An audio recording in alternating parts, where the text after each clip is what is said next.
innovative, and inspiring. Anytime. Thank you.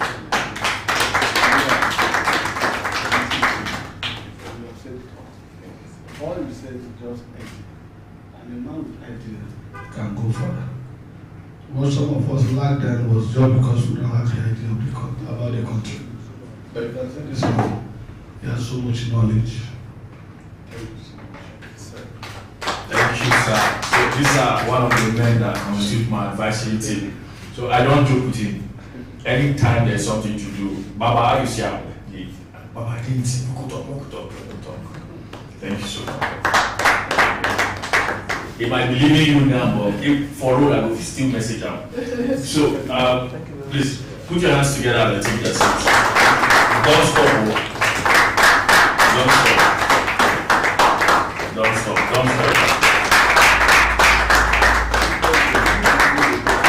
So, because we are now meeting physically for the first time, I'm going to bring up the speaker. I'm going to read a citation. If he's not here, I think I have a few things to say about him before he comes up. But let me also use the opportunity to now introduce all of you for the first time to my wife.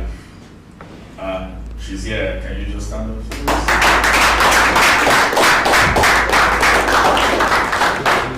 Please sit down.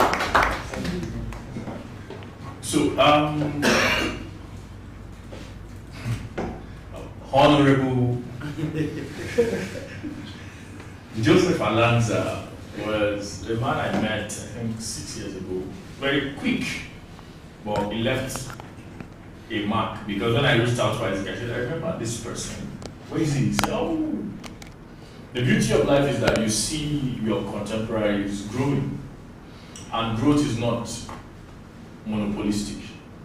It's not monotheistic. It has its different ways it goes through. I won't say much. His presentations will do that better. For him. But I want you to note this, so that when it's time to ask questions, this is the closest person to the president now, as long as we are concerned here. Did you get what I said? Yes. So I will pick my pen and paper as an examiner, because one of the things we are promoting in our community is how to engage credible opposition. With the backdrop of Obafemi Awolowo. Opposition does not thrive on propaganda. The people can get used to it. Opposition thrives with data. And every of his 56 scribblings, I've looked at them. Obafemi Awolowo does not write without. The Kasha community are people that would look at what we've presented. I told them now, this is the closest. So as an examiner, and I would mark you guys to see how well you inculcate the value and the culture. Tinubu is not the problem. The problem are the policies they implement, and you attack, you advise. That is what our community is. This invitation on personal for me to give this backdrop. That is why I'm doing it. So do not feel uncomfortable. It's not objective. They will not ask you questions that would attack your person. If they do so, I will come up against it. Because governance is, and my was an article very recently that the president is like the CEO and we are board of directors. So the power lies with us to critique, ask questions. So you people are our messengers, you are our eyes. And please, this is a very seasoned young man. He's a very visionary person. He has thrived in every sphere he found himself. And even before he comes, I hope that in the sphere he lives now, he will see success. So please, for the first time, okay, before he comes up, let me keep on speaking because the big mic. Do not, make sure you capture everybody's face for your picture. I told Victor the other day, I said, you know why we do these things? And the beautiful thing for me was, if you're close to me, you would know how not to be thinking survival. You project. And he said, 10 years. I said, okay. But me, at 20 years, I did look. You know? And if you're close to me, you know that if I'm making budget, I put failure as part of the budget. And what we do after failure as part of the budget. You know, he's fully married. He's one of us. He's the closest person to the president as we are here now. Because he's a valid card-carrying member of the APC and is contesting for one of the positions. But beyond that, he's a seasoned lawyer. So for the first time at the conclave, receive with us. Thank you very much.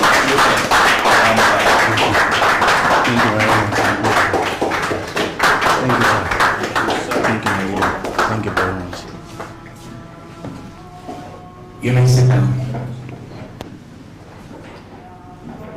Good evening, everyone.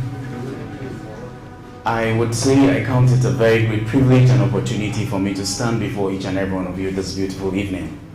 I'm not going to count it as a right, but as I had said earlier, it's a mere privilege for me to stand before you this beautiful evening.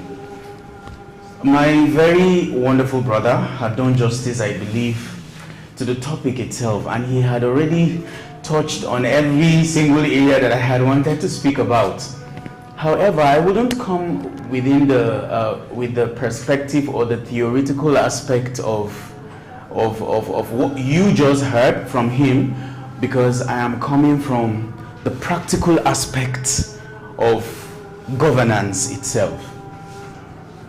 I never held any political office. I am currently contesting the position of my local government chairman in Jos Plateau State. And coincidentally, I am the youngest aspirant in my local government.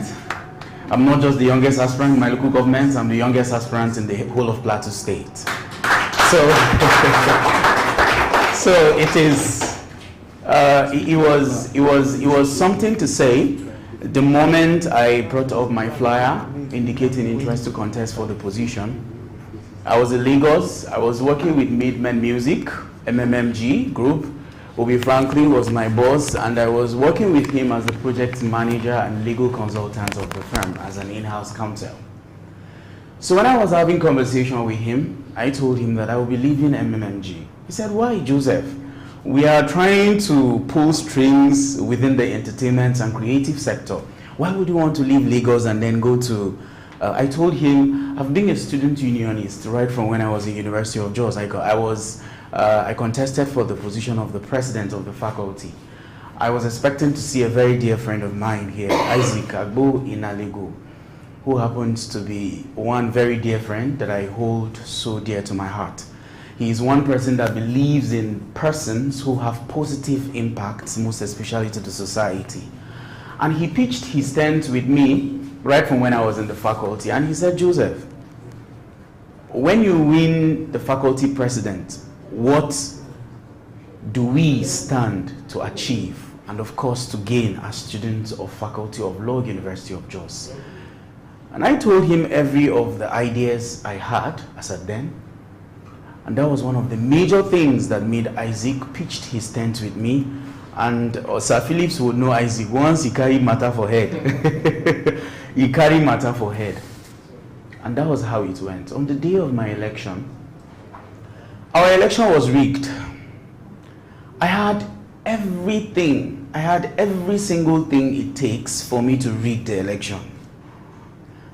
I knew every single thing that happened. My guys came, "Joseph, what are you doing? How do we do this?" I said, "The best I can do is to protect my vote and stop these guys from rigging." Unknown to us, the person that printed the ballot papers was one of the persons that connived with the other camp during the election.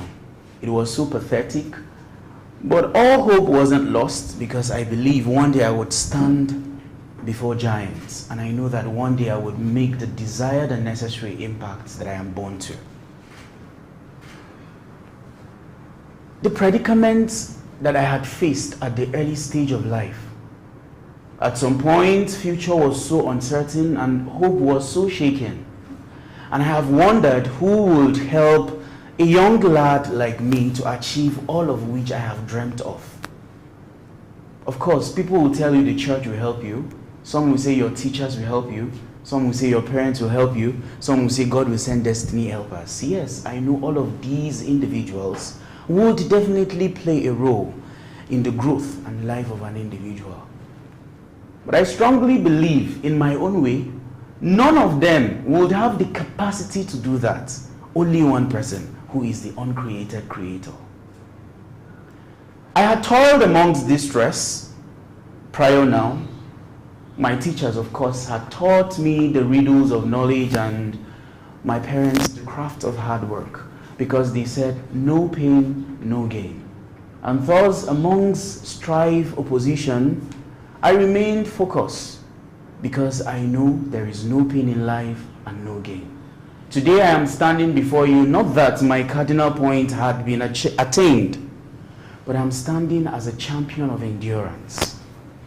I am one of the persons that growing up, right from when I was just the young man seated there, I helped my mother for about 14 to 17 years. I was roasting corn and selling sugarcane on the streets.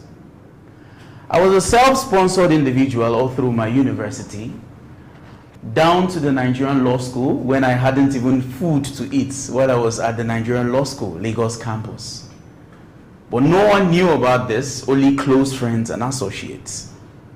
The rains would come, it will hit me so hard with my parents, my mother to be precise, because we would need to sell that sugar cane, we will need to roast that corn to make ends meet.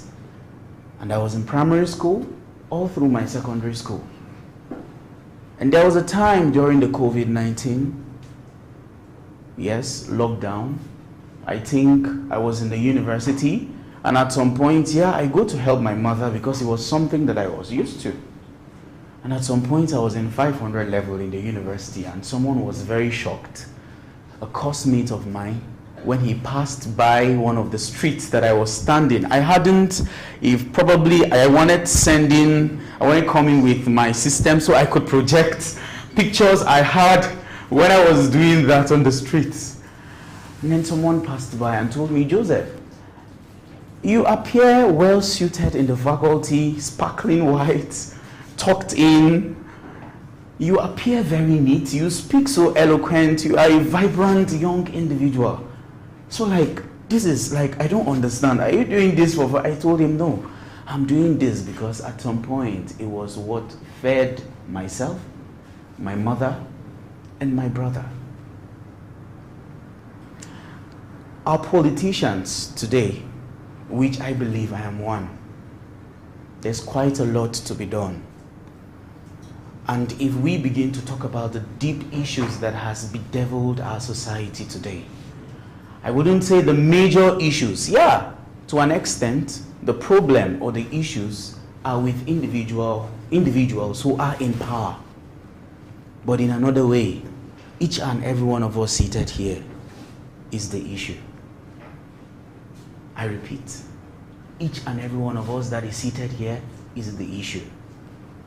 Unless we are able to put ourselves together, put our minds together to do that which we believe can project our economy and of course foster unity and of course a true governance and bringing democracy down to the grassroots.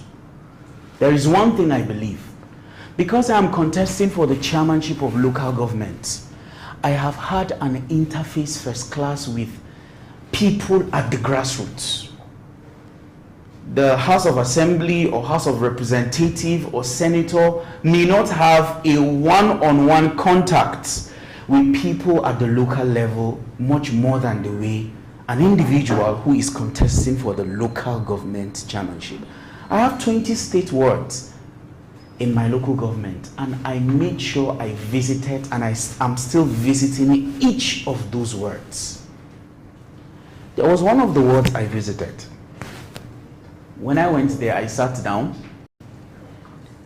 and when I sat down, I was having an interface with a couple of individuals. They were eating potato, and then there was a gruel, kunu. So there were about 7-8 persons gathered there. The same cup that this person will take that kunu will be the same cup that every individual will take that kunu. I went there because I need to have an interface with the grassroots and feel whatsoever their concerns are.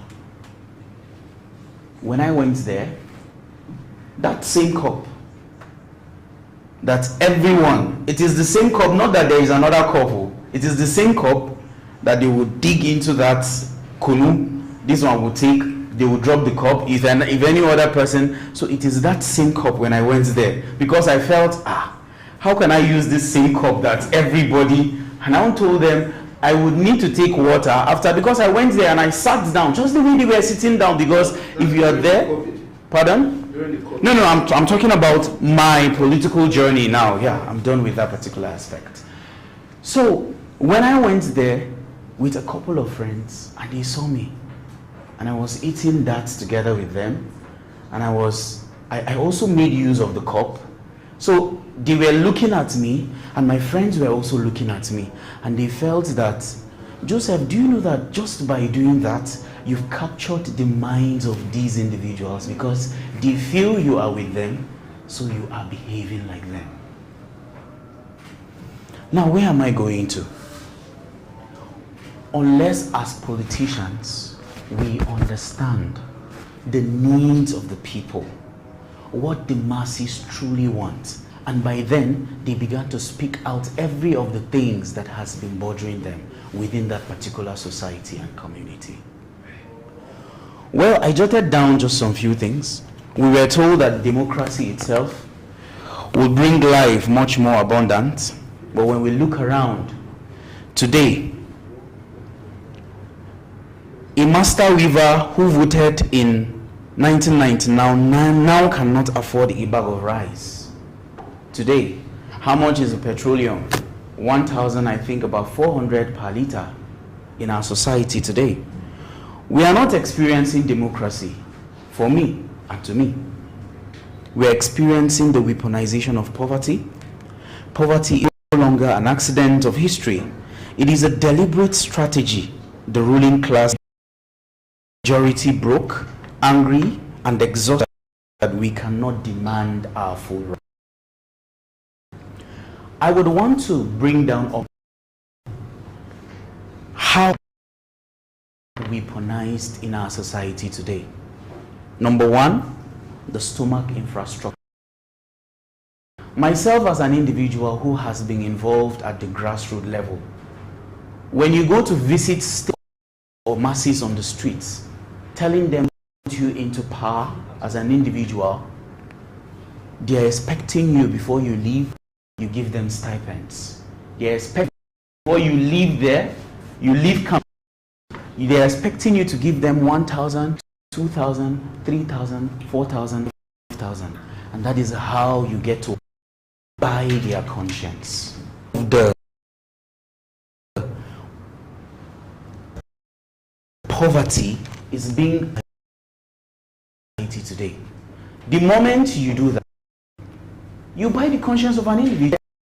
He said that vote buying would definitely go on even if there is electronic voting.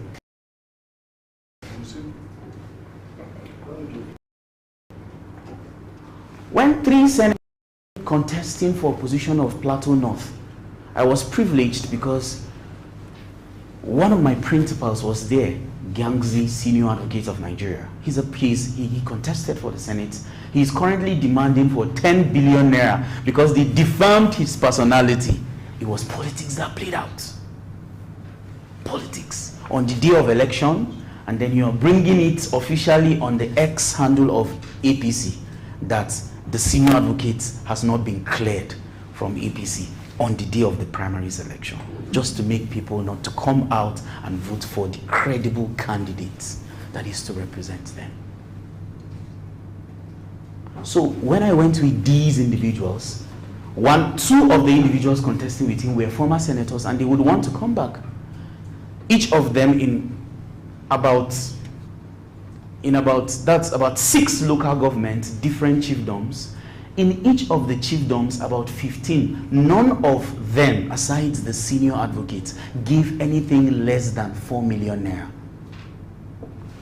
So just the stakeholders and individuals that are there. Oh, we have come to see you. Take this, take water. And there is what we call in Hausa, kayan aiki. On the day of the election, there are monies that are being deployed.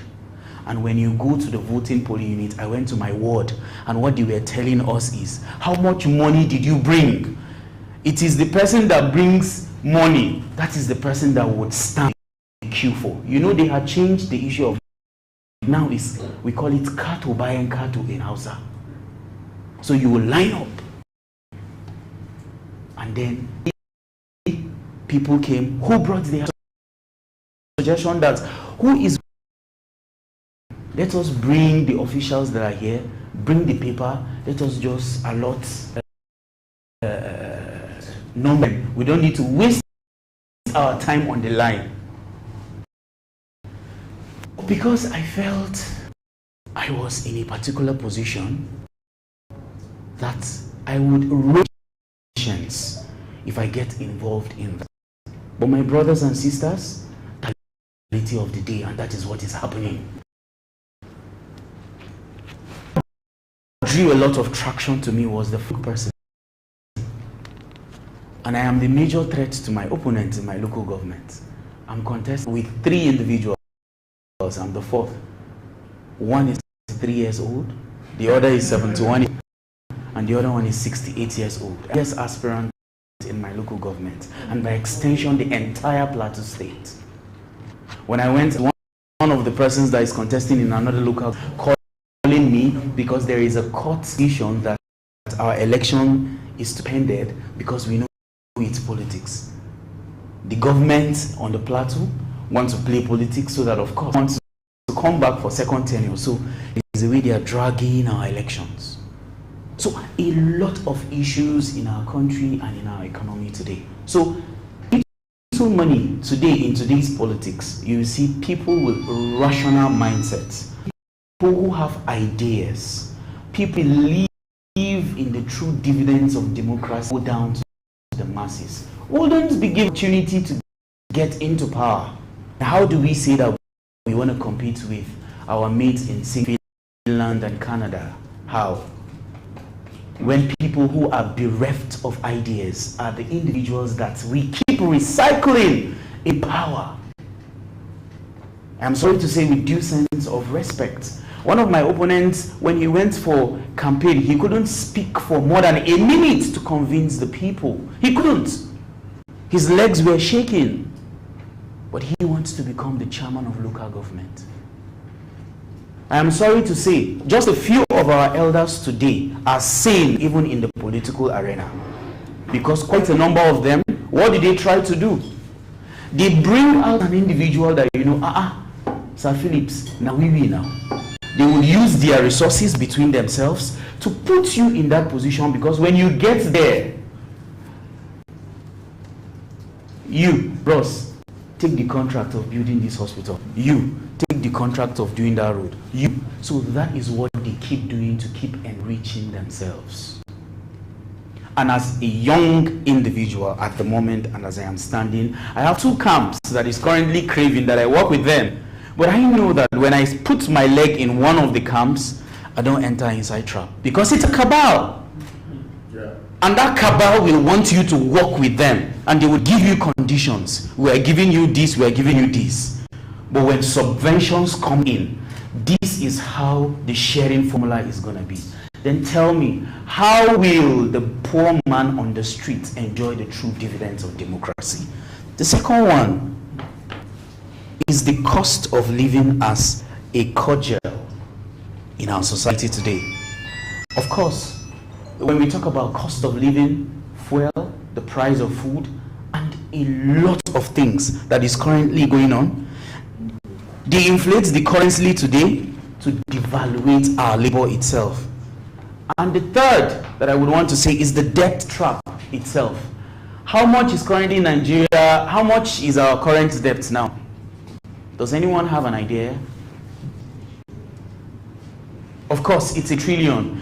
And we just heard that someone is being called upon to come to the Senate for him to be questioned as to a missing 210 trillion naira. So this is the country that we all find ourselves today. We keep borrowing, and how can we as a nation thrive? How? Crippling the main beneficiaries of the economy. Democracy has three main beneficiaries. Number one, the youth. Number two, the civil servants. Number three, the business owners. If we, as youth, have the energy, we have the education, we have the digital skills, but if we are being locked out to be able to project ourselves within the political confines, how would the nation or the country thrive? I believe there are tech guys seated here. That's where of your state. You're going to do wonders, and you're going to even do far better or much more than the people that are there.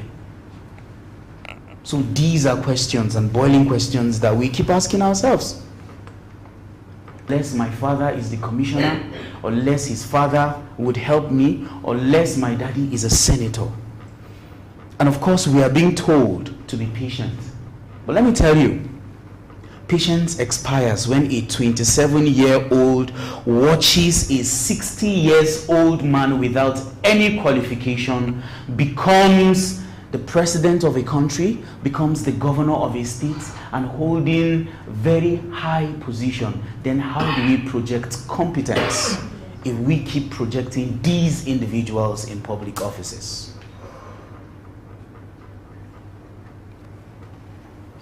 When bandits blocked before I say that, by keeping us poor, they ensure that we are too busy chasing survival for chase political power. And I would get to say that is one of the major things. I was paid very well in Lagos when I told my boss that I will go and contest for this chairmanship. It is not for the faint-hearted. Sometimes we come and then we speak. I have been insulted. See, if you want to know things that you do not know about yourself, join politics and say you want to contest about something. In fact, they told me that I am not even from my local government. My father is not even from the local government itself. It is from one propaganda to another. They say, my father is not from the state. Who is this gentleman? Why? Because they have seen that we have attraction. Every sane youth in my local government, even locally, of course, if not Barrister Joseph Alanza, we are not going with anybody. Coincidentally, one of the aspirants that contested with me, one of them, she was one time secretary of the local government council and 3 years, 4 months transition chairman of the local government. But she is back again. So you see, these are the barons of incompetence with kleptomaniac fingers and suckling filaments that we have in our country today. I'm saying this with all sense of responsibility and humility. But we have to call a spade, and we have to say the truth the way it is. Because it is glaring to us on our faces. If today I come here, would you go with me rather than go with someone who you know is not competent to lead, but he has the millions to drop on each table? To an extent, quite a number of us would rape our conscience to get those millions. Why? Because we've been left out. We have the digital skill, we have the knowledge, we have every single thing, but we've not been given the opportunity to put them into use. And this is someone offering me, and that is how the cycle keeps going. Because that money will definitely finish. And that is how it keeps going. It keeps going. That is why we are still the way we are in Nigeria. And it is going to be so difficult for us to make any move at the moment. The civil servants. Once the pride of a Nigerian family, now salaries are owned for 6 months. Pensions are a national shame. The retired principal who served for 35 years now walks to Ibuka to beg for leftovers. The message is clear. Serve the states and the states will abandon you. That is basically what is currently happening. So here is our unique tragedy. In Ghana or Kenya, when poverty strikes, the people unite against the government. In Nigeria, we turn on each other. The weaponizers know our weaknesses. Do you know that? They do. They know our weaknesses. The Nigerian factor of ethnicity and religion, they pit the Hausa trader against the Igbo manufacturer. They tell the Christians in the south that the Muslim in the north is the enemy. Meanwhile, the super rich, whether they are from Katsina, Kaduna, Abuja, they fly first class every blessed day. They fly their children to the London schools. The just concluded issue that happened on the plateau, it was politically orchestrated in Jos. When you hear any crisis in Jos, see, it's politics. So please clarify, he's not Muslim. No. Are you a Muslim? No, I'm not. I'm Christian. So when you hear the crisis in Jos, it's political. Now let me tell you something. Of recent, the governor, the party chairman, privileged to be from Plateau State of APC, the governor himself, they met with Tinubu, and they met with him. When they met with him, and one of the factions of the persons within the Jos, because predominantly that there are quite a number of Muslims within that particular axis, and they told them that, oh, we want some certain positions as well. And some people or some persons would now bring up some agitations on social media saying that, oh, if we are not given this particular position, baza ayi zaman lafiya a Jos ba.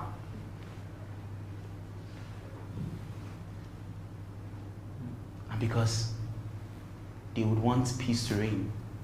If you hear the Angwa Rokuba, my house is just a stone throw from where about 30-something persons came. When VDM came, we were the ones that accompanied him down to the scenario.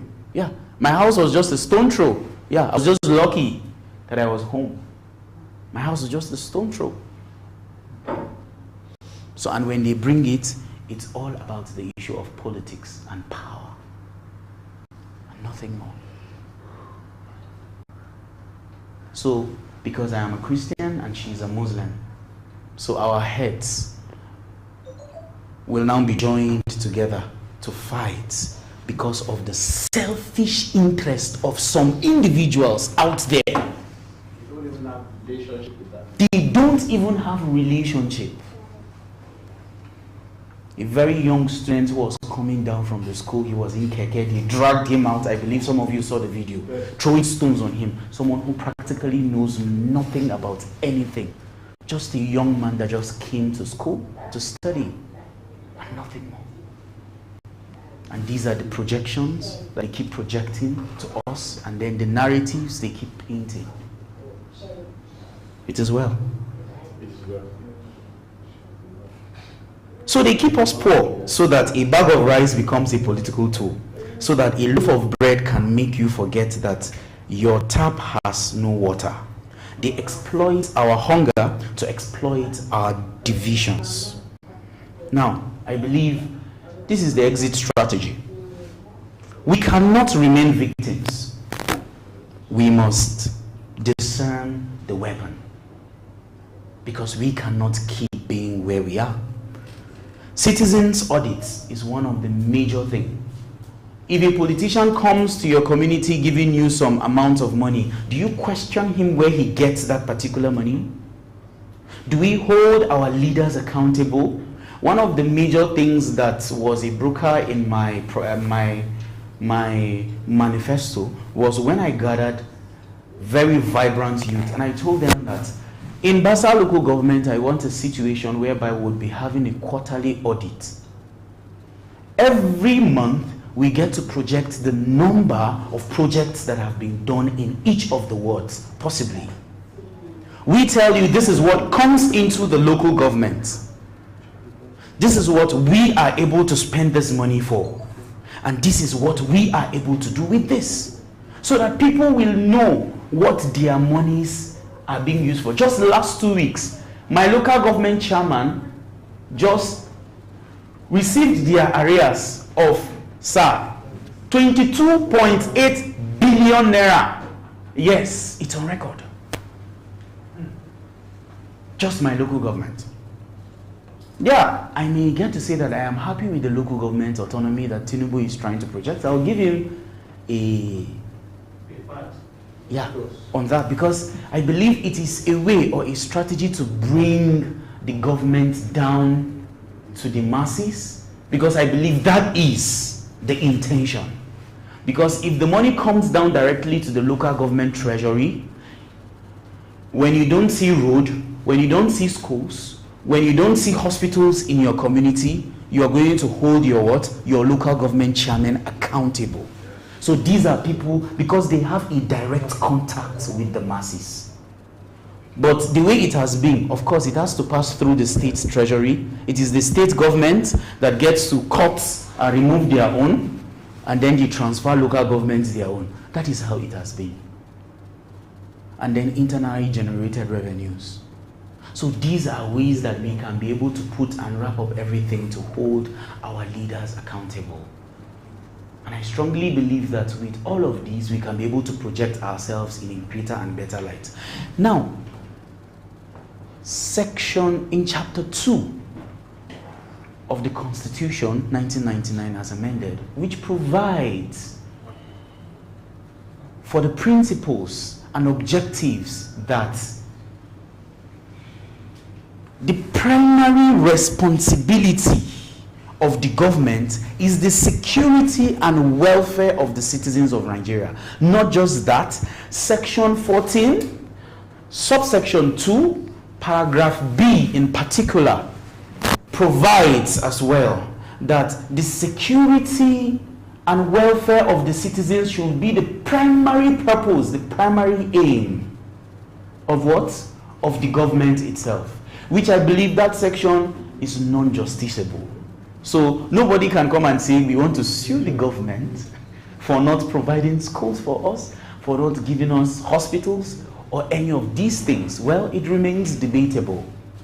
But I strongly believe that the time will come when the likes of Sir Philip, the likes of myself, the likes of my prof seated here, and the likes of other great and vibrant minds that are here, seated here, we would bring up our minds together and we see how the revolution will start.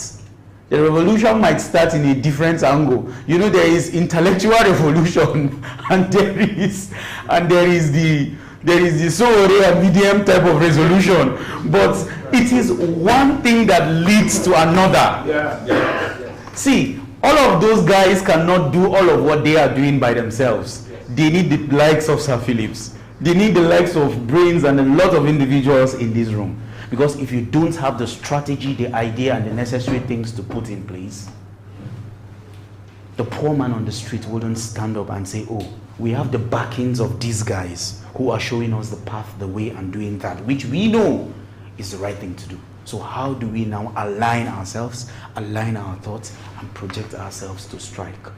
Why do you think the bandits keep getting successful? It's because they have the doctors in their camp.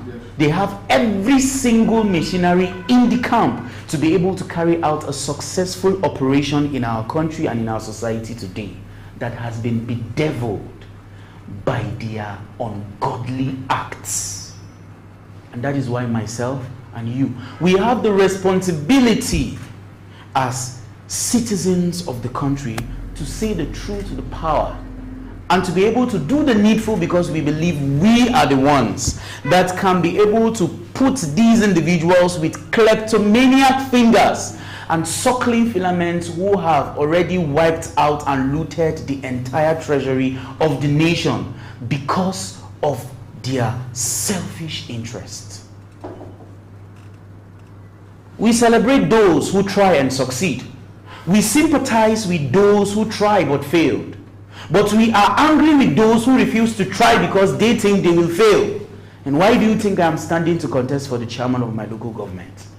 I don't have the money that they do have. I don't. I don't have the political capacity that they do have. I don't. But it takes guts It takes some level of effrontery. It takes some level of temerity. It takes some level of nerves to be able to stand and challenge whosoever it is. Power is not given. Power is taken. So if we don't stand up to take the power as youths, we keep opening our mouth to say that not too young to run. But let me tell you something, nobody will come and bring the power to your doorstep if you don't stand up and go take the power with yourself. So this is who we are. This is what we need to do. Enough of the analysis, more of the action. When we sit down and analyze and have the strategies, let's hit the ground running as a people. Let's hit the ground running as a community. And before you know it, these individuals will begin to call you. How far? Come now. Make we reason together. Yeah.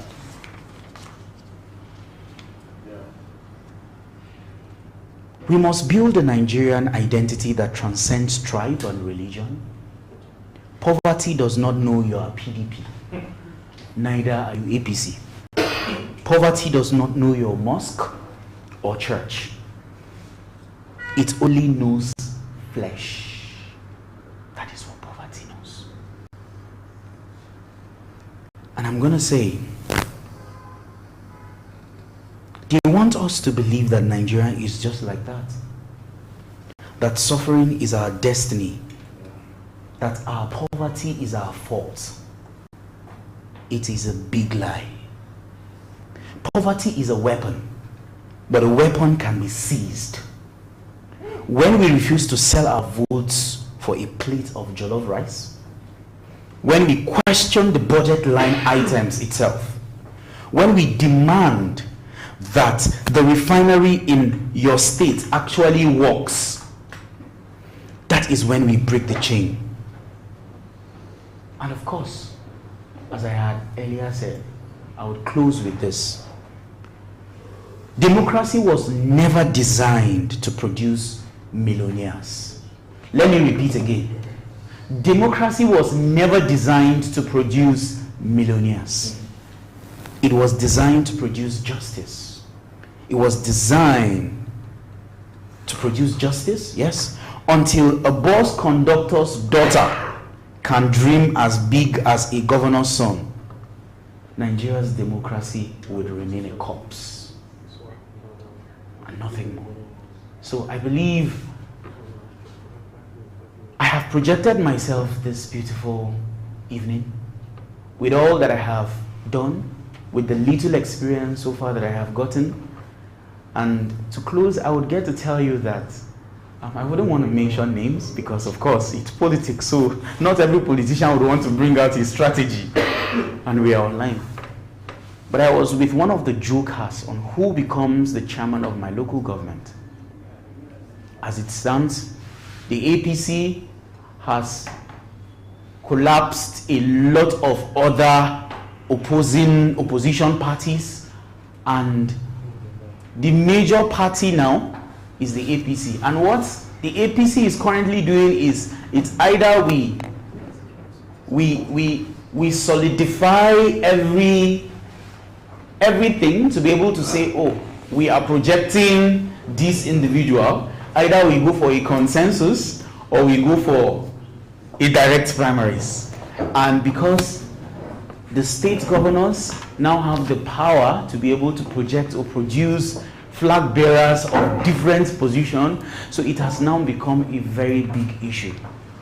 But I was with one person, one of the ministers in the country who happens to be in my local government, and I had a conversation with him, and he told me, Joseph, you have every single thing that it takes to become the next chairman of our dear local government. Yes. He told me that. He did. Why, this is someone that had spent about 18, 19 years in the UK. He's an established and registered pharmacist. And of course, he owns his business in the UK. And so when I went to project myself to him, I didn't just go with the political, sir, I need your support, your vote. No. I went with my blueprint. I went with my manifesto. I told him what I want to offer, what I want to do. I spoke outside the box to him. I showed him how we can be able to achieve that and actualize every of the things that I had conversed with him. And the comments I heard when I left the ministry by some of his aides was, Joseph, what did you do to the honorable minister? He kept talking about you out of all the individuals contesting in your local government. He kept talking about you. And he kept acknowledging and appreciating the bold step you have taken and the confidence that you have taken. If I tell you my age now, if I tell you my age, you'll be as shocked as anything. But I must see to the very end. Well, because of the politics of today, you might be told outrightly to your face that you will not get this. But ultimately, we believe that power comes from God. Yes. If it is His will, we will do what we need to do, no matter what, to take power, because it is our destiny to do that. And I believe that no matter what, I'm counting on your prayers, I am counting on your advice, and in any way you can encourage and support the movement of the not too young to run, and as a youth like me, to be able to pitch our tent. It's going to be one of the defining moments of a lot of youth on the plateau. I've been invited to several radio stations to speak. I have put out myself out there, and it is now left to the youth.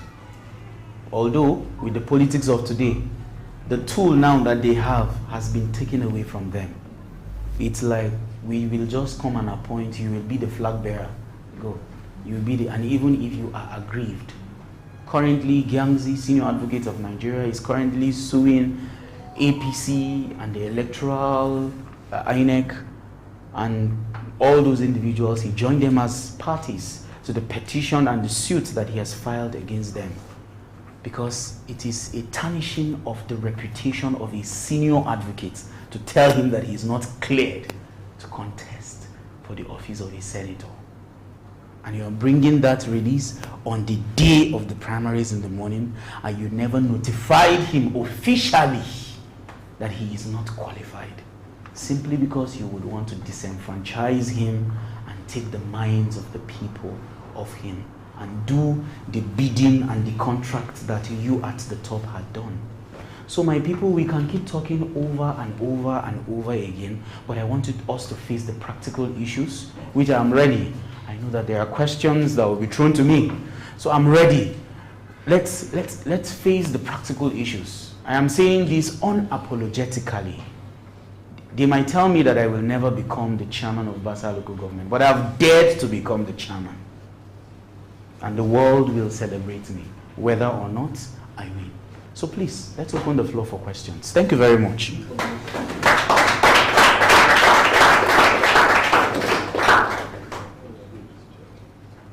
So please, let's get him a chair. Hold a hot seat. Thank you very much. No, it's fine. For do you want to speak your Okay, sure. for that presentation? I know that Option, no, just stay with the mic. I know that Option has lots of questions for you. Thank you. In the fact that you're the closest to His Excellency President Bola Ahmed Tinubu, the man that he likes to love. So, let me go right into my questions. I wrote some things down. The first is, what sponsored your choice of being a member of the youth? Okay. Thank you for that question. When I was in 300 level at the university, that was when I joined the party, All Progressives Congress. Now, what influenced my decision was, we have what we call a rotation formula on the plateau. The power just finished from the north. It did 2 terms, 8 years governor from the north, and then it is supposed to go to the southern part of the plateau. And then the incumbent governor still wants his cousin to succeed him. And then at the Nigerian Bar Association level, we had a lawyer who as at then was in the race. And that was when the All Progressives Congress came. I think it was a bit, it wasn't as, that was when it came to limelight. 2015. That's the truth, yeah. 2015. That was when it came to limelight. So, you know, sometimes when you pitch your tent here, there are things that you need to do here and all of it. So, because I had a sentiment, and I believe that power needs to be changed from a particular region to another. So I felt I should support the governor. I should support the man's bid to become the next governor of the state. That was the major thing that influenced me to join the All Progressives Congress party, and I registered there and then as a member. Since then, I've been a member of the APC. Okay. Let me allow some other person to ask questions. Okay. From the discourse so far,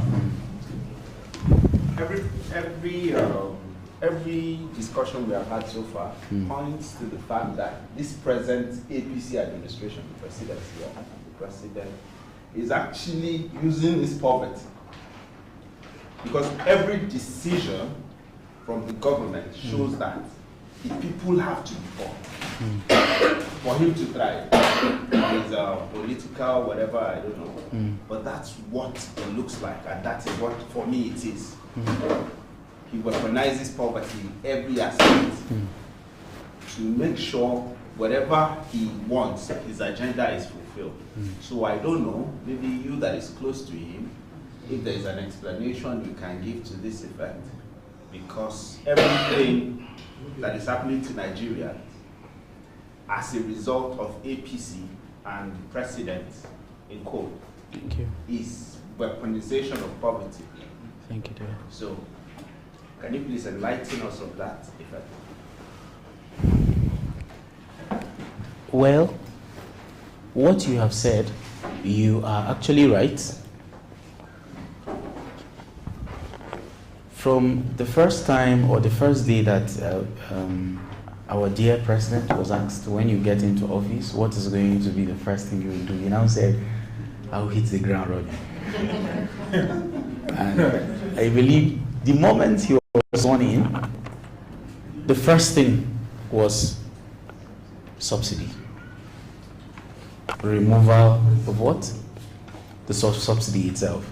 And afterwards, there were quite a number of policies that have been and are still harsh to the poor man on the streets. And, you know, to someone who is contesting, it's going to be said that, because we are live on air, so it's going to be said that, oh, I am speaking ill as against the policies of the government of the day. And certain favors, even if I'm going to be favored, it may not work out because I'm speaking ill about the government of the day.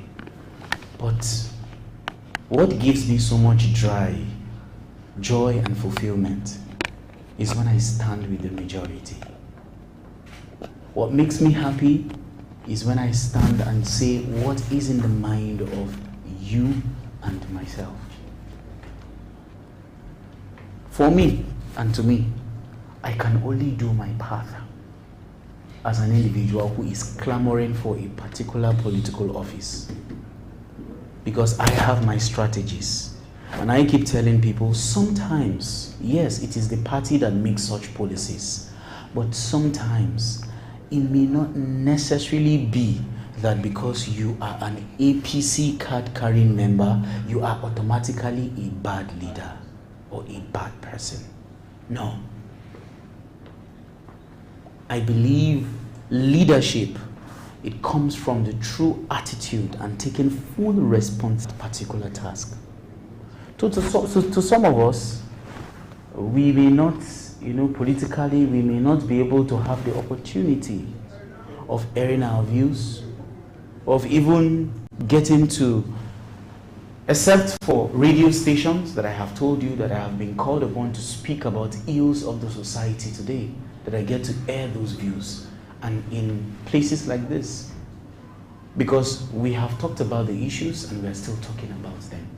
Talking to these individuals, you may not have the opportunity of meeting them in person, but it's in gatherings as this, on radio stations, on air, on media, that you can air some of these issues. I believe that is also another medium of talking and speaking text.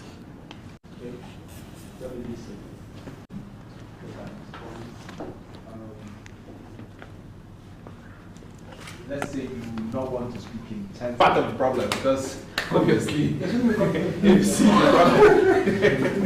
So, thank you very much. I mean, I have a number of concerns that I'd like to relate. Please go ahead. So, given the experience we had, I mean, I have not necessarily known of any young local government chairman, but I want to talk on what I know very well. The last elected governor of Kogi State, and I think he was the youngest. Yes, Yahaya Bello. Yes, Yahaya Bello, exactly. So, don't you think that the impact and the import of his leadership style in Kogi State will have a way of influencing the possibility of the masses considering someone young to come out? I mean, Yahaya Bello did a lot in Kogi State, and to a large extent, Mentioned a lot. he's a young person, but he hasn't disappointed us. I'm not from Kogi State actually, but we could tell that a lot of things he did, and he's a young person that is okay. Let's believe in this young man, and he went there and actually failed. He was. Prior to when subsidy was removed, Nigeria were better off. We're now worse off. When subsidy was removed, we are not doing much as we were doing before. So we're worse off. So the question is, the money generated from subsidy, what has this government done with that money? There's no way I've done research. I can't say, okay, this money we realized the subsidy removal, we use it for this, we use it for that. I've done research. I couldn't even mention of one thing that this money was going to. So we are paying high in PMS. And you say, okay, we are paying, but the money you removed that we are paying for, so what was that money channeled to? For instance, tax is a two-edged sword, right? The citizens give or government to take what was given or what has been given to, for infrastructure development. So if I give, I'm expecting that, okay, I'll see what you're using the money to do. So in that same way, we could look at the fact that, okay, we are paying this before for subsidy and now for PMS, and now we're not paying higher. Meaning what you are paying for before is no money. So what are you using that money for? So there's no accountability. We can't look at this, and it's good the remove subsidy, but then I can't tell what APC do with subsidy money like that.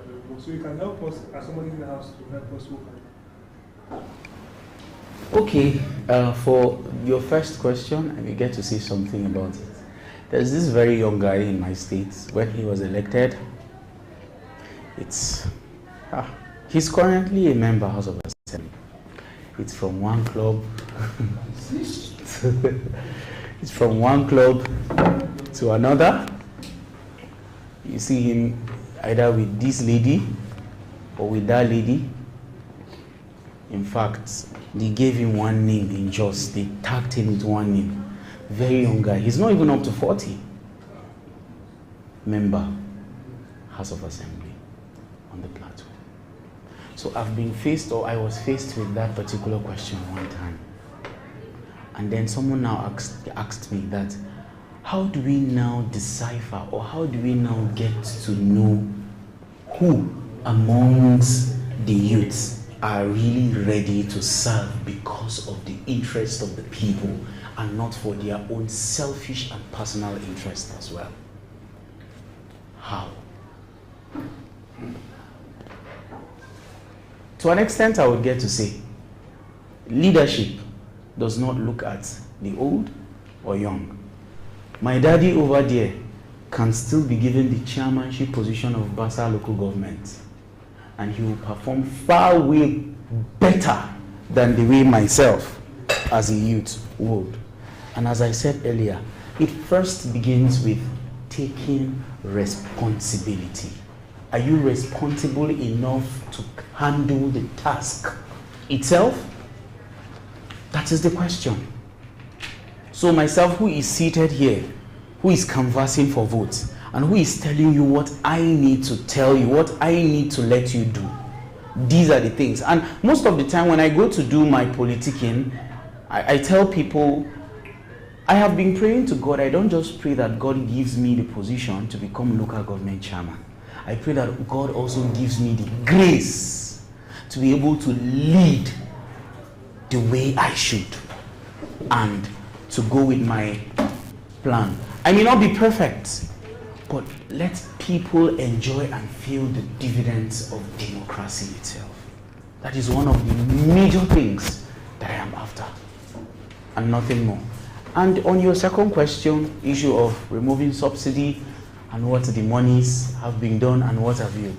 Well, you see, there are questions that I may not delve or say quite a lot about. I am so sorry about that. I may not get to speak because I wouldn't want to call anybody's name. I wouldn't want to speak ill about anybody. But I strongly believe that there is this that says ambassadors of poverty are the corrupt masters of the economy with their heads abroad and anus at home. They are the patriots in reversed order. They are the determined merchants of loot who boost the economy of the colonial order to impoverish their brothers and sisters at home. Ambassadors of poverty are the barons of incompetence with kleptomaniac fingers and suckling filaments who consistently leave the masses hopeless on the streets is what we are currently facing. It's a typical thing. Someone was asking me that Nigeria, we have problem and all of that, and I told him that what is the issue? These are the issues. So my bro, with that, you and I know what the problem is. You and I know after the subsidy where these monies get to go to.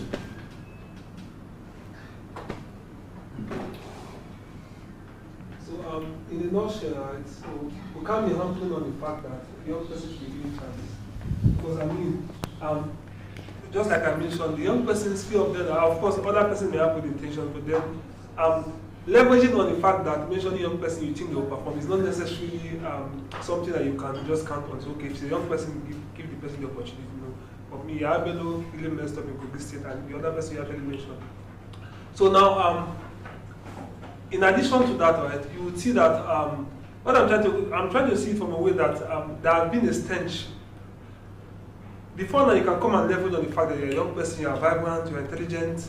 But even as much as that is also needed, but then it's not something you can come and bank on again because a number of young persons are beginning the opportunity just like you're a person for and they've actually flopped. So we should look for something more detailed to build on and looking forward to the fact that the contribution will be able. Well, I would agree with you, and in another way, I would still say that the young minds should still be given opportunity to lead. The young minds should still be given the opportunity to lead. I was together with one of my fathers, he's in his 70s. When someone was now asking him, they brought up some propagandas against me. They said that I am a young man, that I don't have experience, I don't have administrative experience. They say that I am a young man, when I am being given the office, I am going to use the money to follow women, do clubs and whatsoever it is. They still brought out the third thing, that I am a young man, I am not married. So I am not married. What is going to make me, how would they have confidence that when I get into power, their monies are secure? But as I said earlier, and I am still going to reiterate my statement, it starts from number one, responsibility. As a father, if you have a child, just the way you pay your child's school fees, just the way you provide for the family, just the way you do all of these things are majorly what is required of you as an individual who is being saddled with the responsibility of leading a particular group of people.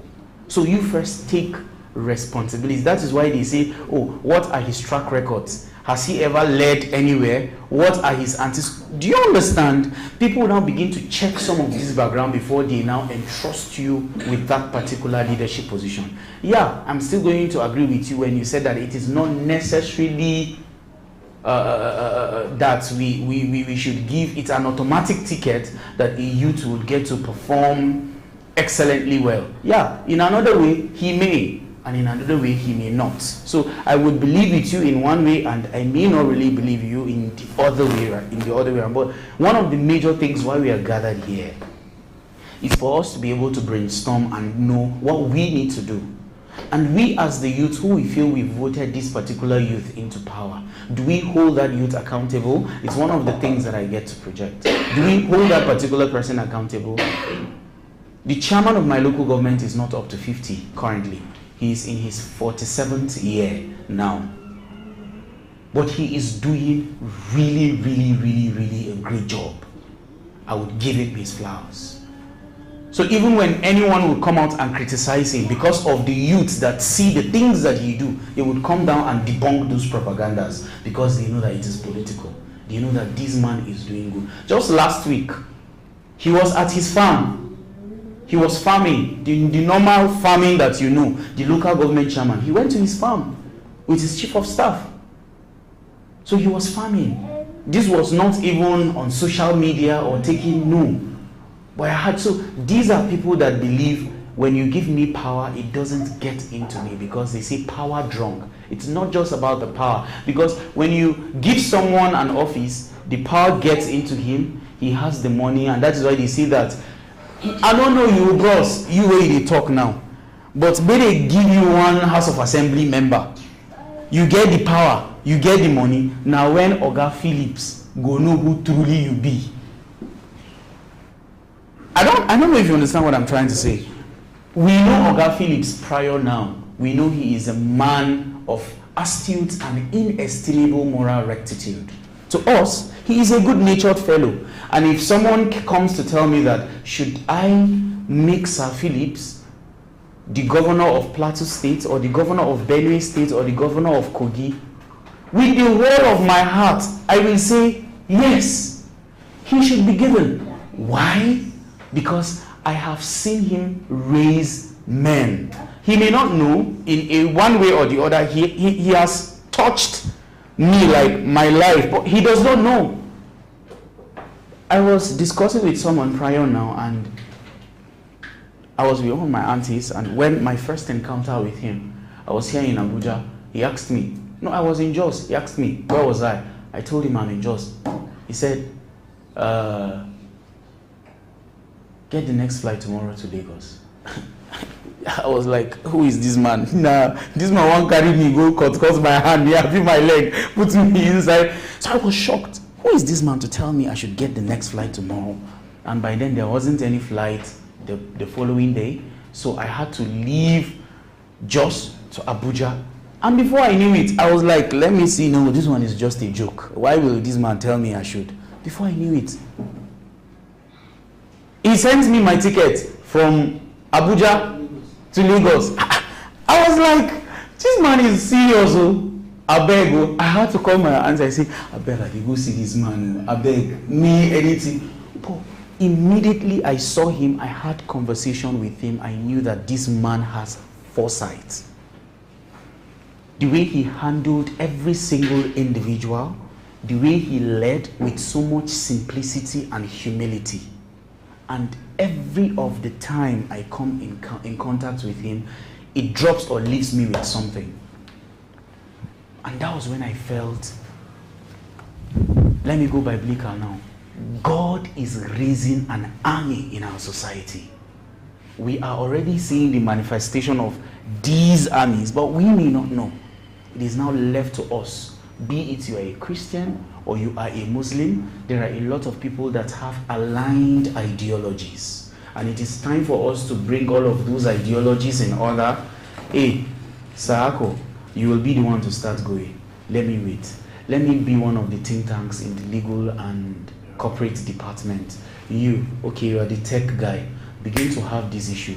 He is a chief strategist and an executor. He executes the job properly. And we make sure that we get down and touch the lives of people the way we should. And before you know it. So in answering this question, my next question is, so what is the role of preparation for a leader? Because going back to the examples that we have over the corner, I'm a student of history and I love to interrogate history a lot. Governor Yaya Adozabello became governor by chance. Yes. If you look at the circumstances surrounding it, he had no. That 8 years was supposed to be James Faleke. No administrative knowledge. You know? Yes. He is somebody who is mentally docile. But as he has to do with using belligerent instrument of state, is vibrant. Dino Melaye was also a senator by chance because he was easily malleable.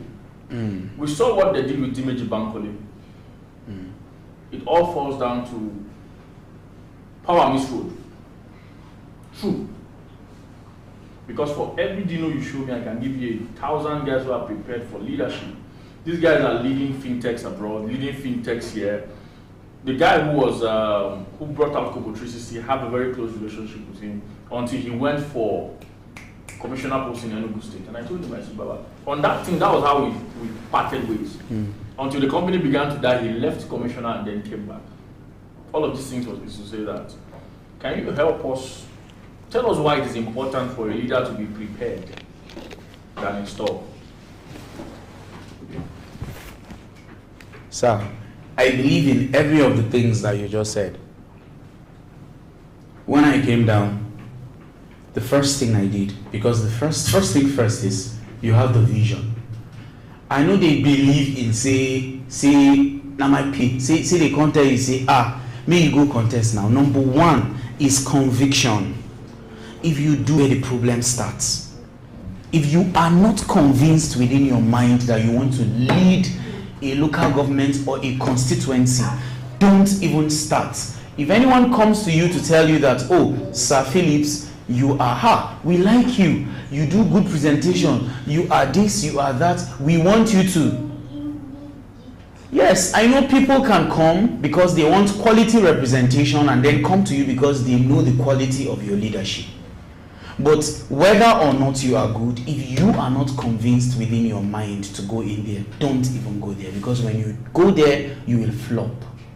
You will flop as a leader. And I believe all of these individuals that performed woefully were never prepared to be in that office.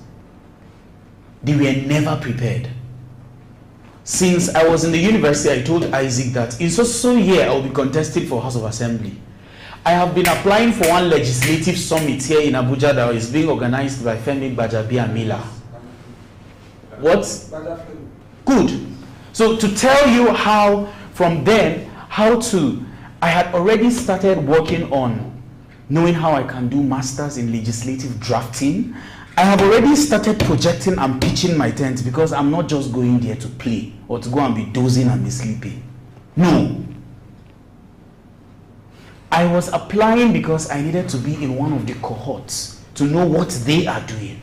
But I wasn't privileged. And you know, politics of the day, the whole power is being rotated. And the first thing that is coming now is the chairmanship. 2031, House of Assembly is coming down to my constituency as well. So one of my godfathers now came. He said, Joseph, this is the joker. I still see you as becoming the next chairman of Basa local government. But peradventure, God says it is not his will. Joseph, I see you pitching your 2031 as the next member, House of Assembly for our constituency. And coincidentally, the speakership is still coming down to my constituency in 2031. That was what he told me. And he said, whether you win chairmanship or you don't win chairmanship, you are good to go. Sir, from Lagos, I had already called 7 guys cutting across our local government. I say, oh boy, I dey come back. I don't get strong conviction. I dey come run for chairman of Basa local government. One of my guys was like, Joe, are you serious? And I said, yes. They were all elated. They were all happy. And I told them that I will put you guys as part of my think tank. I created a WhatsApp group even before I resigned work. Guys, let's get to job. I'm contesting. This is what we need to do. I brought out my templates. This is what I want. These are the things that we need to do. I came down, we met physically, this is what we need to do. First 100 days in office, this is what we need to do. And because we need to keep ourselves on our toe. And it was because we are like minds. So how prepared an individual is depends on the success of him being in office. An individual might come because there is godfatherism. Oh, because I am the one that puts you there. So amount of money would get to come to me. So amount of money would get to come to me. One of the best governors on the plateau is Babajang. Babajang made sure that he did all the road connections. That man, he was the man that brought out the plateau of our dreams. He did well. And Sir Kenneth, Sir Phillips, do you know what? The person that Babajang wanted to succeed him was far better than the governor that came in 2015. The governor that came in 2015 was Simon Bakola, Senator Simon Bakola. He's currently a senator. The person that Babajang, that is his cousin, that he wants to succeed him, is intellectually, he was well prepared. He had every single thing. But we had to go for someone who wasn't prepared simply because we feel that this person is bringing a cousin or someone who is closer to him.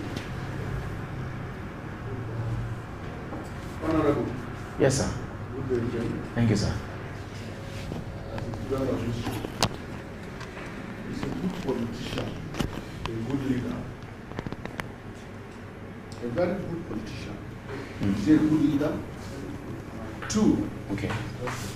does our practice, can we embed politics and democracy in Nigeria and it will work with the current situation and the system of government? Okay, on your first question, is a A politician, good politician. is a good politician a good leader? My answer is going to be in the negative. It's going to be in the negative, and these are my reasons.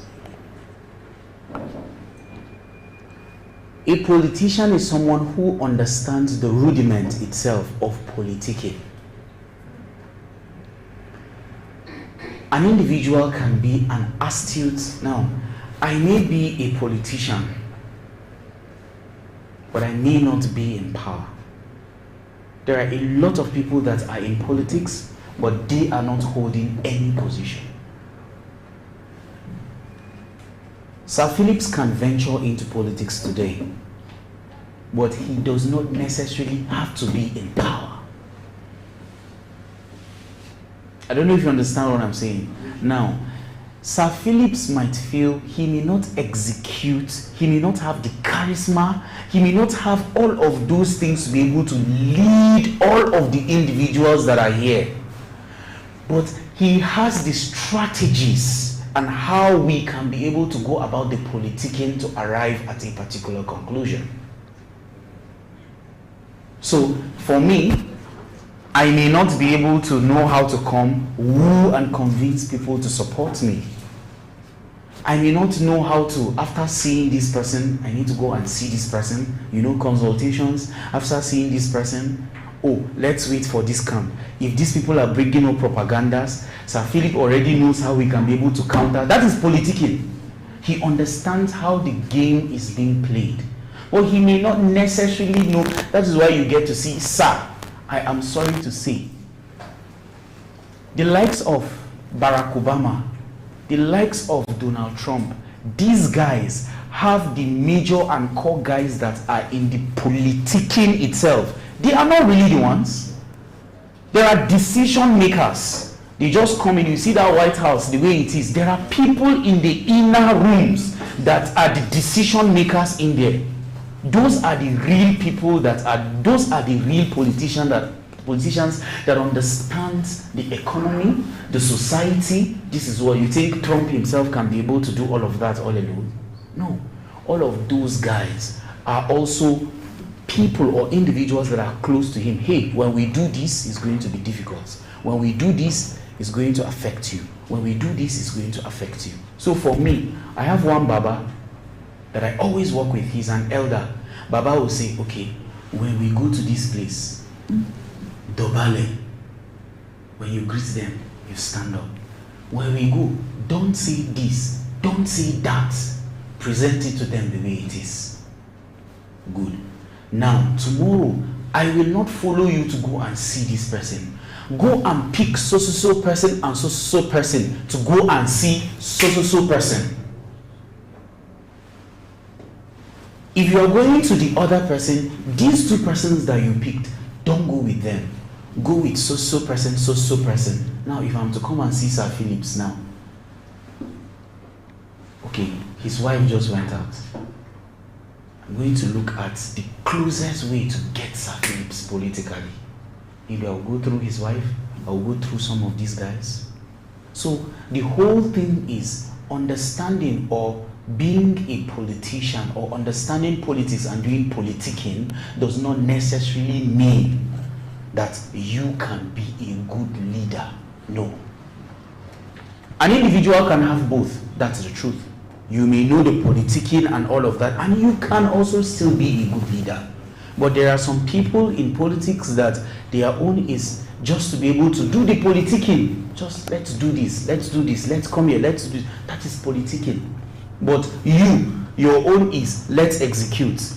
Let's do check and balance. We need to do this project here. Oh, when people are shouting, you stand up, you go there, you meet the people on the streets. If there is a crisis, you visit that particular place. If there is an issue, kidnapping, you go to that particular place. That is the leadership itself. But the other person may not know how to be able to do all of these things and put them in order. I don't know if I answered the question. So the other question you asked was,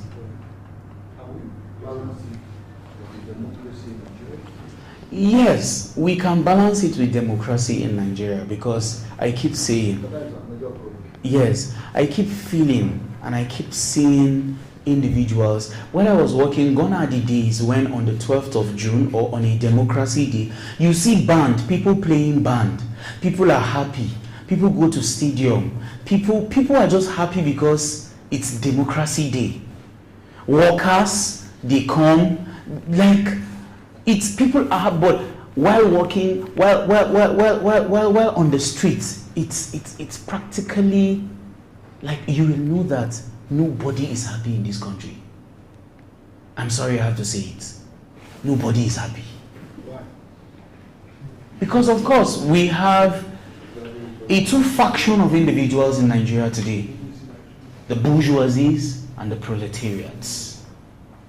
One is currently oppressing the other at the moment. And we will keep saying it, Baba, we'll keep saying it over and over and over and over again. This is where we get it wrong. And sir, in the politics of today, the issue of godfatherism has bedeviled our society and our country today.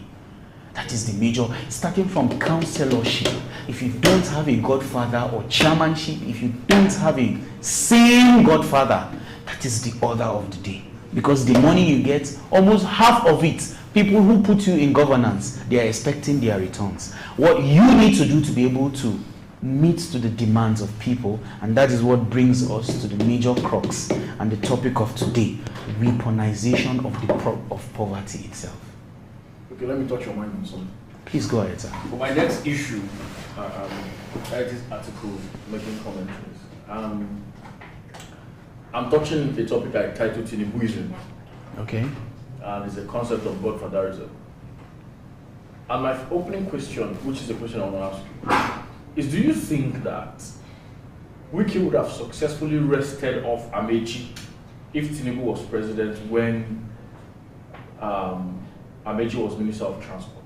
Say that again. Do you think that Wiki, Nyesom Wiki, the present Minister for FCC, yeah, would have successfully wrestled and won Amechi if Tinubu was the president when he was governor and Amechi was Minister of Transport?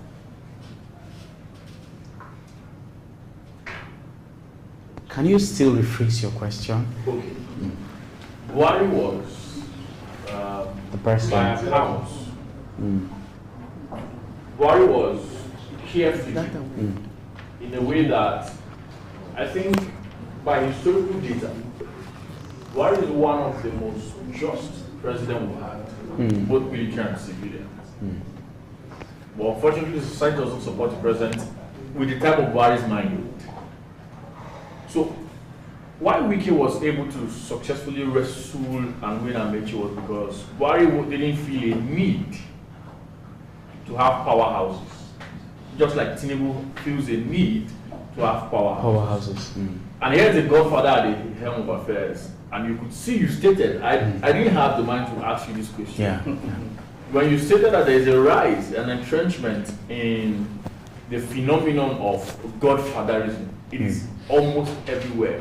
Like how Fubara has been reduced to nothing. When people say Fubara didn't fight, it's laughable. Because the data says the opposite. He fought. He was subdued. You know. So looking at these two positions, do you think that Wike would have successfully wrestled power off Amechi, seeing that Amechi is more ruthless than Wike?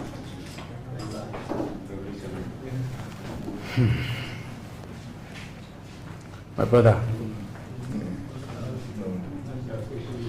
the more you see. Okay, let me ask one of my questions from the books. Let me ask one of my questions. Don't be hard here too. We are. No, go ahead. It's fine. It's fine. It's fine. We're expecting Prof shortly. It's fine. I wrote lots of questions here. Okay,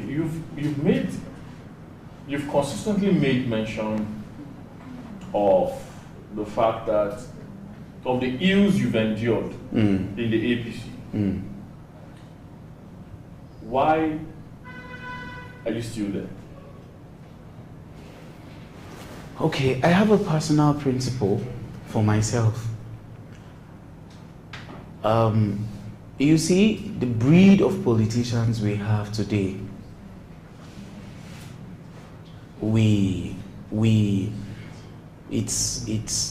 I believe it's a circle of the same individuals that from this particular party, they go to this particular party.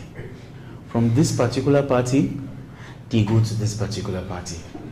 So for me, over time, when I noticed that, I wanted to make a quick change. I wanted to switch to a different party, maybe YPP, Young People's Party. Became speaker on the plateau, and he did excellently well. Day one, he did excellently well. He became House of Assembly member at the age of 32, and then he became speaker. He wasn't even 33, he became speaker that year because there was a switch of power, there was a particular issue saga in the House of Assembly. So coincidentally, he was lucky that the lot fell on him to become the next speaker of Plateau State. So Day One became the speaker of Plateau State at the age of 32, I think almost 33 years old. At that particular time. So I would get to say, and aligning with your question, which you said, you've been in the APC. I've been in the APC and I've endured. Now, why I am still in the APC is because I believe change, it begins with me and myself. Be it APC, be it PDP, be it YPP, be it NDC, be it ADC. I can be able to make the desired change and meet the needs of my people to the best of my ability. My leader, it's all about the resources, is not performing well. It does not mean that the governor who is in the same party as the president shouldn't do well. That is not a guarantee. It does not mean that the reps member who is with his constituents shouldn't do well because the state governor who is in the same party with him is not doing well. So I keep saying, it is all about responsibility, my leader. Today, it is the same Kwankwaso that left, that was in which party? APC. He left APC, he came back to ANPP, from ANPP, NNPP, right? From NNPP, he came to ADC. From ADC, he is now in NDC. It is the same Peter Obi that was in PDP. From PDP, he went to Labour Party. From Labour Party, he went to ADC. From ADC, he is now in NDC.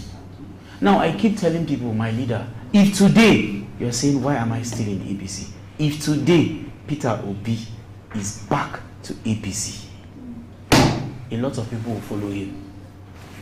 Why? Because they are going with what? The ideology and the individual who is in that particular party. Not the party. Yeah, understand the platform itself. The platform itself. Yeah, you may have the platform, but the ideology, it is an individual that controls the entire party. The way we are now, I believe the number one citizen of the country is the one that controls even the party itself. But that is not how it's supposed to be. The party, the number one citizen is supposed to be under the party itself, because he's supposed to be under the chairman of the party. Yes, constitutionally he is the Oga, but party-wise, he is under the leadership of the party itself. So today I believe if Peter Obi comes back, because he has a lot of traction, a lot of people that believe in his ideologies and what he has to offer to Nigerians, if he comes back to APC now, a lot of people would follow him. And of course, it will change the minds and perspective of a lot of people. He was in Labour Party when he contested as against Tinubu in APC and Atiku Abubakar in PDP. So if he goes, so it's all the same thing, my leader. So I believe it is the ideology of an individual and not really the platform that an individual is. Okay. Please. Okay. Okay. Well, I'll actually reflect from the cause of conversation. I want to ask a question that is really troubling to me. Okay. I thank God for the presidential of local government ambition. I really invested just. I think I even know you from school too. Okay, you know me from UJ? Wow. Wow. Yeah, and I have so much love for the platform. So much love. Thank you. So much love for the platform. Almost more than my own state, but no. Wow. So, but I want to ask a question. How do you intend to navigate the administrative bottlenecks as regards security, providing security in Plateau State? Because, of course, you know there's the concurrent list, the exclusive list, and legislative those media. and Yes. your jurisdiction falls under the concurrent of the legislative list. So, how do you concurrent this, right? So, how do you intend to navigate? Because we have seen now the trajectory of security in the Northeast and in the Plateau. We have seen that the federal police structure is not doing it, right? And right now, the state police are coming into place. And we are not seeing the bill in place. For the records, by next week, the bill should be passed. It should be passed. Well, who will is passed? Because It will be passed. the conversation on state police has lingered for as long as I was like maybe 10 or 12. So we believe that it should be passed. Let's just hope it is passed. So how do you intend to? And you also said in your because of the conversation that the key and the most important duty of government is the provision of security of Welfare and security, property. Yeah. So I want to know, how do you intend to navigate those bottlenecks? We know how in the southwest there was the Amuteku, and when that was set up, we had the semblance of peace for a period in the southwest. So I want to know, how do you plan to navigate that situation? Okay, thank you very much for that question. And still hinging on section 14, subsection 2, paragraph B in particular, which provides that the welfare and security of the citizen should be the utmost priority of the government of today. But reverse is the other. Every blessed day we keep hearing about kidnappings, we keep hearing about one or two insecurity issues and what have you. So my brother, if you check out the reality of the day, it's not just even about Jos now. Jos has become a thing because it is now almost everywhere now in the country issue of insecurity. So we talk about insecurity now, you're not just even going to mention Jos. Everywhere, when you are about to travel from one point to another, you'll be scared of getting kidnapped.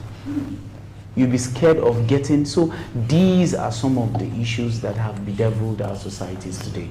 One of the issues that is part of my manifesto is boosting the local hunters in our communities today. is one of the major things that I had hoped that, if given the priority and if given the mandate to lead the people of my local government, because it starts from my local government. And of course, if you talk about Plateau State, it's a broader perspective, but I'm restricting it now to my own locality, because my own locality, Bassa, has also faced a lot of issues from the Fulani headsmen. So the Fulani headsmen, you know, the Jaws, when we talk about Jaws, there are two things. There's issue of Fulani headsmen and kidnapping, and there is the issue of the religious saga. So it's two things now. The issue of the religious saga is majorly politically fueled. What about the Fulani headsmen and Farmer headers? Now, the issue of the farmer headers clash.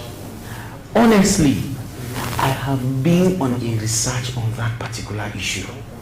What is the major problem? What is the issue? Let me hear. You have it in that. Okay. And my specialty is community policing. And beautiful thing is I'll bring your state to, because your state is one of the state capitals for my thesis. Climate-inducing security and the level of cooperation between states and non-state actors. And non-state actors, yeah.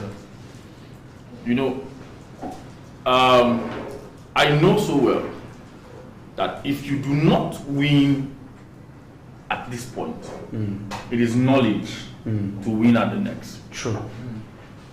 You know, so having said so, I want you to address these questions as someone who will be given the mantle and the wheel of leadership.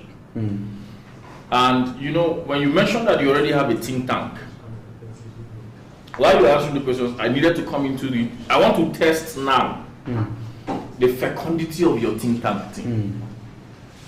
So, if at this point, and I'm not saying it to chide you, please go I'm ahead. saying it to anybody who is a leader here. Because so long as you can lead yourself, you're a leader. Whatever you cannot name, you can't manage. And having seen now that at this point, it's too late to not know what is causing the farmers' headers clashes, which I just said that it is climate induced. There is a decline in from the Futajalon Mountains to the Sahel. Climate has changed. Lower rainfalls,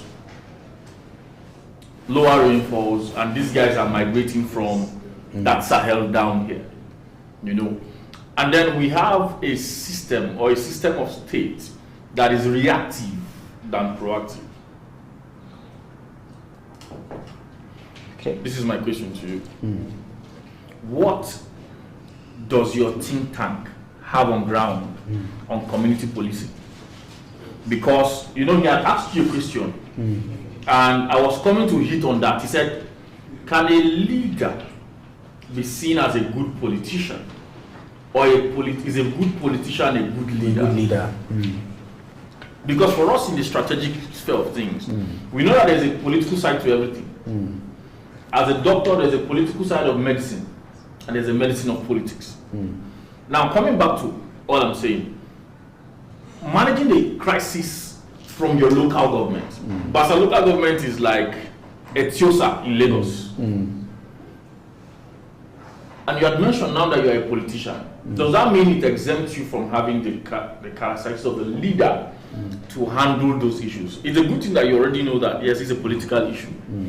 George asking this question now pushes you into a place that seems to make me a kind of uncomfortable. What is English I'm speaking? Is it necessary? Go on, sir. The thing is, I want to see, what is, Chris, you are in Tono, Nigeria, 2039. That's our book. It's been long, we've not touched it for a while yet. So, but if you go there, there are things we've identified and there are solutions we've bring in. What is in your team? And I need you to answer this question as sincere as possible, because I have the capacity to give you quality men to add to your team. You know, who will do it at no cost. This man sitting right there is one of, if you get him as critic, guy, you go there straight. So what is your plan for Bassa as it has to do with solving communal clashes? Okay, I think that's the first of the question. Okay. The peculiarity of the issue of individuals coming into Basa You can take your time. till date, right?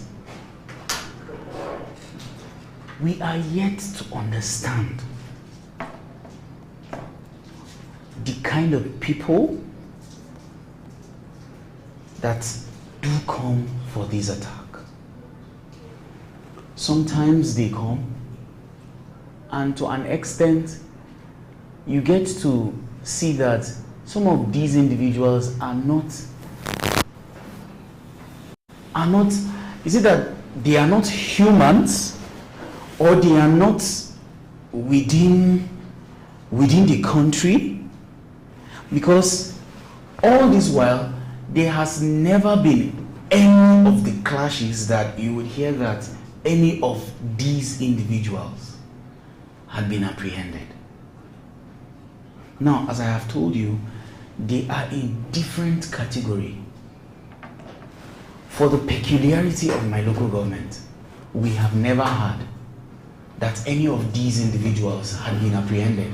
To an extent, most of the community traditional hunters would get to tell you that these individuals, they come, and to an extent, when they begin to exchange bullets, or maybe when you get to shoot the individuals, good. So, in issues like this, we try our best to understand the measures that should be put in place. In fact, just last week, they came into his house in the particular place.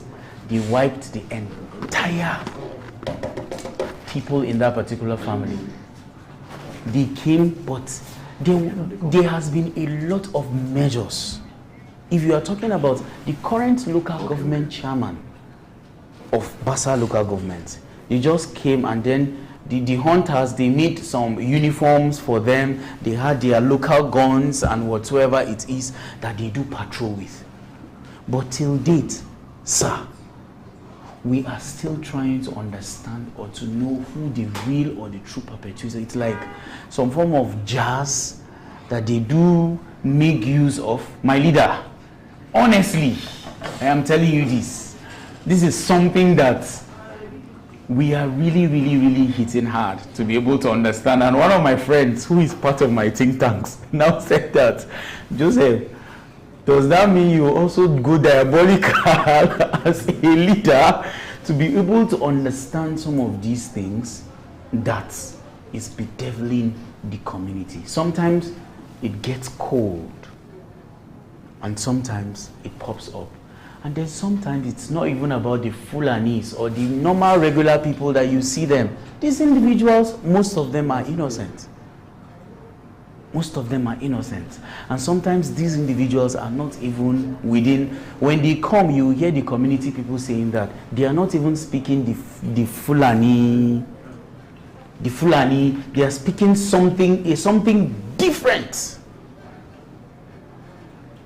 And even when you get to shoot, they don't, or maybe you get a target, or you target someone and then you get to gun him down in their traditional and diabolic way of, because they within that community, they know what they usually do. There has never been a corpse of any of those individuals. Even when you gun them down, they don't leave any of their own there. All this while. So what is it to say there is maybe a foreign interests? You know? Well, that is one of the major things that at the moment we are tilting towards, and as part of our research. That was one of the things that I told you that I have not yet gotten an express for me to give you a valid end point and to be able to say that, because for people like that to operate this well, that means we're not talking of the Nigerian clan. Because if you look at the mode of operation and how these people carry out these attacks, even the leadership of Nigeria, like even the so-called military and this thing. You are very correct, my brother. You are very correct. And a part of my local government.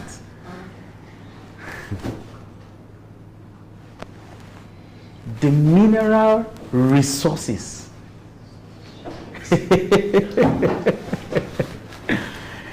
The mineral resources that it has, sir, is beyond comprehension. So part of the things that we had worked with my think tank and part of the things that we hope to achieve was because there are some strategies, most especially on the issue of security and with the issue of autonomy, which has not yet been gotten fully, that we intend to implement is, of course, the issue of state policing. What we intend to do is, because we don't have the power to automatically say that we want to implement that. No. But the major thing that is on ground for us now is part of my manifesto, and I could show you afterwards. I would share that with you. The local hunters on the streets, they are one of our major priority for us as when we get into power, to be able to revamp and be able to equip these individuals to protect our boundaries and territories in our localities. Because you know, it is local, and these people, you have to go local with them. So we have to have an interface with local chiefs and local community leaders to be able to know and to be able to understand. There are some strategies that we may not be able to put them in order because we are not yet there. And when we begin to do it, it may seem as though we are overcrossing our boundaries. But sometimes some of these our think tanks get to do, because our think tanks are cutting across all the federal wards to an extent. In a particular chiefdom, we have think tank. In a particular chiefdom, we have think tanks. In a particular chief, so we get to know and understand the peculiarity of the issues in each of those local governments. So, like when you do these things, yeah, hopefully when that time comes, and empowering these local vigilantes, you know, at some point from the way the government operates, you see that there is maybe a lag in the process, and then these guys have weapons, and then they turn out to become problems. The vigilantes themselves, they now start menacing the community they're supposed to protect, maybe due to negligence from the part of the government or a default in the agreement. Yeah. So, like in the light of that, for my community, I think that's happening. These guys, they came out with all goodwill. They started protecting the community, but at this point now, they kill anybody at will. Whether you're innocent, they even become very terrible robbers and stuff like that. So, like, when you decide these things, do you also consider these realities that may befall the goodwill that you plan to kind of inculcate? Yeah? Okay, well, I'll get to say that most of the time, and most of these individuals, you get to understand that you have to first put the issue of checks and balances and totally understand the kind of people you are recruiting as part of your team. And of course, as leaders, we would keep on having, while in power, of course, as I had said, it's something that I intend to be having a consistent meetings with these individuals, the security leaders, giving us feedback as to the functionality of the individuals that they've recruited. How many people do we have? In Tegbe, in Zovo, in Tahoe, these are some of the words that we have that I am mentioning to you. How many of these individuals do we deploy in each of these places? And how is the functionality? How is the interest of these individuals to be able to curb such menace in that particular locality? And that is why you see sometimes I would get to say even some of these local vigilantes do much more better than some of our police that we have, and even the soldiers. Because the soldiers and the police, they only get deployed to those particular places when the issue happens.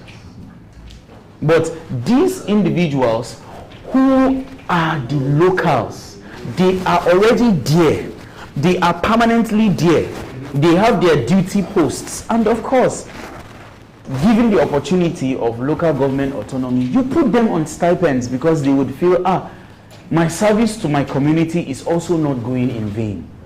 I also have something. But it is when you just remove your hand, that is when what creates room for what? For compromise. Just as you have said. But when you put them, you have an autonomy, you have billions running into the accounts of the local government council, and you have these local individuals in the local government. What do you need to do to be able to keep them in check so that they wouldn't feel, I have been bought to come and do this, or probably to betray my own people. You see, some of these people here, let's call a spade a spade. They are after, Nigeria is blessed. So these individuals are majorly and mostly after what we have in the country. And then they believe they cannot come to the city center.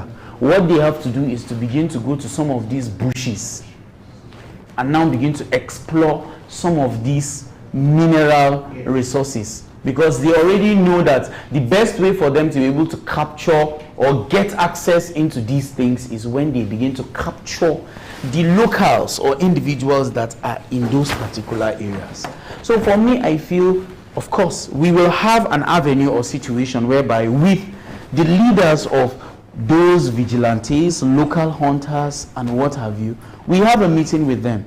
And of course, we get to tell them this is what we need to do. We empower them. And not just empowering, we also make them feel comfortable.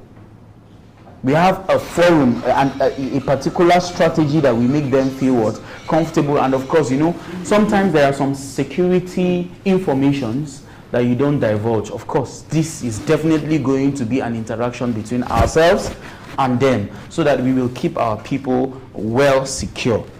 And the issue of, we had, as part of my manifesto, the issue of mining in my locality is one of the things that we intend to.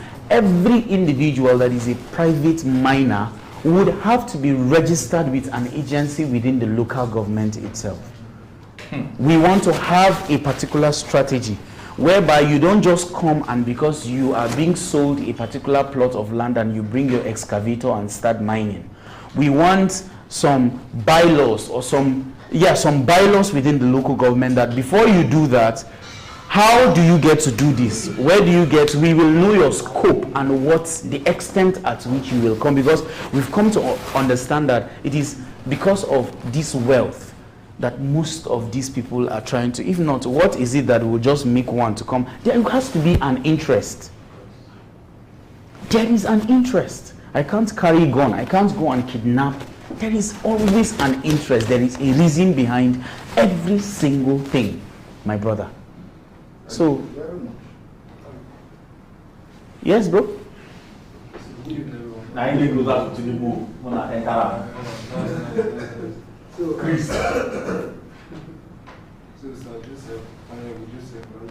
Anyone goes. Having heard from you this one, I noticed some atom of intelligence. Thank you. You actually seem like really a leader and someone who is visionary. Yeah, that's good. So I just have a few questions for you. Right. Firstly, is that you are from Basa, yes. Basa local government in Jos, right? Yes. That's good. So, what one problem have you identified? Apart from the hunting issue about revamping or innovating? Yeah. So, what one issue that is of major priority to you in your hometown? And secondly, how do you intend to handle the abject poverty issue that has actually bedeviled most communities in Nigeria, and which I'm very sure it is also evident in my local government. Yeah, that's one. And then secondly, the second I would have loved to ask you, but you are not Tinubu and you might not even have the capacity to address it exactly as regards the current economic situation, right? Yeah. Before Goodluck Jonathan entered, people were even complaining of how the economy has been. He entered, he did his own, they said his bad luck and stuff like that. This person entered, Buhari entered, people complained, Tinubu entered. But the question is not for you. So now the third one is, what are the metrics to put in place as regards your own administration now?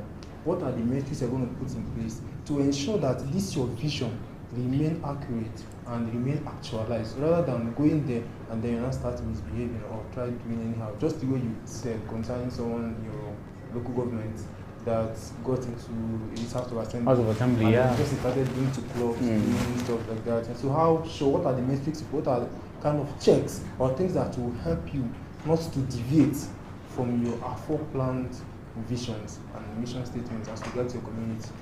That's the second question. So I just have two advice for you, and that's probably after you are done addressing the questions. Okay, thank you very much, sir.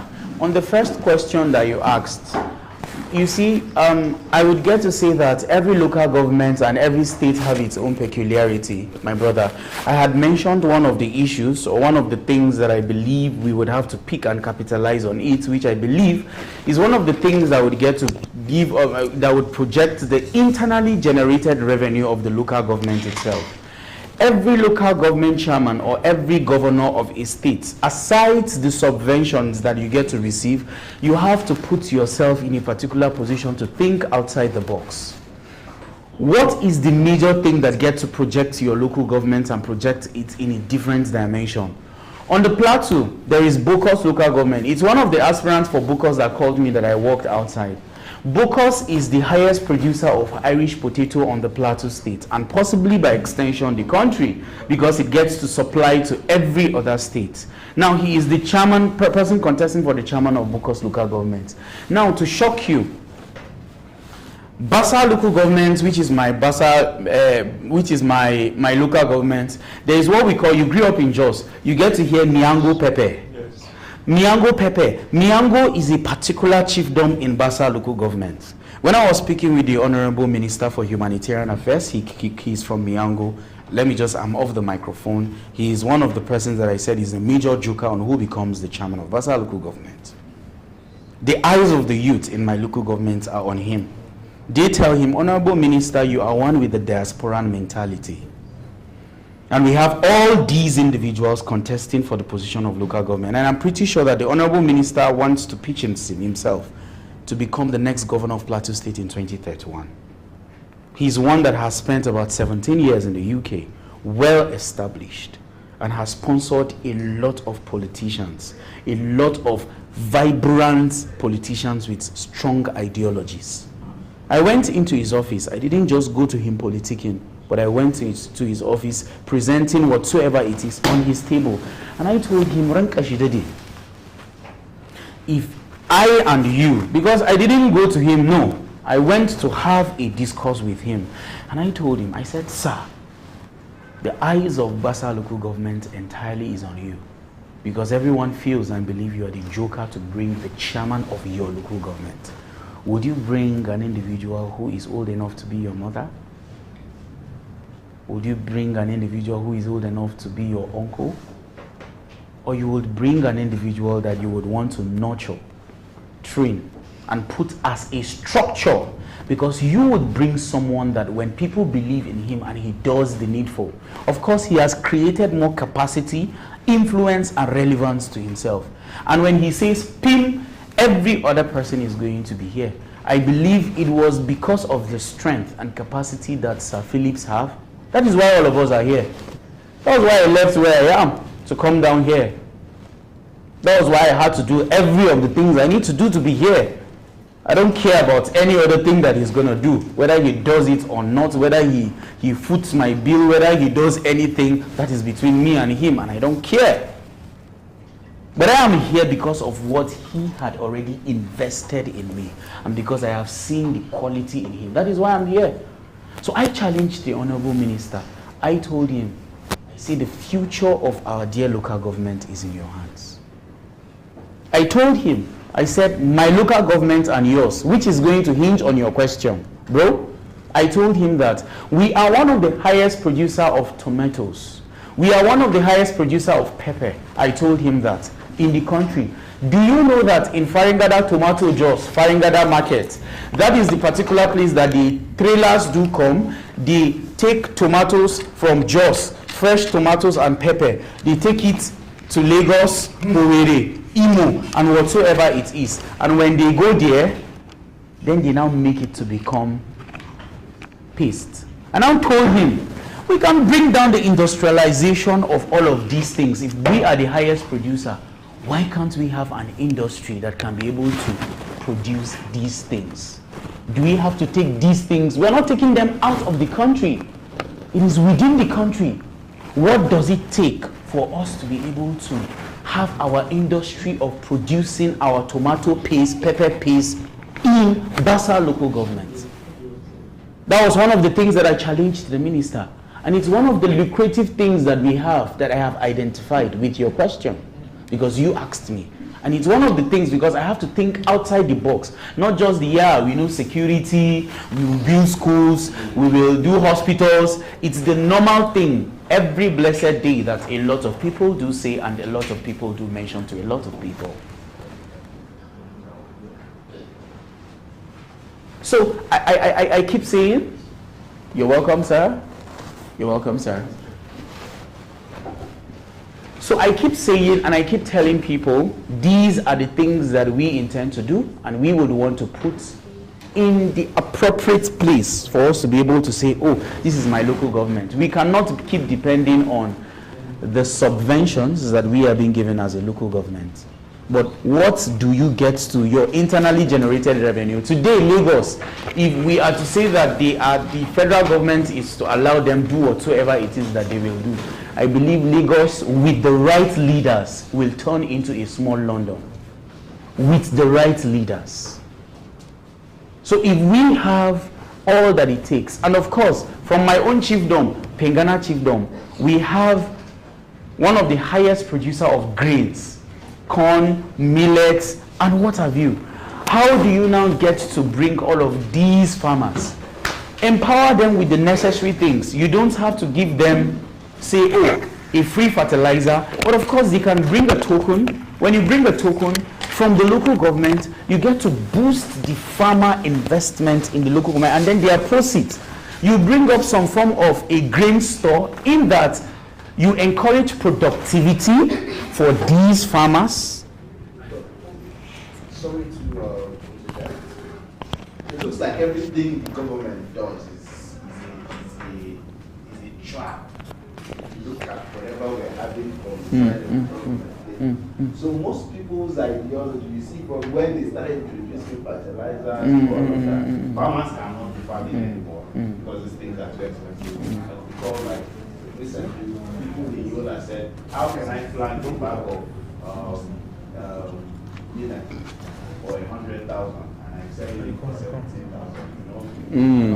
So it's like the government is more trying to, so I don't know how, when we talk of helping, it looks like the government is actually not trying to help. From every aspect we try to come from. So when you say help, so I want to really practically see how that happens. But from speaking about it, it doesn't look like there is any truth to that effect. Well, why I'm saying this is to his question, because he asked, and I am trying to leverage on what we have, because he said, what special thing have I seen within my locality that is different from the security issue that I had tackled earlier, that we can be able to see how we boost. Because we have actually lost confidence in anything governance. I have to be honest with you, especially with the advent of APC and Tinubu, right? So we have lost every confidence. Let's say here. Can I come now? You know, it's a duty, it's a responsibility as a citizen, as an individual. You're like in America, I've not been there, but I've already made my research. Every citizen in America as a child today wake up and say, God bless America. It's like a morning devotion. Don't you think that would go a long way? As a citizen, when you say you have lost hope in government, that means you have lost hope in yourself. I listened to Mr. Jude. Is it Jude? Yeah. He said knowledge. Am I correct? Very, very important. I listened to as a youth, because the doctor himself said, during Awolowo's time, he doesn't come out as an opposition just to talk. He speaks based on data. And that put government on top. They do what is important because you imagine somebody checkmating you with information and the right data. It goes a long way to enable you to do the necessary things. And that's why I asked a question, the difference between politics and what? And leadership. Because when a citizen, a young man, says, I lost hope in my family, it means he has no direction and he has no focus. And that is the area I think the first speaker really hammered on. He said, let us have that knowledge about what to do. And listen to my young man here. He asked a question. What has government done with the subsidy? What has government done with issues like border Nigeria?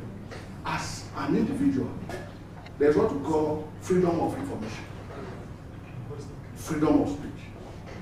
You can go to some certain organization or agency that have this information, or you as yourself, you can make this research to equip yourself, because if you lose hope as an individual, as a young man, and in the government, and all of us hope to be in that position, when you get there, because he asked a very vital question that does a leader need to be prepared before carrying the mantle of power? And that question is for all of us, because as I am, I've learned a lot from this gathering.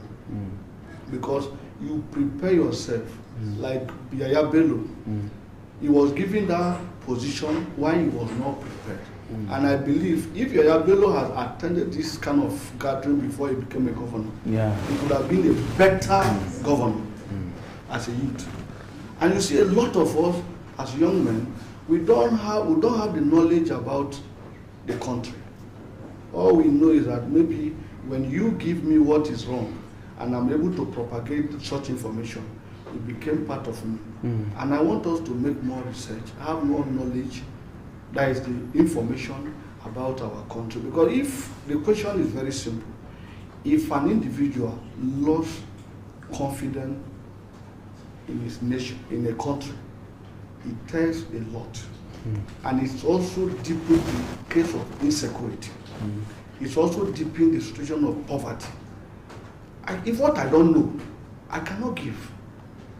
Like what? You cannot speak English, you cannot communicate when you go to America. If you cannot speak Yoruba, you go to typical Yoruba area, you cannot communicate. So it's a problem that we have to bring this together, because you cannot say because the government is not doing 100%, then we lost confidence in the government. There is a way we can also do our own part as a citizen to make sure that this equation, this problem can a little bit, you cannot be eradicated totally, but we can solve it to a percentage. And the first speaker made mention of the ratio. The ratio of good people to that of bad people is very high, and that's why we're facing these kind of numerous challenges. Insecurity is not a problem that comes or that was born out of Nigeria. It was a problem that all of us have as an individual. Because we have failed to take up our responsibility. You said those who came to your territory to terrorize the area, the people are not even people you know. That means people are giving them room to come down.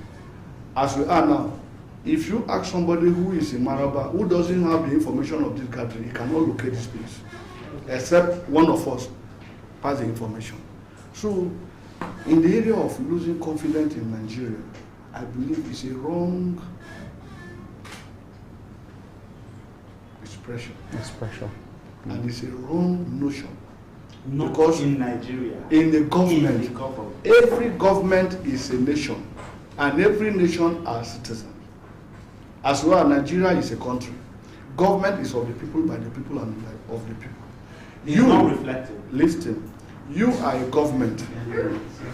All of us are government. Okay. I'm coming. Okay. I want you to understand something. No, I want this conversation. The narrative is clear. The narrative is very simple. No, the narrative is very simple. If there is confidence, there will be confidence. Now, if there is no confidence, there is no confidence. So let me take you. This young man. Thank you. This young man, let me use him as a case study, as a practical example. He's my family. I'm his family. We grew up. He said something. He was sitting, lying down on his father's cushion. Bedbug was tormenting him. And he woke up. He took that responsibility that, look, I can no longer allow my father. Thank you. That is a different Listen. Nigeria is a country. We have leaders. As I'm talking to you now, if you have the knowledge, you can also access Mr. President and tell Mr. President that, look, this, you must not be everybody cannot get to the president. Everybody can get to the president. Everybody cannot. Do you know get why? to the president. Do you know why? Do you know why? No, do you know why? Yeah. Why is it very simple? As you are, you can. Okay, in a short language, you're defending the government. I'm not. I want us to understand something. The truth is, I have lost confidence in what present government is doing. Why? And the only way that can be restored is through what? Why? Create security. No, why? Create ease. No, why? I'm stating them. Create security, create ease, create healthcare. But these things are an abyss to the common man. Everybody is suffering it. So how do you want me to have confidence in a system that is trying to pull me down out of all of the efforts I'm making? I think the next conflict should be a debate structure. I love it. Okay, well. So you say you're disappointed in this government. What role are you playing in making this? I'm taking a lot of roles. The truth is, no, does change start with you? Yes, I have done a lot. Most probably you're just seeing it. No, like what? No, like what? Like we need to see If I start evidence. stating them, he knows. We need to see evidence. Evidence. When you don't blow your trumpet, people blow it for you. No. If you are doing things, people What I'm blow saying your is, you trumpet don't for know you. me, you've not seen me. No. The thing is, You've not seen let's me. bring this balance. Let's bring this balance so that I bring Dr. up. He has his rights because he feels alienated. It is fatalistic that according to what he has, the government has not met it. Now, he's not speaking because he doesn't have food to eat. Like what? I'm speaking, sir. Don't be offended. He's not speaking because he doesn't have food to eat. But he's not speaking because if 300 could feed 10 people, he can't even go with 3 now. He's not feeling the direct impact. There are people who are dependent on him who are feeling the impact. He's an engineer, also a student who has graduated. He's a graduate engineer. Parts are becoming more expensive. He sees things go wrong. He has seen somebody get involved in an accident on the road because the brake pad was has reached the point to change and there's no money to change. Have you not seen taxi men who are just driving taxis for survival? The exhaust is bringing out smoke, but they must go out to eat. He has the right to say the government. He kept on saying he has lost hope in the government. And the irony of this is, this guy voted for Tinubu. No, it's not something to laugh at. If you are laughing, it means you're missing the point. It's one thing we don't understand in Nigeria, our ability to retract and then correct. You see, governance and government, they are two different things. Bishop Hassan Mwantikuka always talks about the alternative voices that people in governance listen to. If I have this man as a member of my team, when the time comes, I will be glad. A man who can tell you that, yes, I might be your friend, but you must do what is correct and what is right, is important. Also, on your own end, saying that, yes, we should be able to say well about our country. And you gave an example of the United States of America. One of the things you didn't put in note is that country or that nation is 250 something years old. And this is a nation that has been riddled with civil wars. And you see, I don't want to say too much, I want to bring up Doctor. Let me give us an assignment for the next conclave. I think the next conclave should be 1966. January 15, 1966, the crime scene of Nigeria. Maybe that should be the next, so that we come back, sit down and talk. Because I looked at General Rabos' recent book he published. And he spoke about, you would expect that he comes to talk about, as a former CDS, he comes to talk about asymmetric warfare and all of that.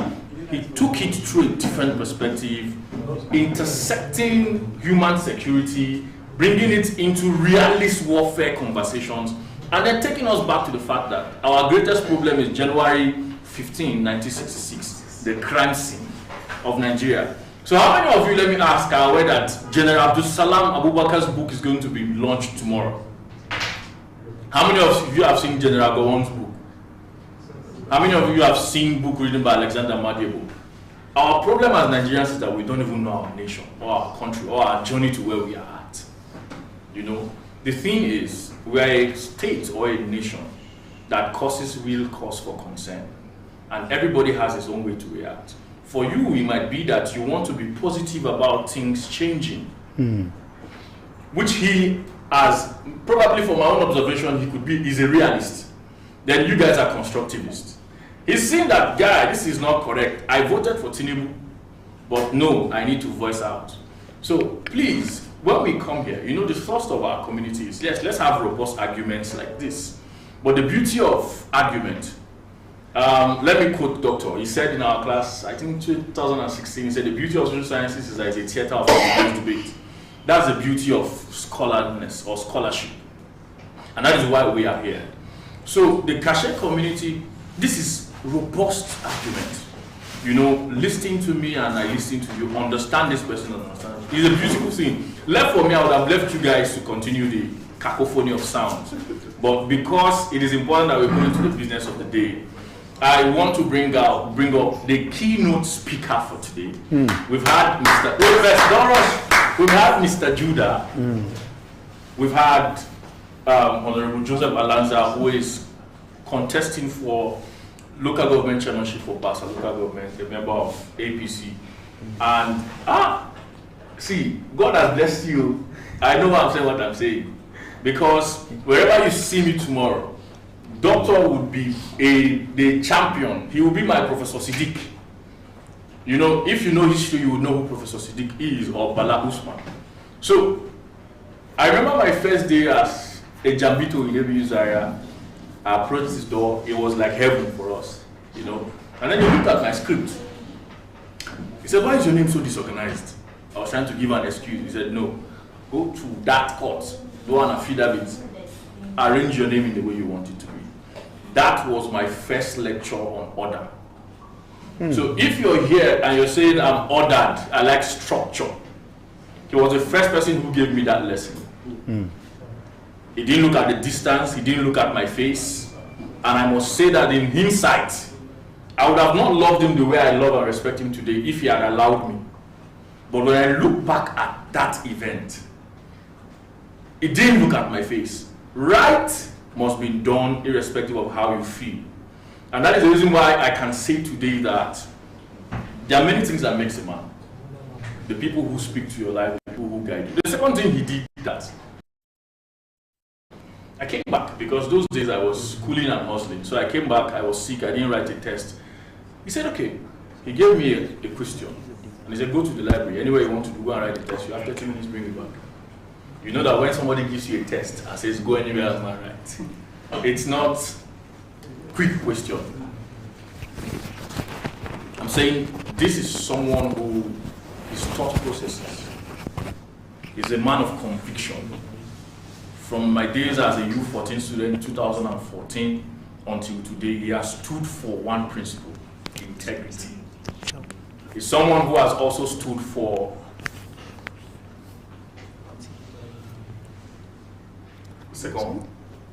He's someone who has also stood students. Oh, what about Nigerian students? If you went through Nigerian universities, federal or state, wave.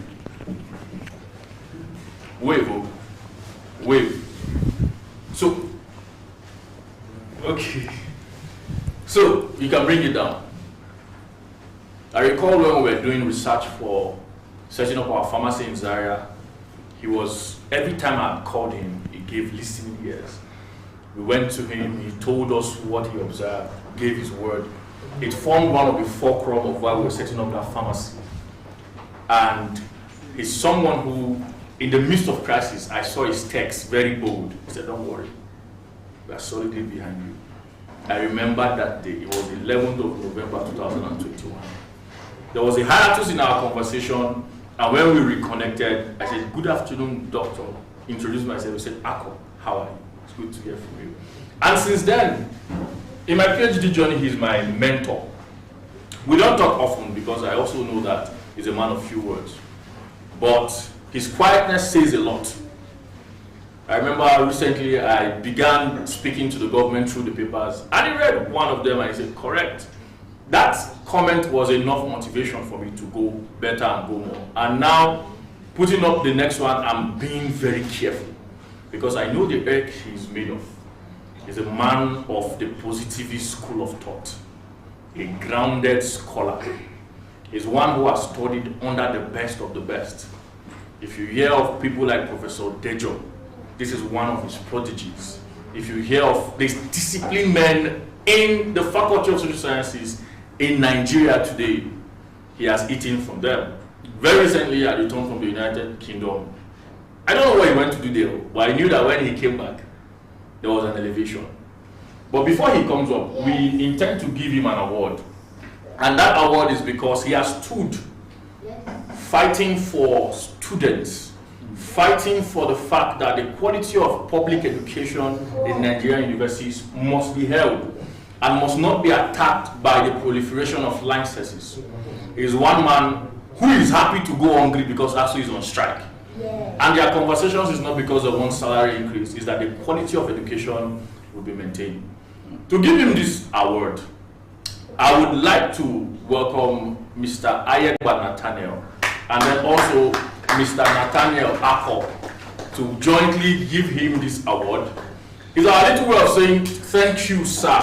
You weren't expecting it, but we see you. The works you do, quiet. Everything I've said is going to be speaking to us in not more than 30 minutes, but I promise you, you waited so well. This is one who we've drank from again and again. And then there is no limit, you know. So, Doctor, sir, if you do us the honors. Senator. Baba.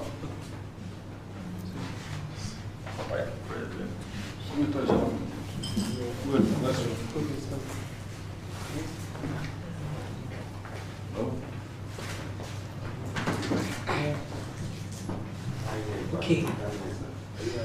Yes, sir. All right. On behalf of the Aceh community, sir, we present the award to you. Thank you very much. Thank you, sir. Thank you.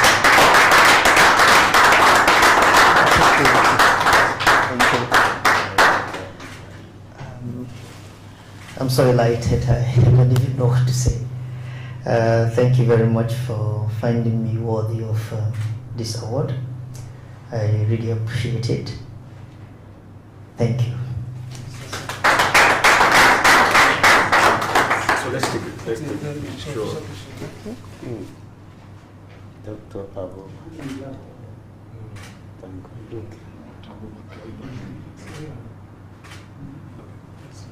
So, Doctor, this is your session.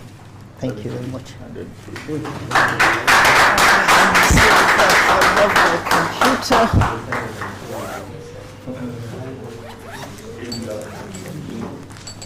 So just sit down and then we'll receive Doctor. Well, time fast spent, I know, but you will get value, then you get quality information.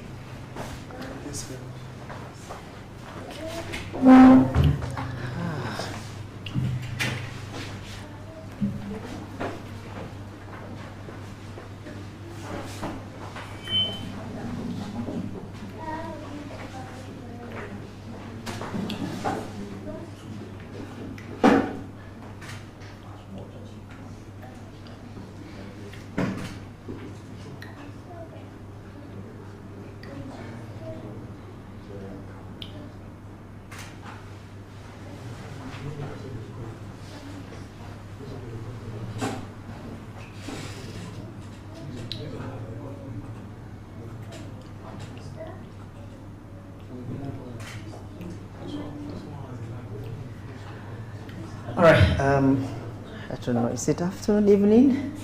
Or should we say good afternoon this evening, good evening this afternoon? As he rightly pointed out, my name is Abubakar Ibrahim. Accidentally, I happens to be a teacher in the university. I've been in the abuse area for the past 15 years now. I'm becoming a veteran. And I see myself more of a teacher than a lecturer, because I teach. I don't lecture. Because lecturing is delivering at the peripheral level. You just give people the skeleton and expect them to bring a flesh. But I do the other way around.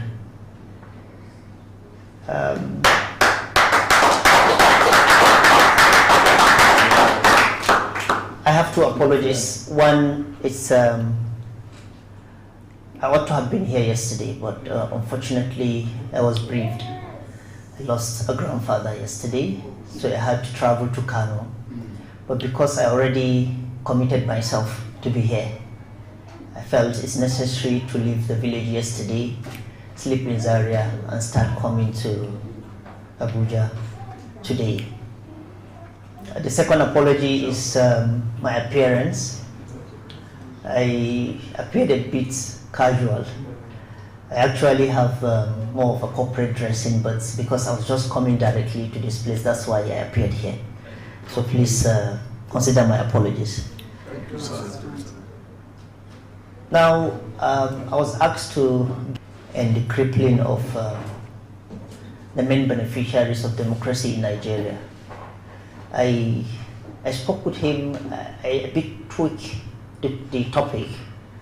So what I'm going to talk to you about is poverty, political patronage, and democratic vulnerability in Nigeria. Rethinking citizen welfare in a democratic state. And my reason of tweaking this is to align with what we have today. Today is Democracy Day, isn't it? It's even a public holiday. And what is democracy? I met a debate, an interesting debate about democracy, and the most conventional definition of democracy being government of the people, for the people, and by the people and for the people. And one of the key debaters is saying, no, he doesn't agree with that. It doesn't really reflect his government of blah, blah. So I reasoned with him, and those are some of the things we are going to discuss about. So please forget about what Philip Apko said about me. Don't have high expectation. I'm still a student myself. I'm still learning, so I can also learn from you. First, esteemed guests, distinguished scholars, policymakers, representatives of civil society organizations, members of the media, the conclave society, ladies and gentlemen. It's a privilege for me to be here and to deliver this lecture, especially on this historic occasion regarding the crucial time in our democratic history. This paper is about the interplay between poverty, governance, and citizen welfare. While all over the world, democracy is often celebrated as a system of government that is by the people, for the people, and of the people, in its true essence, transcends the mere act of conducting periodic elections. Democracy must enhance material well-being of its citizens, create opportunities, alleviate vulnerabilities, and strengthen confidence in public institutions. Today, I invite each and every one of us to reflect on an uncomfortable but necessary question. These questions are, what happens when democracy coexists with widespread poverty as we have it today? Can citizens effectively exercise democratic choices when economic survivals dominate everyday life? Can democratic institutions remain legitimate when millions of citizens struggle to meet their basic needs? These are questions that are particularly relevant to our dear country, Nigeria. It is also something not in hiding that Nigeria is the most profound paradoxes in contemporary Africa. Why do we make this conclusion? As a nation, we all know, statistically it has been proven. I think also I met someone talking about the essence of statistics in governance. It has been there in all the major institutions that give what we refer to as authentic statistics. We are a nation endowed with abundant human and natural resources, dynamic entrepreneurial populations. I think we have the privilege of having the most wealthiest person in Africa. We have extensive agricultural productivity potentials. No place in Nigeria where you can seed something and it will not germinate and grow. It's not in every country you find that. And we have a significant human capital that stands out. No corners of this world you go to and you don't find specialists that are Nigerians. Yet, despite these advantages, poverty remains widespread. Every year, battalions of the poor keep increasing, while the rich keep trimming and trimming.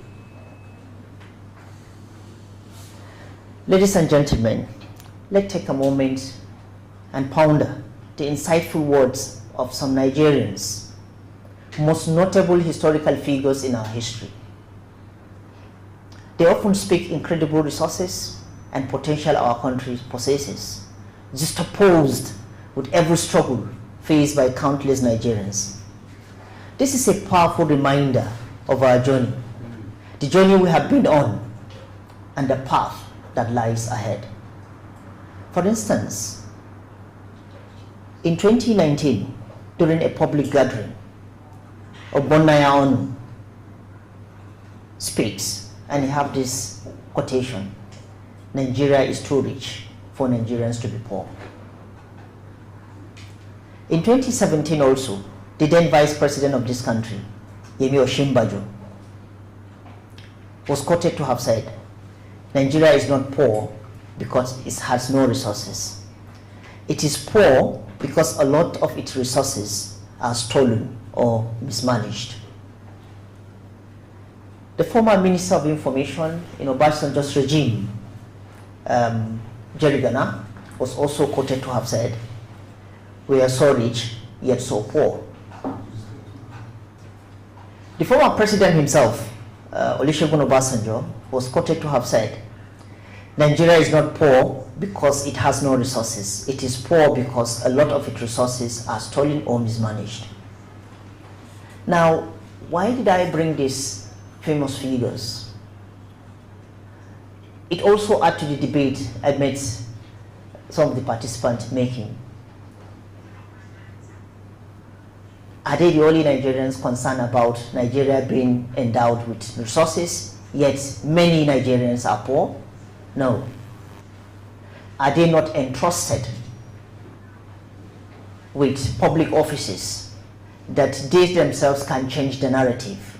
I'm coming back to your position. They are in government. Obonaya Onu was a former minister. Osinbajo was a vice president. Olusegun Obasanjo was a president twice. Jerry Gana was a minister. But they have all alluded to the fact that we have abundant resources that should never in any way, for any Nigerian to be extremely poor. But why are we extremely poor? And we can also see most of this in every public gathering.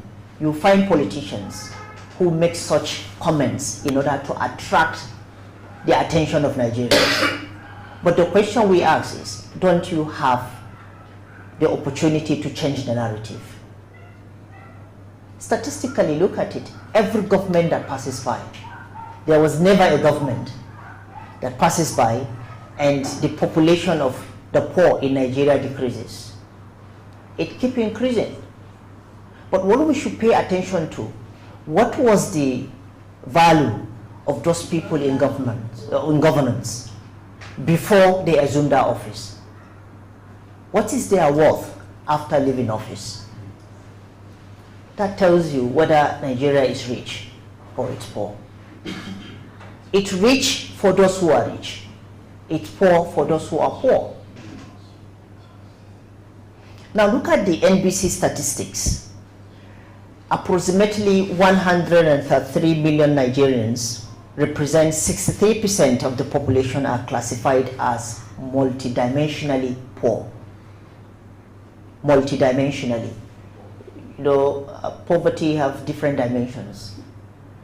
But multidimensionally, 63% of Nigerians are poor. It means if you subject it to every dimension, they are poor. Every definition of poverty you use, those 63% are poor.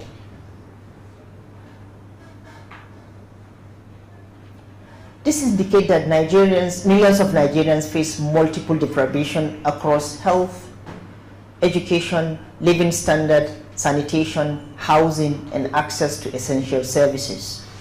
The NBC report further highlighted that notable rural-urban divide, with 72% of the rural residents experiencing multidimensionality poverty compared to 42% in the urban areas. Again, the poverty itself, having come from the background of sociology, there's what we call an urban bias.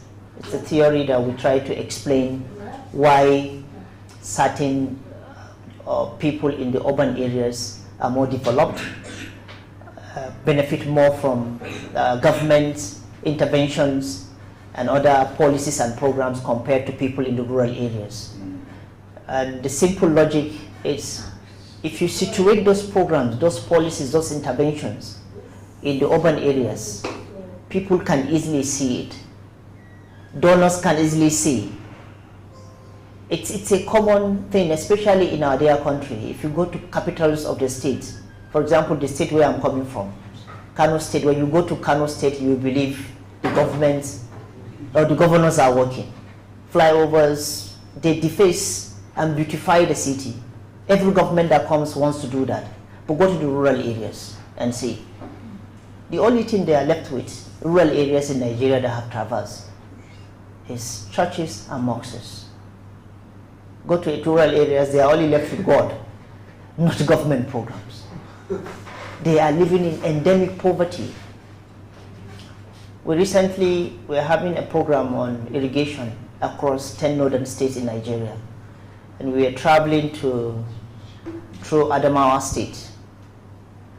And as a sociologist, we are trained to observe social phenomena and interpret. And I was asking someone, a student who sat close to me, he's from the background of architecture. I said, what do you observe? What can you say about this rural area? He kept quiet. He said he doesn't understand. I said, if you look at the architectural designs of the buildings and the types of buildings that we have seen in different locations, and look at availability of natural resources around that area, you will see differences. In most areas where the areas are dried, no any water resource, they are extremely poor. Why? Because the major means of survival in Nigeria is agriculture. And if you don't have water resources, how do you cultivate? Even if you are going to cultivate, it will only be for the rainy season. And you know, rainy season, you don't have control over it. Unlike dry season farming, you have control over it. There is no certainty in rainy season farming. And I said, look at it again. Did you see any school around? Which is one of the indices of development, education. He said, no. I said, the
country, or do we have leaders who love themselves? Do we have leaders who think, who have the brain to think?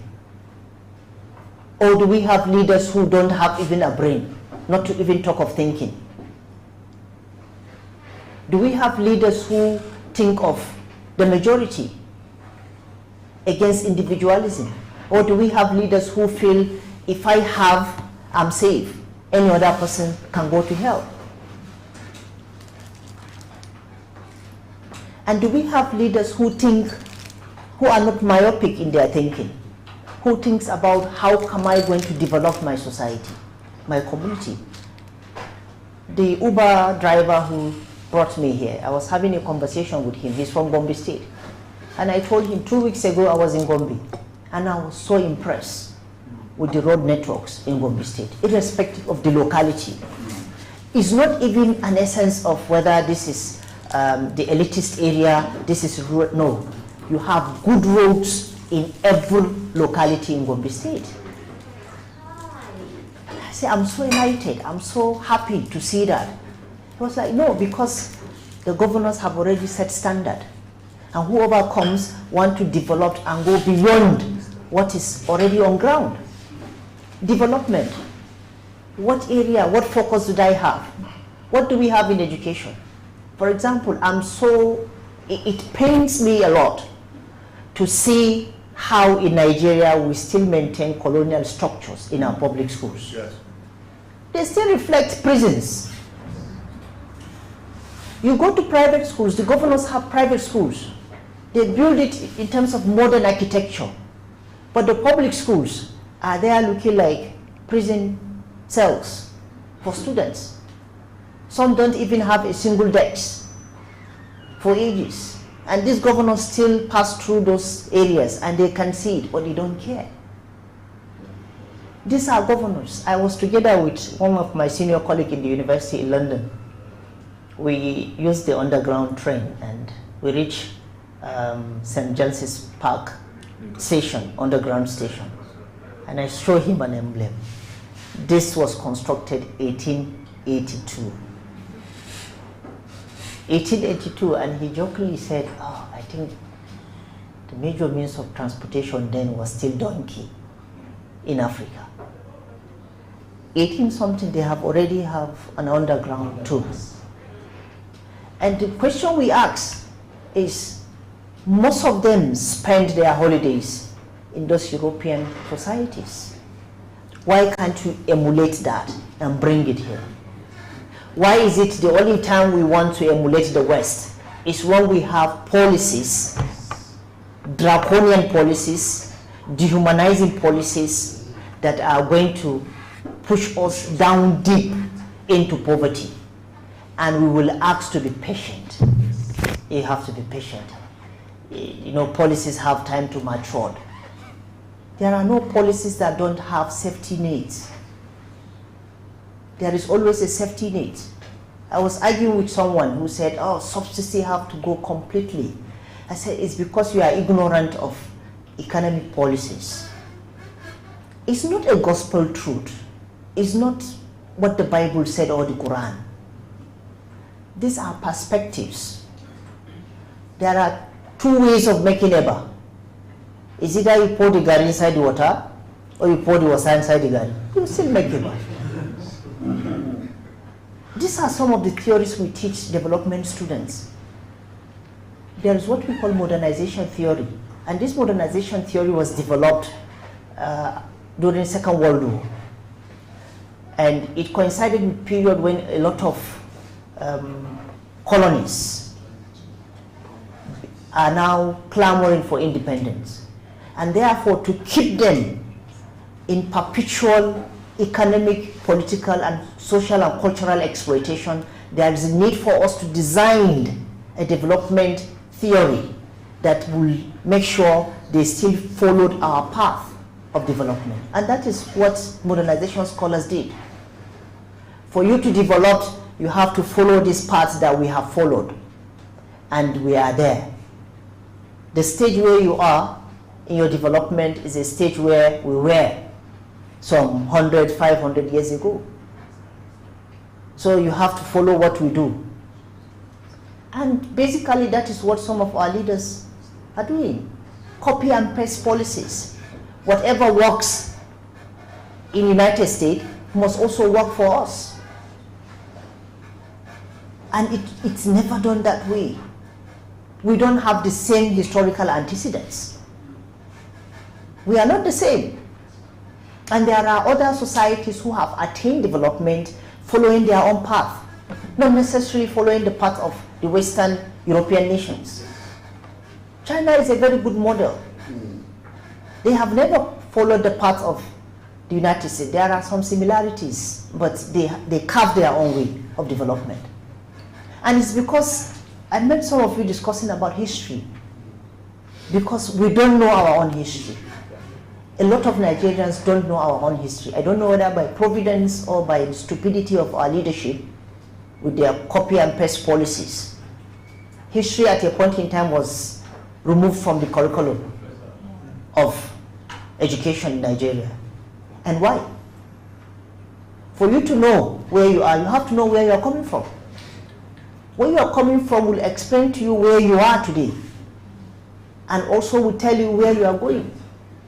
If you read some of these classical books, especially the development theorists, who try to craft an alternative of development theories, at a point in time, the tax that was collected in Sokoto Caliphate was used to develop Queensland in Australia.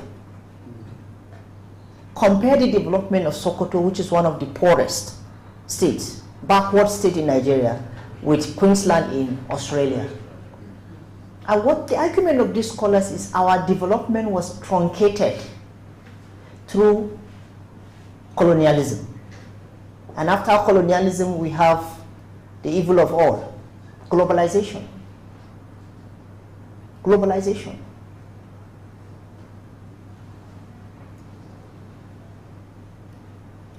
Apart from development that we should critically look at, we should also look at democratic accountability. How accountable are people that we send to represent us? Do we need to account for them? Do they need to account for us? Are they serving us, or are we serving them? And you know, sometimes some of these things are psychological. People seem not to be lost. You send people, you give him the mandate, but he's now becoming your own master.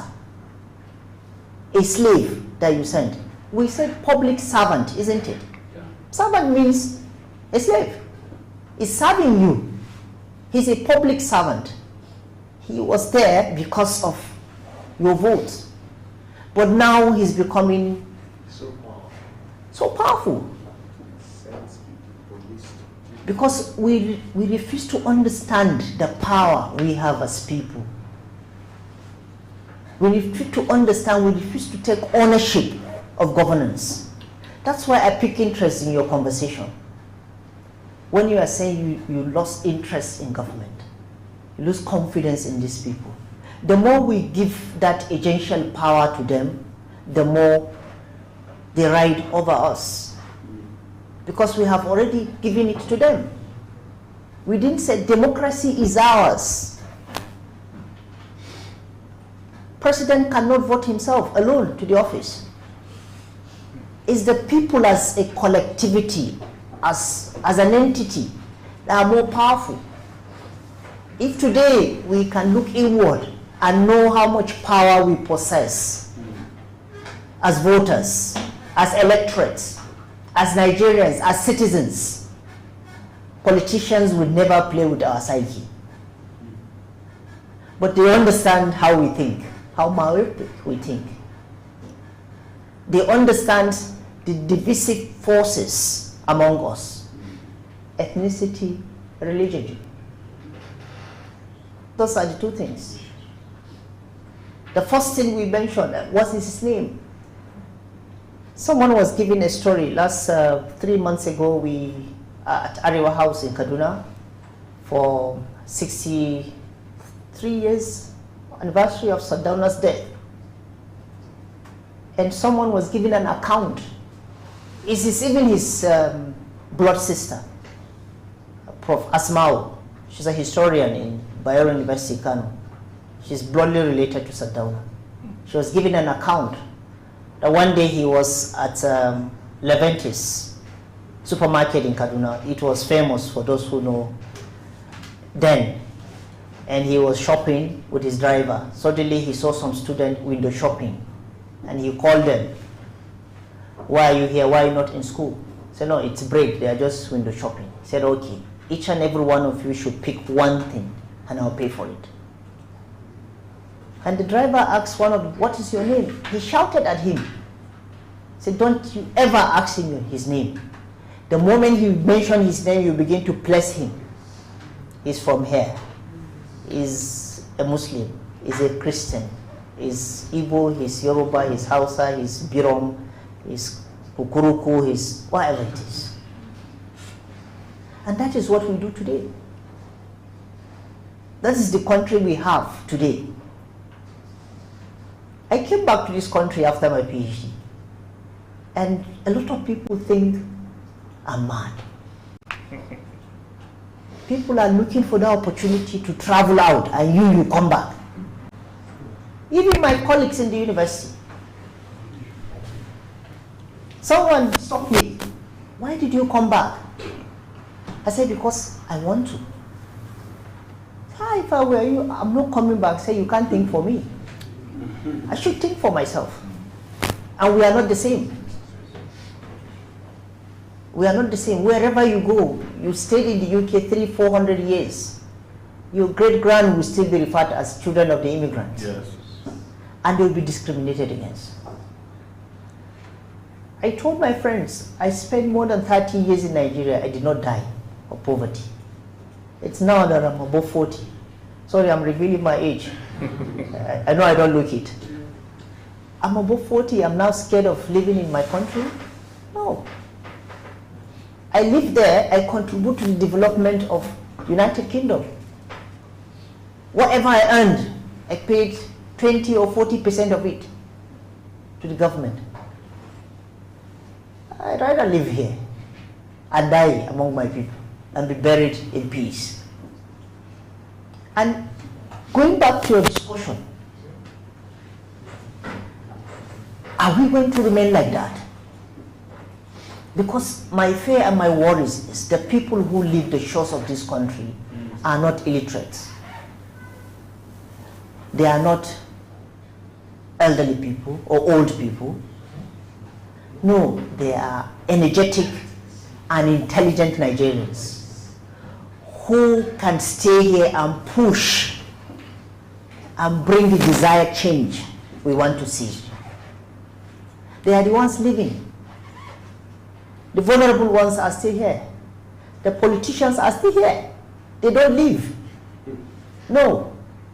A friend of mine from Kenya jokingly asked me that, why is it you don't have sugar daddies among Nigerians? Whomever I try to follow to give me money, he doesn't. I said, let me tell you the reality about Nigerians. The Nigerians you see here are those who are hustling. The rich ones are back home. They only come for holidays. Go back. 2-3 weeks, they'll come back. This is where the money is. There you have to suffer and earn a living.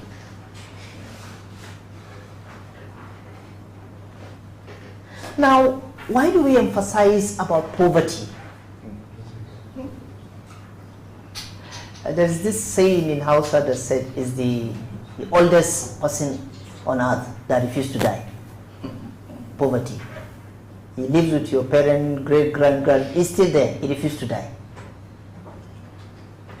We are empathic and we emphasize on poverty because it heightens citizens' vulnerability through political patronage. It weakens democratic accountability. It diminishes their ability to engage fully in democratic governance. Let's think inward. What is happening in our dear country today? Election will come, 200 naira, 5 Maggi cubes, salt, detergents, is what they distribute. It's people who are very close to the politicians that gets this wrapper and t-shirts and face caps. And these politicians, you voted in and you suffer for 4 years. And you will not see him again till another, when election is around the corner. I could recall even when I was not working, I never for once, they can come to our area, give money to our friends, but they don't even share with me because I don't collect. Because it's not something tangible. There was a time they shared 70 naira. And everybody was, oh, we got 70 naira from that man, that idiot. And that's all. And on election day, you vote for him. The same idiot, you vote for him. And I don't know who is the idiot. Political patronage. Poverty creates political patronage. Because of that condition where you are. Sometimes we have to give excuses to people.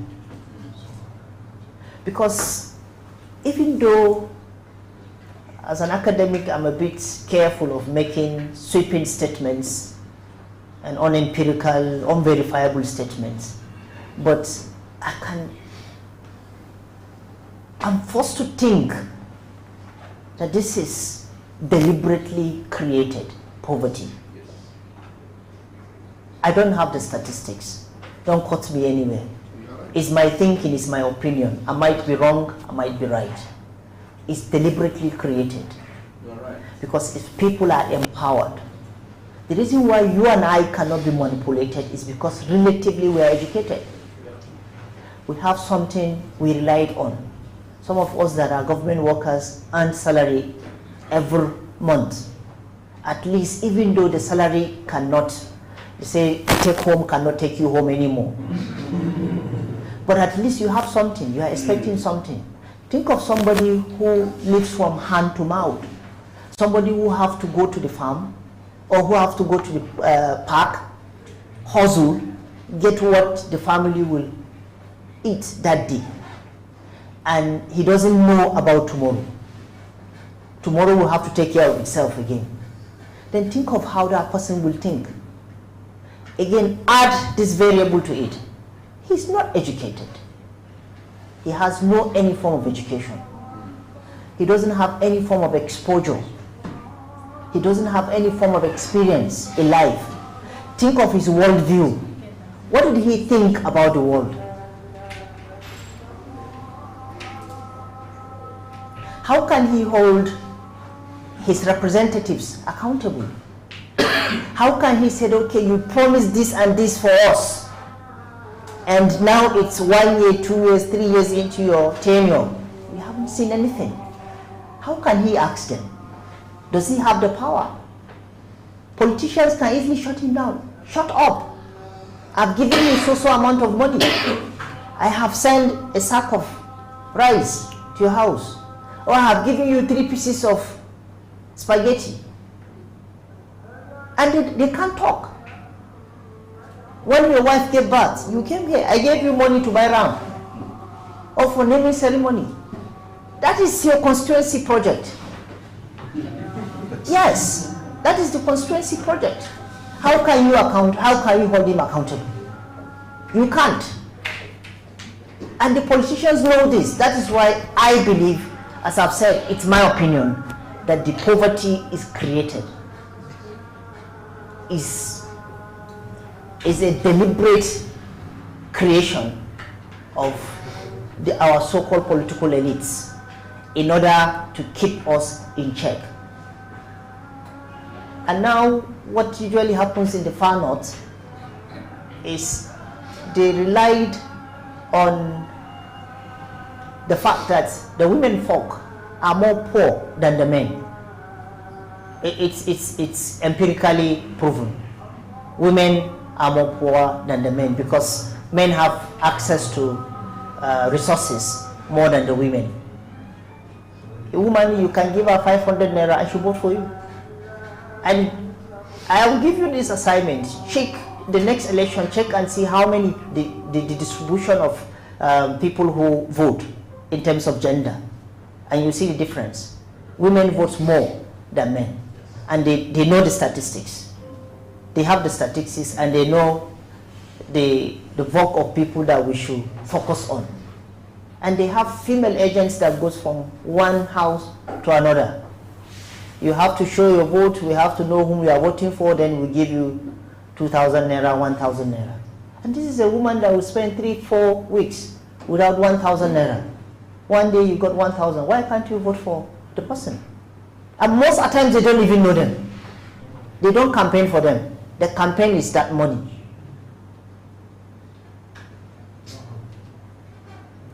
Now, my heading is Nigeria's poverty challenge in context.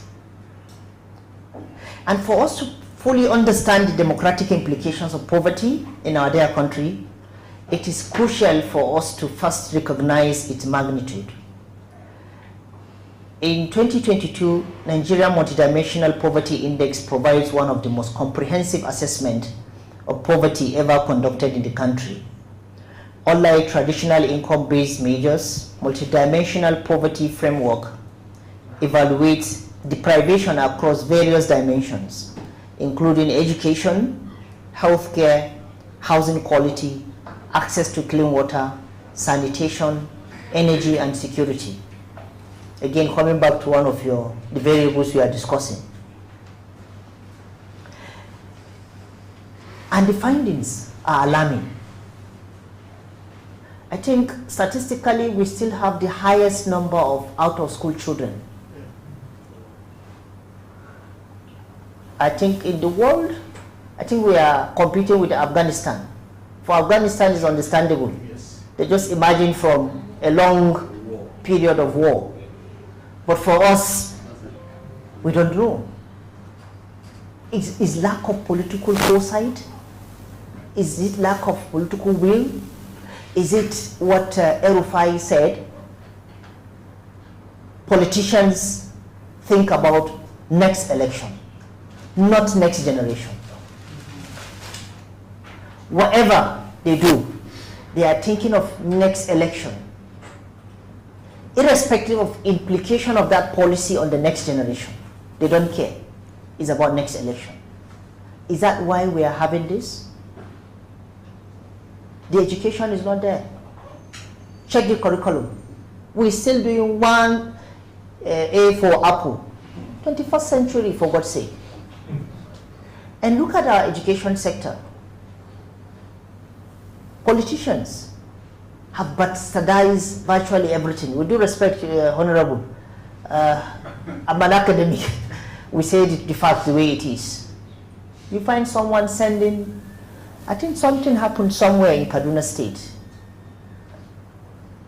A man was given an appointment as the ES, Education Secretary of a local government. And he gave his younger brother, who is a drunkard, a tipsy for that matter, headmaster in a village school. Yes.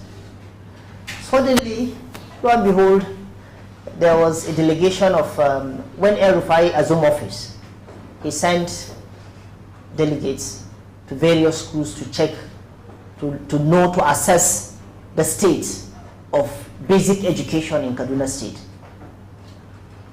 And he asked kids to welcome those visitors with a song, that your father is a monkey. They keep singing, your father is a monkey. And they ask, oh, what's your this? Oh, it's headmaster. Say, headmaster. Say, headmaster. No problem. They sacked him immediately. And that is the state of education in our country. You see people in various political positions giving short notes. Please give him appointment, even if it is education. So education is even if it is education. Statistically, check literatures on development. Those countries we call Asian tigers, Singapore, Malaysia, and the rest. Look at the trajectory of their development. Take Singapore, for example. Singapore was rejected from Malaysia because a significant number of Singaporeans are Chinese migrants. And you know, Malaysia, 90-something% of them are Muslims. They are Malays. And then Singapore then has no any natural resource. And they feel they are not contributing anything. So they ejected them from Malaysia. But Lee Kuan Yew was determined. He has vision. And again, it comes to one of the discussions we are having. Do we need to have somebody with knowledge? I don't know, maybe I'm not using the right word. That for a leader should be prepared before he assumes office. It's about vision, it's about mission. I was once invited to present a paper in faraway Azare in Bauchi State, College of Education. And I went there early. I didn't have Nigerian time like I did today. I'm sorry. So I sat in front and the MC came to me and said, friend, go to where student are. Maybe because of my size. I said, okay, I'm very sorry, sir. I went back and said theater, so I make sure I was there. And when everybody was seated, the provost, all the principal, the cream de la cream, he used his mic and said, may I have the pleasure to invite to the high table the guest speaker, and he called my name, and I stood up. And he opened his mouth. I came down, he now said, I'm very, very sorry, sir. I said, no, don't mind. I said, maybe it's my stature. But what I'm trying to arrive at is, I was invited to, that was when the bill, Not Too Young to Rule bill, was trending.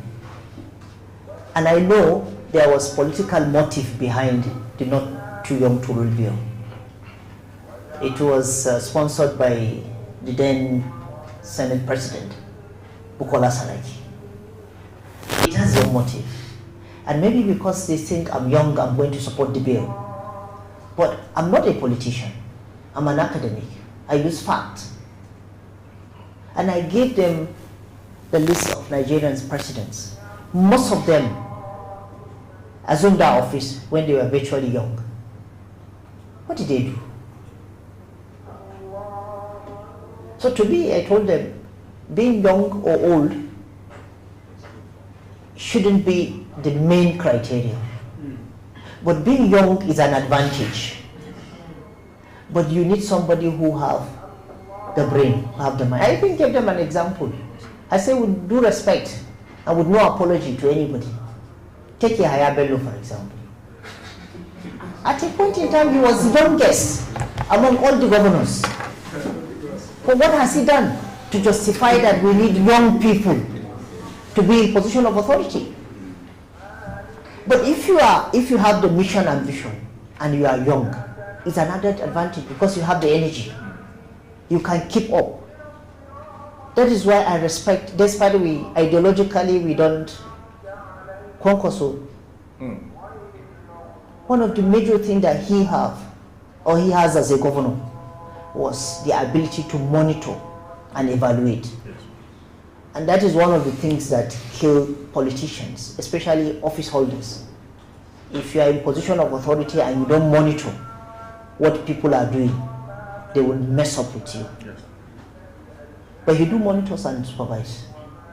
And that is why he's successful as a governor, despite his arrogancy. So also El-Rufai, he's also arrogant. But he monitors. El-Rufai can just bang into your institution with impromptu.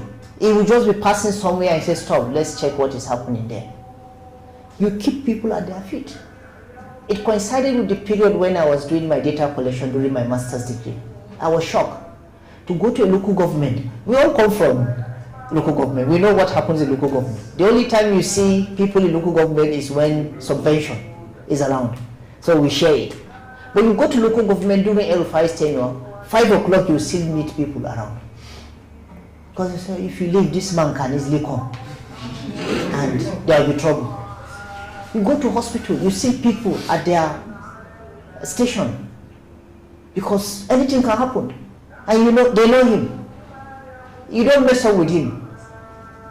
Maybe because of the size. We have the same stature. What's his name? Said great things come in small packages. I don't mean those that are big are not great things. I don't mean it. That's on a lighter note anyway. So if you look at this statistics or deprivation and different dimensions of it, you'll understand the complexity of and the depth of poverty in Nigeria. We're talking about healthcare. What do we have? Our healthcare system, is it functional? If you are not careful, you go to a hospital with a laser disease, you come back with a bigger one. Because of the state of our hospitals. And my fear now is the medical personnel we are training in this country. AI medical personnel. Yes. And you now have a lot of, I don't mean to, though he have mentioned something like that, about the proliferation of schools of nursing and health technologies. A lot of them. January, I was sent to Lagos as a team lead to conduct. We have a center we call Distance Learning Center in Nebu's area. And even though I have reservations towards that, I deliberately resigned from it. Because I feel my conscience is not clear every day. I feel I'm doing the wrong thing. Because they're virtually dashing out degrees. People pass through the system without the system passing through them. Yeah. And it even creates a sense of entitlement. Student will call you, I failed this course. And so what? You fail, you fail. But because of the way the system is, they feel they have that sense of entitlement. I can't fail a course, even if I did not write anything, because I have paid. And accidentally, for those who know Lagos, Oba, the WAEC Center, I was the team lead of the invigilators in WAEC Center. And it was deliberate. And it's only nursing students. And I caught 33 students exam malpractice. Nursing. I used to ask myself, why would I turn my bonbon for you to inject him? 33. Myself, I caught 27. And it's because some of the invigilators have this I don't care attitude. Like, oh, is it not? Let them. But think of the future generation. Yes. Think of the implication. This is health. We're talking about someone's health. A lot of medical errors. A lot of medical errors. And it's because we have this, I don't know, we are notoriously religious in Nigeria. Whatever happened, because we are people of faith, it's God. Does God say it will happen? No. Some things have been done deliberately. And if we can take actions, it will serve as deterrence to others. The healthcare system has gone. We don't even care because the people in leadership, position of authority can have the access and access to some of the best medical facilities in the country and even the ones abroad.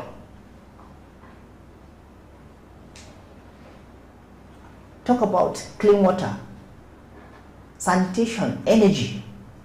These findings on these different dimensions are alarming. As I have said, around 133 Nigerians are poor. And if you look at the recent World Bank statistics, it's about 139 million Nigerians that are poor. How many are we? As they say, 250 is projected population. We don't know whether it's above or below. But 139 out of 250 are poor. Mind you, we are not saying just a dimension of poverty. multidimensional poverty. That means in every ramification, they are poor. 139. And yet we still have government. Then what are you doing as government? If you can't provide security, you can't provide jobs, you can't educate the citizenry. We're talking about Singapore. The first thing that Lee Kuan Yew did was to make sure each and every Singaporean is educated. Each and every Singaporean. Think of even Cuba.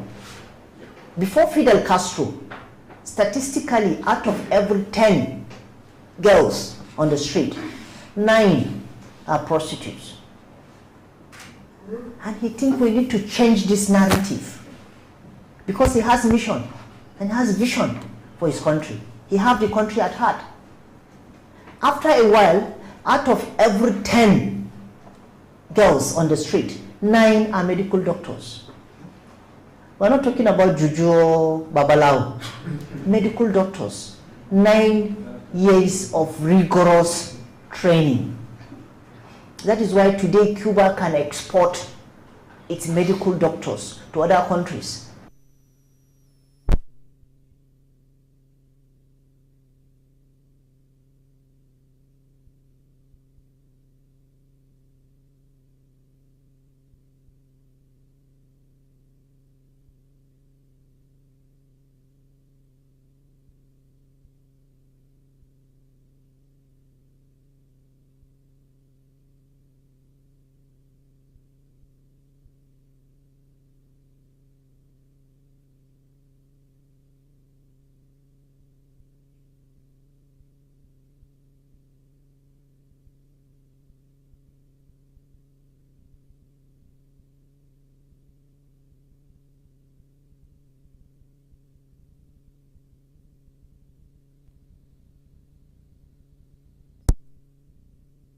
Surgeons in America that are of Nigerian origin.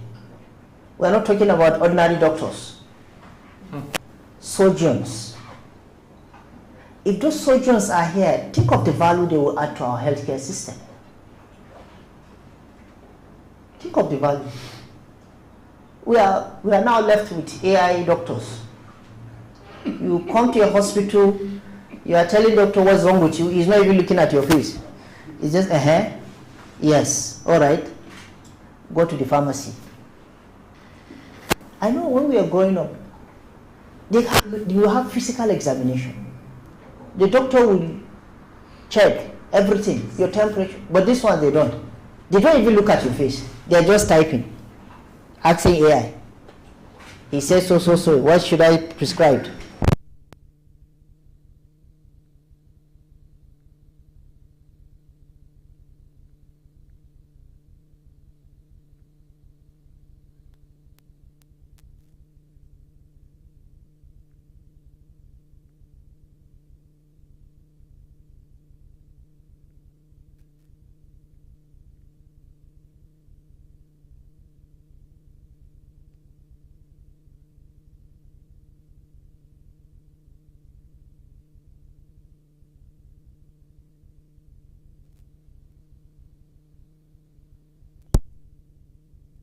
Many antibiotics that are no more useful to us. We have developed, the body have already developed resistance because of either overusage or underusage. Because in Nigeria you have medicine everywhere, it's free. Whatever you want to buy, you can go and buy. Even the ones that said is what do they call it? Controlled drug. If you have contact, you get it. It doesn't matter. Sorry, if you have time frame, let me know. You know I'm a teacher. We talk a lot. But anyway, I will.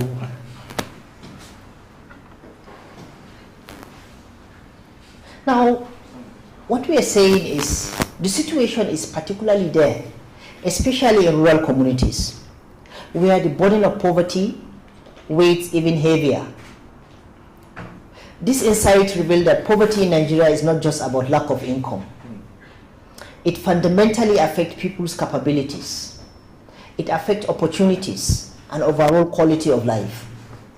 It is a complex challenge that calls for urgent attention and action. One of the things I really like, it's about the overall quality of life. What came to my mind is, picture those kids that were taken from Borno after they bring back the Chibok girls. Picture how they look when they were in Nigeria. And now picture how they are when they now move overseas. And look at the transformation. It's then you understand how poverty really affects the quality of our lives. There's this banter about, there's this famous political musician, Rarara. He usually brings his picture when he was very poor, and now that he looks. I don't know if you can recall, sometimes I give example with students when I'm discussing Marxism. I'll tell you that if you look at the children of the poor and the children of the rich, they don't look the same. You see, they're very beautiful, but the other ones. And if you are poor, you look at how your children looks, and when you become rich, then look at your children again when you are rich. You understand how devilish poverty is, even in our physical, in our physiology. Now, from a democratic perspective, the implications of poverty are profound. As individuals experiencing multiple forms of deprivation after encounter substantial obstacles to effective political participation, economic vulnerability can significantly diminish citizens' capability to engage meaningfully in civic life, thereby hindering their ability to monitor elected officials and demand accountability from public institutions.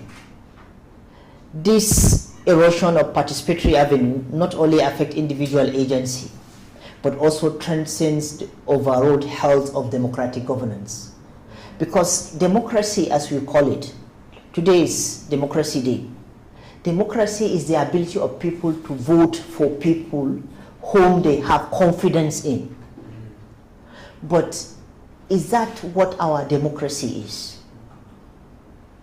Democracy starts from primaries, internal democracy, at the party level. But we are all aware what happens at the party level, especially with the current wave of what is happening. Is who the governor wants. Because now the agents, now what do you call them? Not agents. Delegates. Delegates, thank you. The delegates have been relegated now. They are no more useful. 2023, their market was there. A lot of them got a lot of money. Some were given cars, some motorcycles, some cash, and the rest. But this political season, it's a new ball game. It's whom the governor wants. It's a written consensus, and the governor is the consensus. Yes, the consensus is governor's consensus. And sometimes I begin to think, don't we have conscience as people? Because governor cannot be there forever. He can't remain forever. Governance is transient. Whether you like it or not, is either you finish your 2 terms tenure, or you can vote it out, or the angel of death can visit you and you leave. I have seen situations where there was nothing like primaries. And you see someone addressing media that he is the agent who conducted the primary elections. Somebody even swore. He swore to the Almighty, there was an election, and there was nothing like election. And that is why I agree with some of your submissions, that we also need to look inward, because we are all leaders in our respective positions. What have we done? Because when we are discussing, it begins to reflect in me, there's what we call micro motive of macro behavior. how our motive as individual transcend into a macro behavior. And when you are saying, no, things cannot change, yes, we can change it. It's the macro motive. If you change and you socialize your children towards that change, they will also socialize their children towards, and think of the multiplier effect. It's a generational change. And that is how change comes. I love your example with God Bless America. It's a national culture. What if we have it in Nigeria? One of the things I really like about the British culture is two things. Children are always trained to say please and thank you. Everybody, it's socializing. Everybody is socialized towards that. You can meet an old man, like you want to pass here, and you stop for him to pass. You say thank you, because you surrendered your own right for him to pass. You all have equal right, equal access to this, but you surrendered your right for him. He will tell you thank you. In Nigeria, I say, see this stupid boy. Am I not an elder person? Elders have right. But there, your child, you can bring you something, you tell him thank you. It's your child, but you are trying to socialize him, to understand, to appreciate things. But in our own culture, no. You can stop for a car to, it's your right, but you say, okay, let him go. You just throw his face like this. You must stop now. I don't know. Where are we going as a country? So I still believe we can change the situation. We don't need to get tired of it, because whether we like it or not, we have only one country, which is Nigeria. Anywhere you go to, you are a second-class citizen. There are so many rights. What is even disgusting sometimes is you sit down on a bus and a white person will be here because you are black. He will not sit close to you. It's disgusting to me. But I don't think that will happen in Nigeria. We are all blacks. Whether you are yellow as this person, they will still look at you as black. Now, what is the link between poverty and democracy? Is there a link?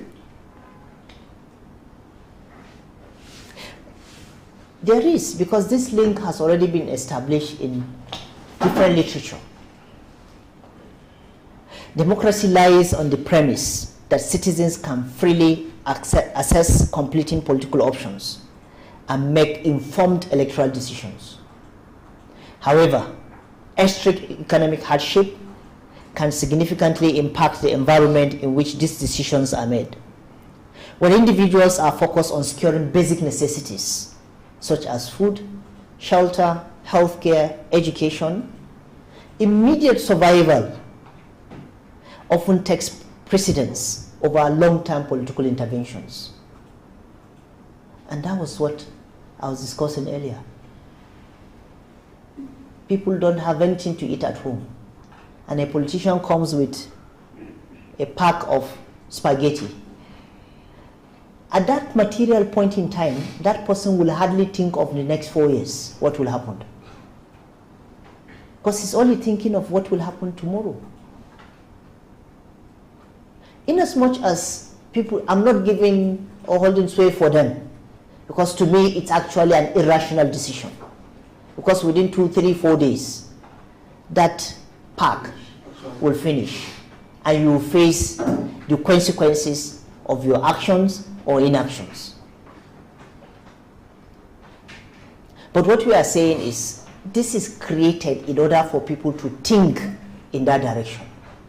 Because if you are stressed, there is a proverb in Hausa that says, if you are drowning in a river, and people send, or somebody push a sword to you, you will catch it.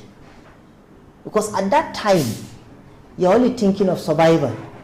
And as we said in Nigeria, anyhow, I want to survive. And that is why I think personally that some of these things are deliberately created to condition us to think that way.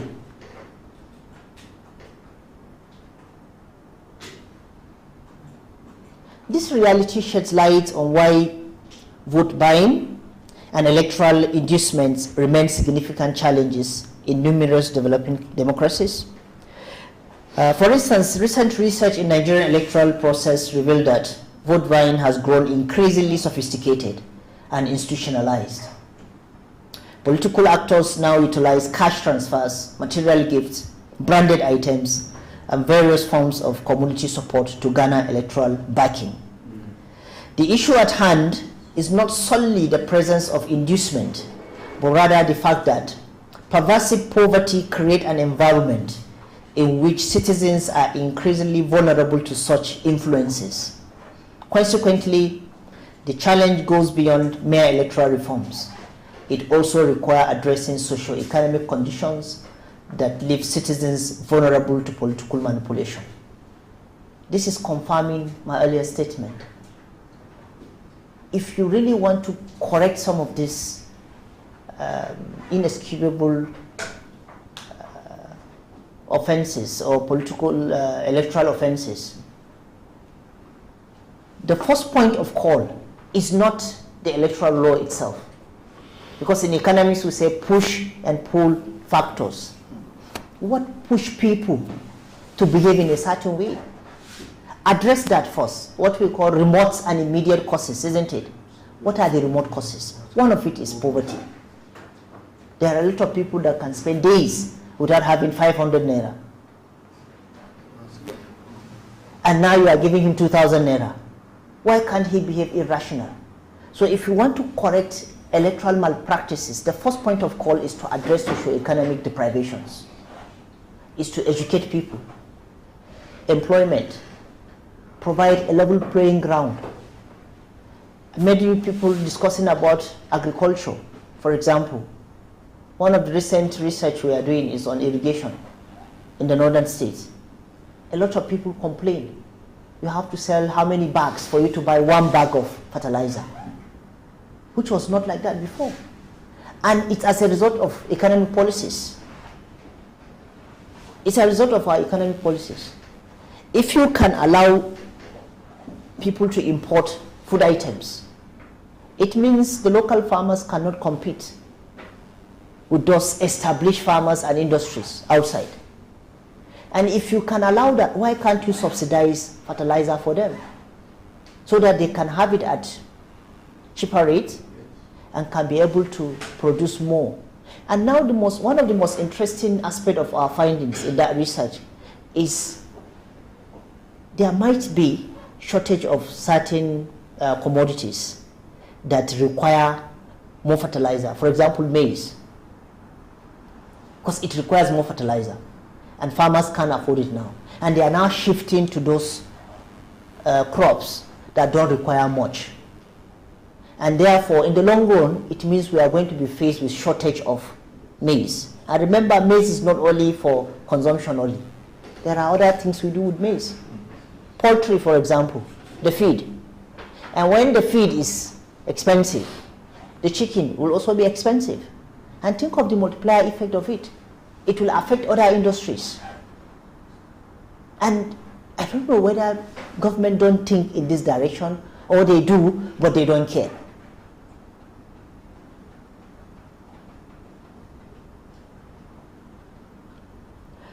Sorry, let me quickly conclude. Ladies and gentlemen, the evidence presented today leads to a clear and significant conclusion.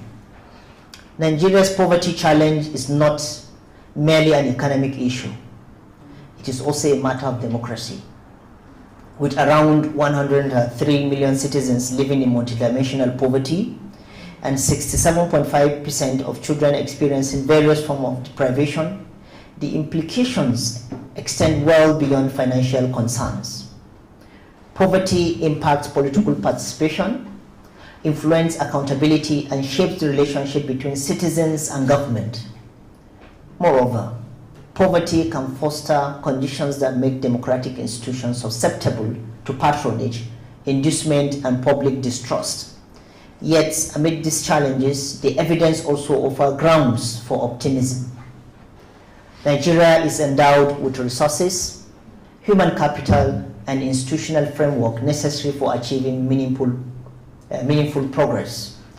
The challenge we face is not whether poverty can be alleviated, but whether our democratic institutions can become sufficiently responsive, accountable, and inclusive to ensure that economic growth leads to improved welfare for all citizens.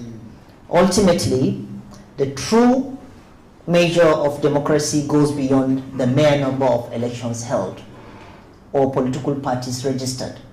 It lies in the extent to which it enhances the lives, dignity, opportunity, and freedom of the populace. This is the democratic challenge that Nigeria confronts today. Thank you.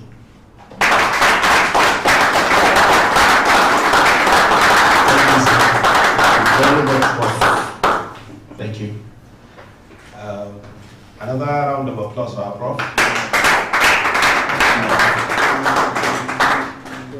So our prof have really spoken well, and then we appreciate your coming, and it was a great deal of enlightenment. We thank you for honoring this very small get-together, and then we've been able to discuss a lot. Honorable is here, my able chief, my Oga. You all are welcome.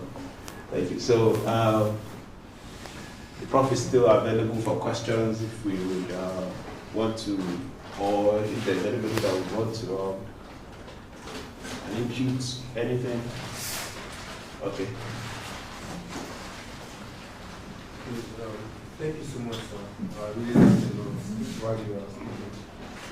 You said a sociologist, but you make much of without the economic terms. I was very, it's really more economic terms. So thank you so much for that. So I just wanted to point out something. I wanted to ask you to the honorable, but since you somewhat mentioned it, so sir, do you think there is a way in which the issue of godfatherism can be dealt with in this country? Because I don't know, before I was born, or maybe when I was small, I heard about the Ghana must go, how the Ghanaians, how their leaders was not really doing well. Then at some point they had to kill them, so I don't know what really happened there. So I don't know if that same system can actually, that's not actually the best system, I know that very well, yeah. We can't kill our leaders, they are there, right? So, but what can we do basically, so that the issue of godfatherism can be dealt with?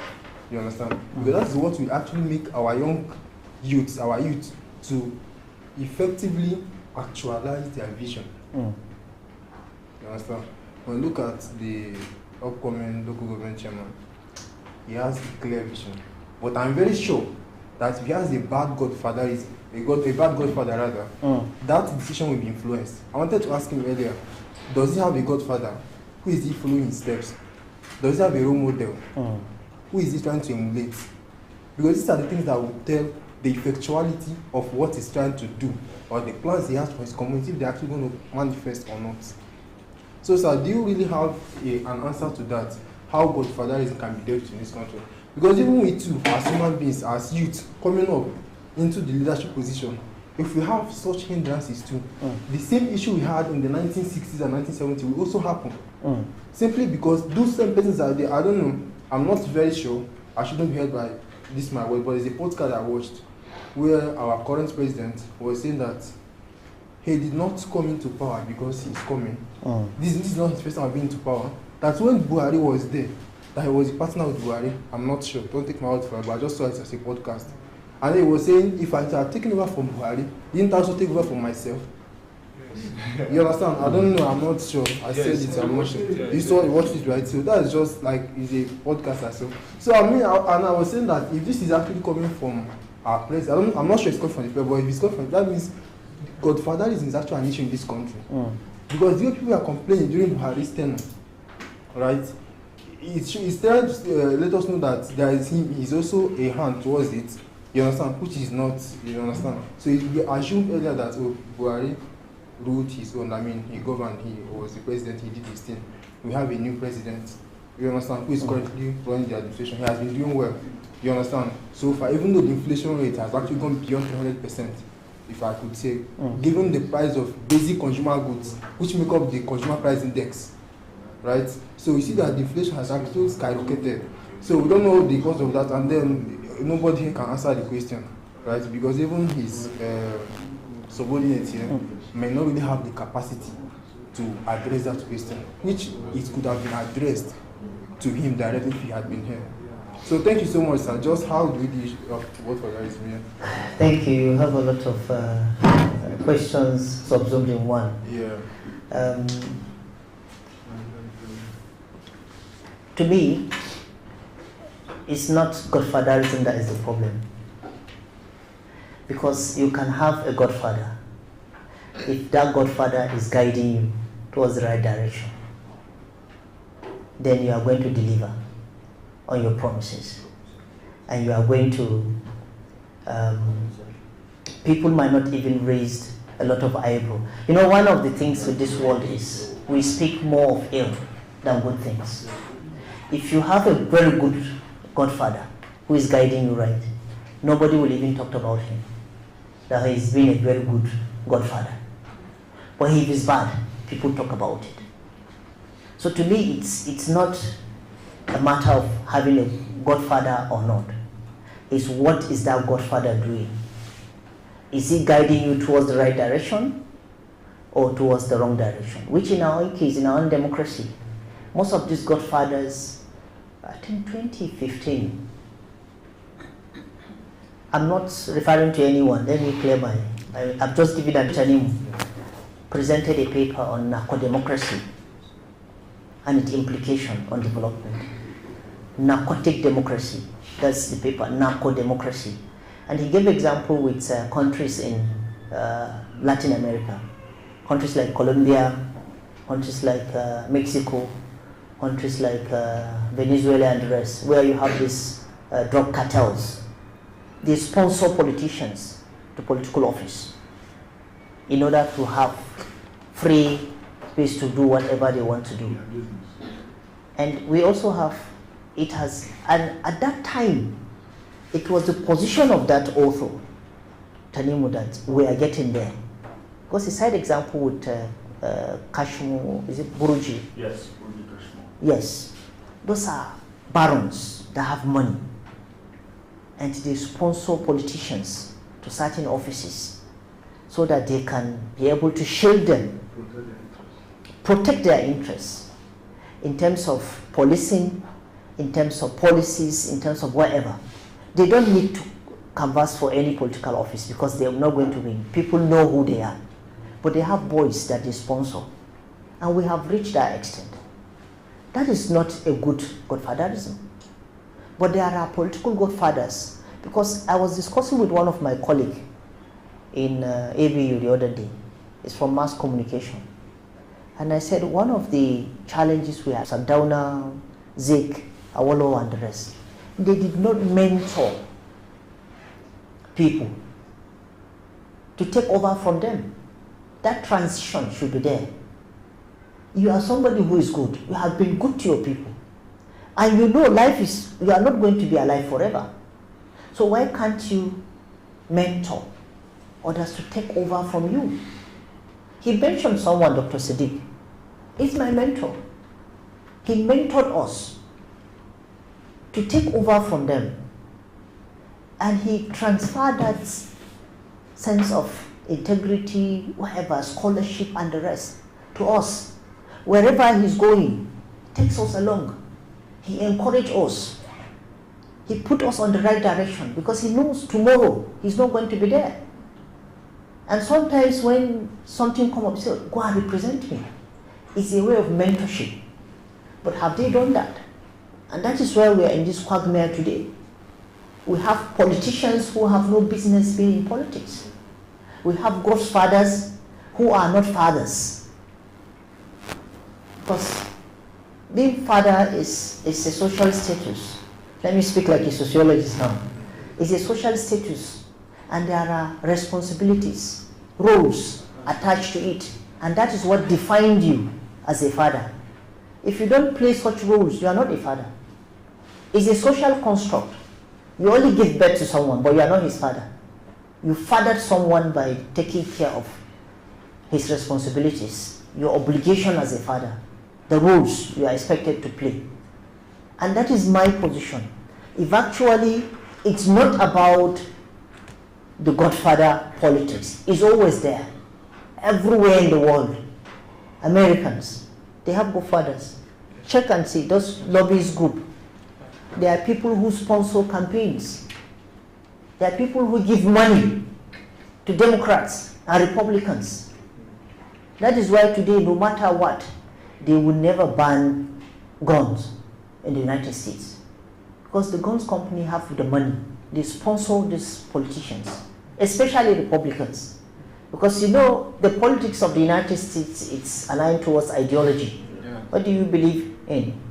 Then you align with the lobby, okay, if you get there, this is what we want you to do. And they do it. And that is the same thing with our godfathers here. Because they have money. They sponsor you and said, okay, this is what we should do. But the issue is, it also reminds me of what El-Rufai said one certain time when Nigerian Society of Pharmaceutical Scientists had a conference in Kaduna. And he was there invited as the guest of honor. And he said, look, there is one thing, whenever I have opportunity to speak to people of your caliber, I always try to sell this idea to you. He said, most of you, the people of the ivory tower, the people of integrity, run away from politics. You said it's a dirty game. And you allow cowards to rule you, implement draconian policies that will affect you negatively. He said, and it's all because of you. You ran away from it. I remember, he said, he would have consistently knocked the door. We get the door open for him. You don't just knock once and you leave. It will never be open for you. It's because we run away, including myself. We all run away from politics. And we are now victims of the actions and inactions of these politicians. We call them super agents. If Tinubu will wake up today and say nobody should come out tomorrow, we all have to be indoors.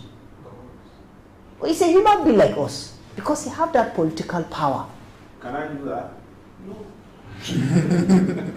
And that is why if today you, as person who have vision and mission, somebody who have the right thinking of developing our country, get to that position, you can be my godfather and you guide me to the right path. He can also be a godfather and direct the other person to the right path. So it's not about having a godfather in politics. It's having the right godfather to lead you.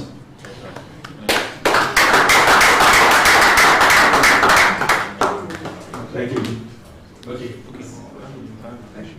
Yes, thank you very much, sir. I mean, it's good to have the academia to be the icing of the cake. So today has been a very across all the conversation and it has been interesting. So I have a number of questions to ask. Yes, so my concern is this. Having that, I don't know what is happening in the academia. I want to ask the relationship between the academia and governance. I mean, we can't undermine the importance of the best governance in governance, in as much as I believe that a chunk of the offices is by appointment. The politician can choose to appoint who he wants to appoint, even though the person is academically or not. So, but then, what's the government doing to have persons from the academic field to be advising the government? Because I'm a son of economics who graduated from AB's area. Yes, that's in that faculty. It's a pleasure to have this. So during the last administration of Buhari, we have some of our lecturers who were part of the LPC committee in the CBN, Professor Rafindali, and so. But then this administration came and suddenly we were laid off, and so other things like that. And chunk of the persons occupying the offices were people who are not practitioners, who are just people that are just appointed, and they are not too skilled. So I don't know what the academic sector is doing to make sure that the academians are having persons, professionals who are actually holding those offices, because the impact and the impulse cannot be undermined. I mean, likewise, compared to getting politicians who are just going there to just go and occupy this and they're not to learn expert in it. So that's just my question. Thank you very much, sir. Thank you.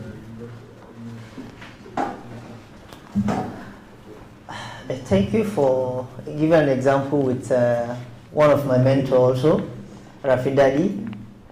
Rafindali actually took me to ASU. He instilled that spirit of comradeship in me. Academia and politicians. You know, we are quite a funny country. It's only in Nigeria that you find an executive hire people as advisors, but he end up advising them. He doesn't take any advice from them. They are just being given their own share. He's the one advising them. And one other thing is we lack this culture of resignation because of the endemic poverty in all of us. And we also have poverty of the mind. The academics are one of the sectors that are poorly paid, to be candid with you. And one of the things that makes them, especially the older generations of academics, they were there because of the passion they have for. So remuneration is not something they don't want flashy life. That is why then if you see an academic from afar, you know this is an academic. He looks, I don't know, it has that traditional definition of coming out in an academic. It looks not too flashy, just simple. And at a point in time, I think in the early 90s and early 2000s, if you go to ABU campus, the people with the best cars are those that are having those regulars or 504. I think one of our professors is still driving one. They don't, but today, and the economy then, you can afford to live that kind of life. But today, you need money to survive. And most of them, when they go there, even if it's contrary to their ideology, to their belief, they still remain there. I was shocked and I was annoyed when the former Minister of Economic Planning, Dr. Shamsuddin Usman, he was formerly a staff of ABU Zaria, your same department. He was there for a public lecture.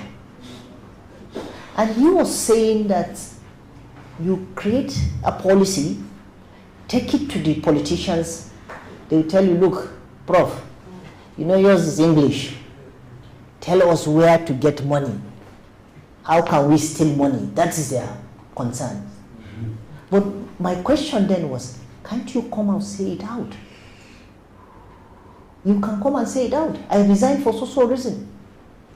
But no, they are still there. It's after they finish chopping the money, then they will come back and say, and people will not take you serious because they will see you as being an opposition to a current government. Mm-hmm. Because if you are not, say it when you are still part of the government. So these are some of the issues. Politicians are not after someone who will come with an ideal way. And there is this mismatch. I'm sorry to say, there is a mismatch between politicians and academics. Most what we want, how we want things to be done, that is not what they want. Because of our training, we want to follow things procedurally, one step after the other. But teachers say, no, you are wasting my time. That is why if you can, a politician will ask an academic, tell me what you want in 1 minute, they will never understand each other. Because he will want to give you details. And you will say, I have just 2 minutes, tell me what you want. How can I explain something in details for you in 2 minutes? They will tell you, summarize it. So it's creeping now into the academia. They will tell you policy brief. You have to have a policy brief. So it's just arrive at the point and forget about the processes. But to me, it's like going to a 20-story building. You have to include the stairs or the lift or whatever. You can't just go there. So those are some of the challenges the academia face, interfacing with. But it's like an African phenomenon, to be honest. Because in serious countries, you have the link. In most countries you go to, there are certain universities that specialize in a particular field. For example, if you go to University of Reading, they are specialized is a special university when it comes to agriculture, especially agricultural economics. University of Reading.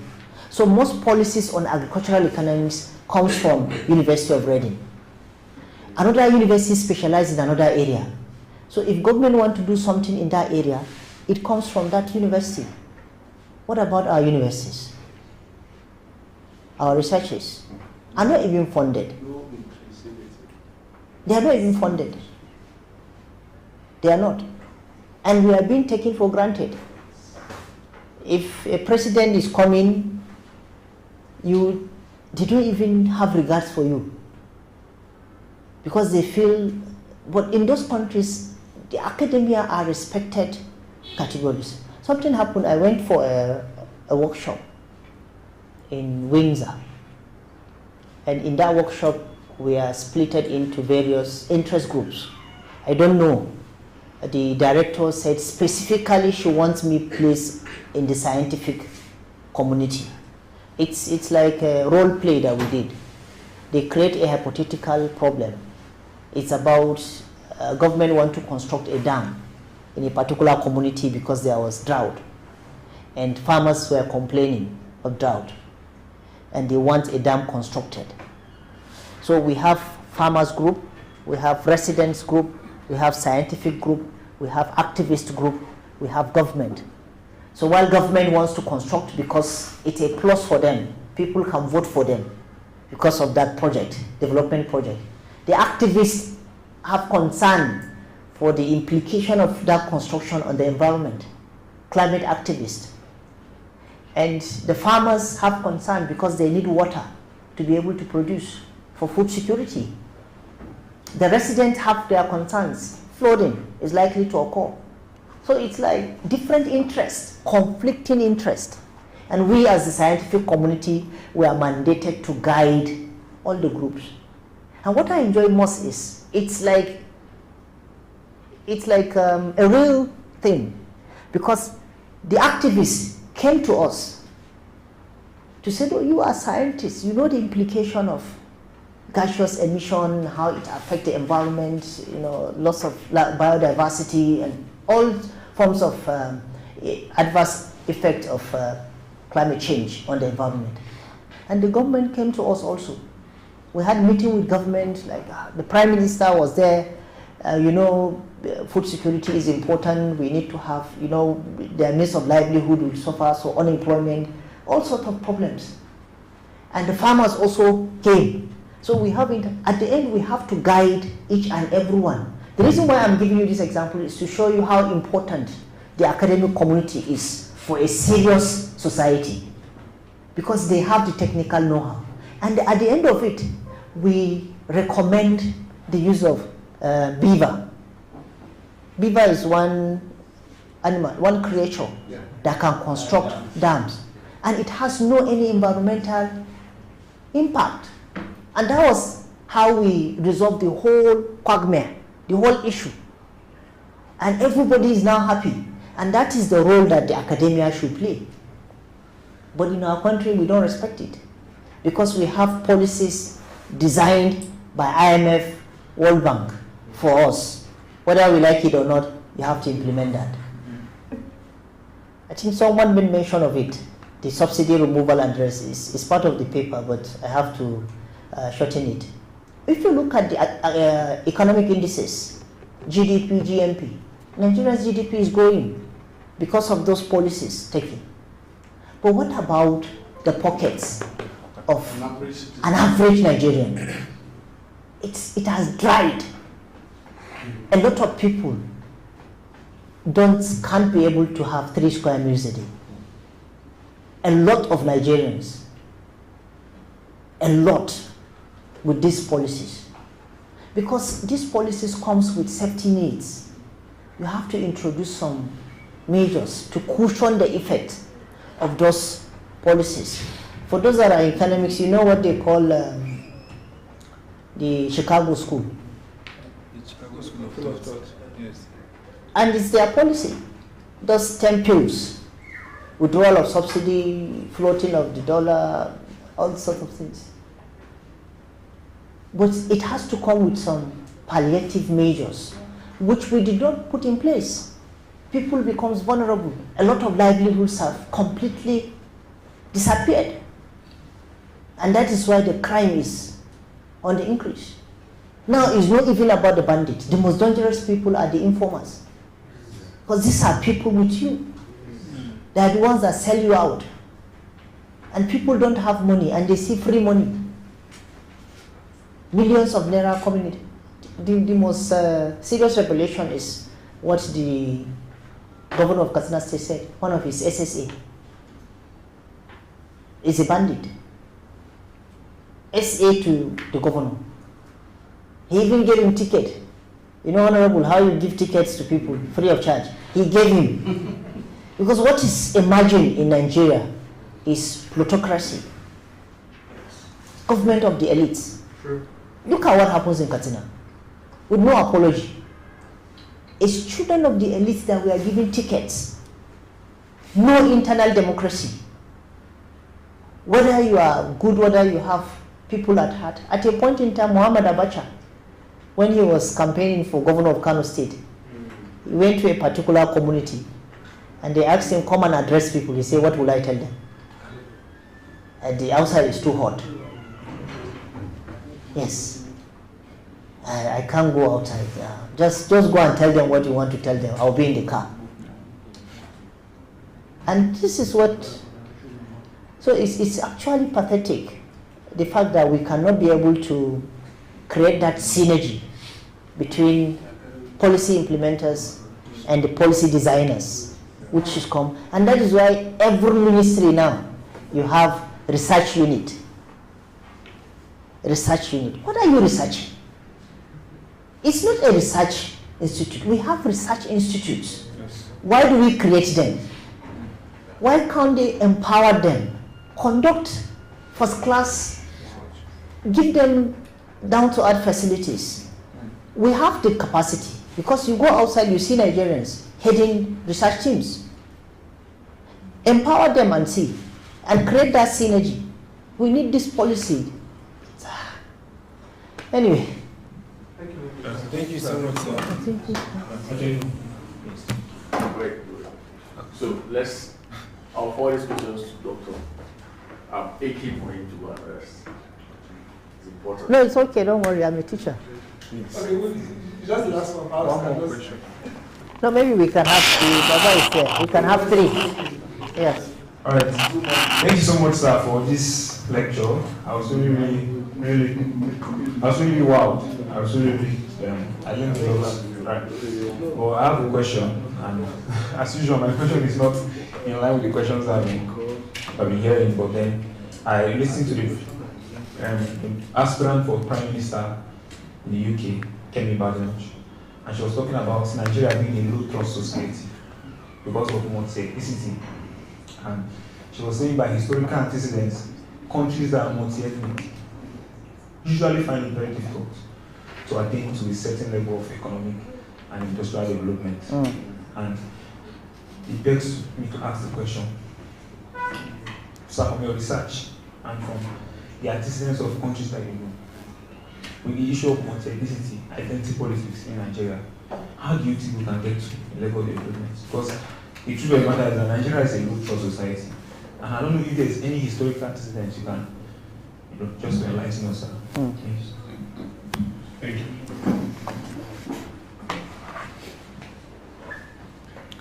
With due respect to Kemi, I think she might have said that out of ignorance.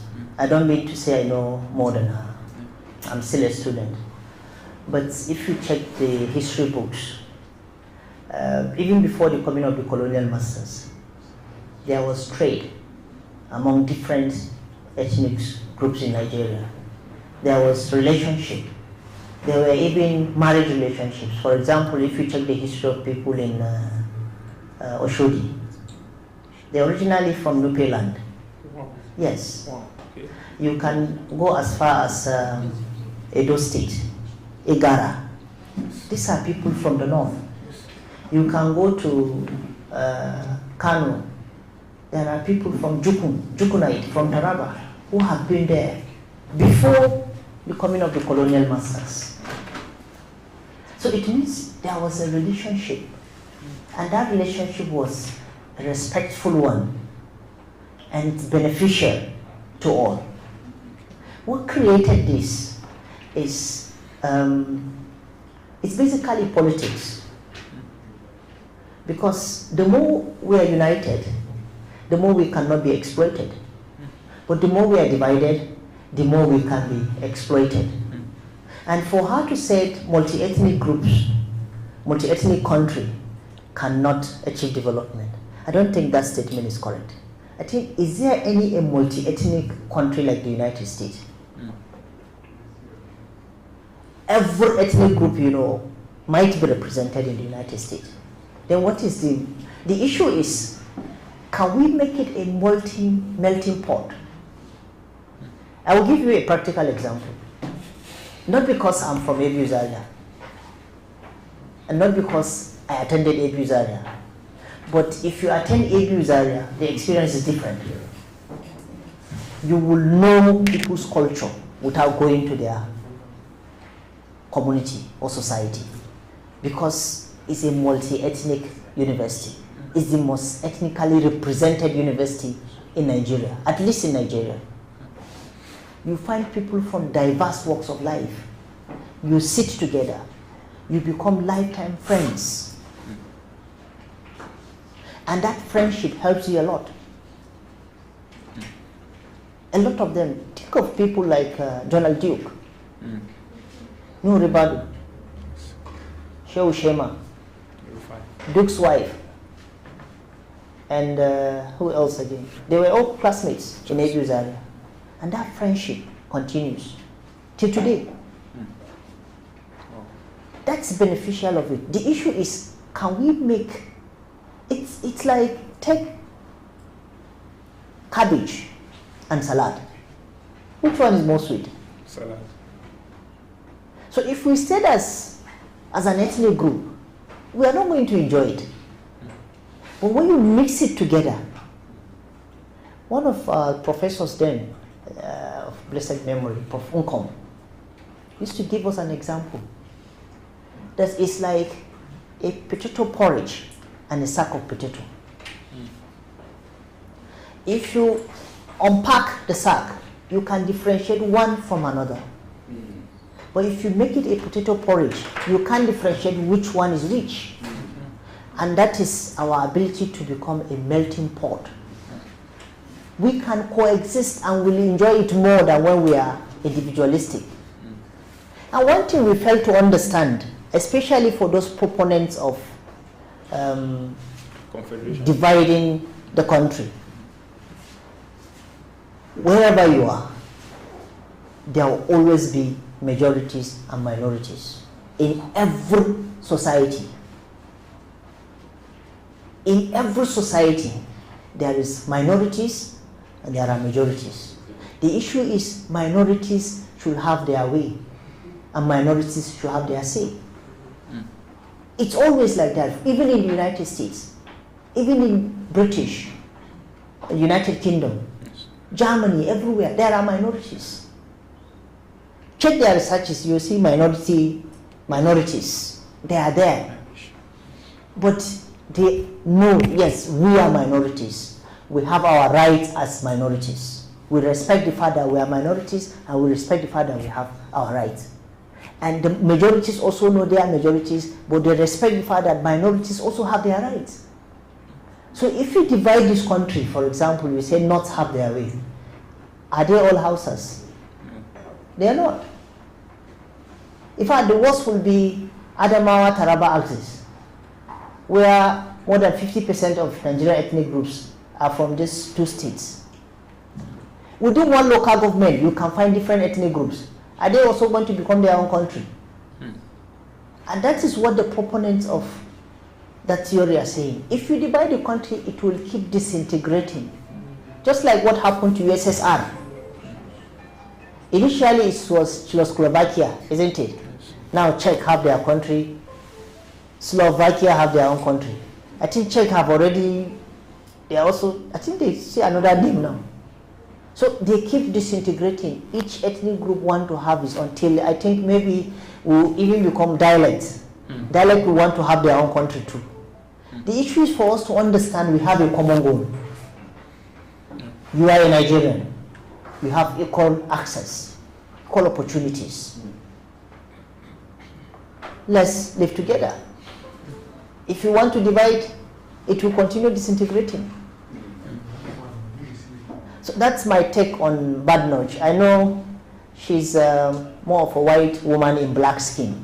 Yes. She feels she's white and she wants to belong to the white. Yes. But they still don't see her like that. Yeah.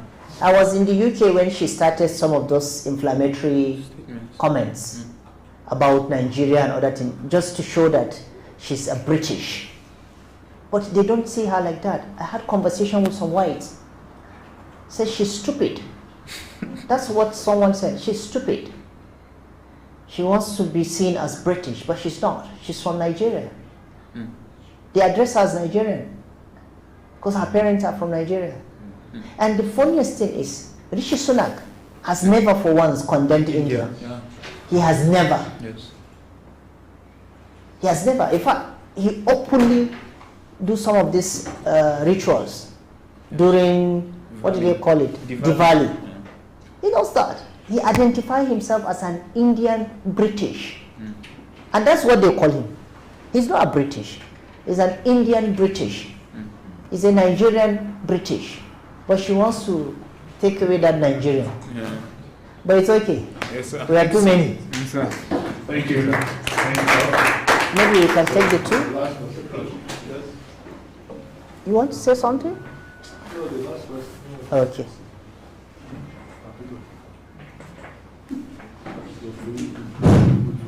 Prof, thank you very much. Thank you, sir. Because if you look at our gathering here, you discover that he has a focus and he wants to liberate his local government. He wants to start from that local government. Like I've said as an academic, his manifestos are very clear and very understanding development manifestos. But my fear is, like the youth here, are they not sure that the old will not buy them and will not allow him to have that to say, because his ways are very, very pragmatic, and the way he want to pursue it. The old ones who had the money back, because you were elite at this, will they allow him? Because I like his proposition and how he presents it. He's praying, if he gets it, that's good. If he doesn't get it, he will repeat in 2031. I think that your projection is very, very clear to me, because there you may get it, you may not get it. So how can we rally around like youths? Because if you go to this country all over, the youths are more than the old peoples. Can't we just say enough is enough? Let us have this youth. Because the youths, the thugs are youths. Those who are following the big politicians with their back in order to be youths. How can we come out of this quagmire isolation from this if the youths are not ready to take chance? Thank you. Thank you, sir.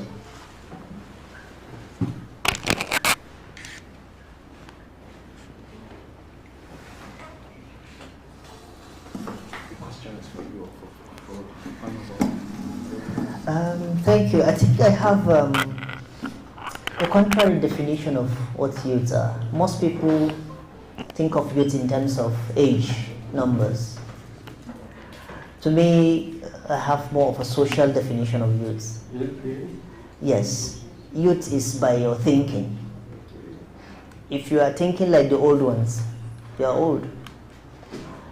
But if you think like a new generation, it means you belong to that generation. But you can belong to this generation, but you think like an old generation. You belong to that generation in your thinking. So to me, it goes beyond the age. It also has to do with the thinking. And that is what is actually missing. Because we tend to, when we talk about inclusivity, we talk about categories: youth, women, disability, people with disability, and stuff like that. But we never think of people with fresh ideas. And that is what you appreciate of him. His ability to think outside the box. And that's what makes him a youth. But you can have a lot of people.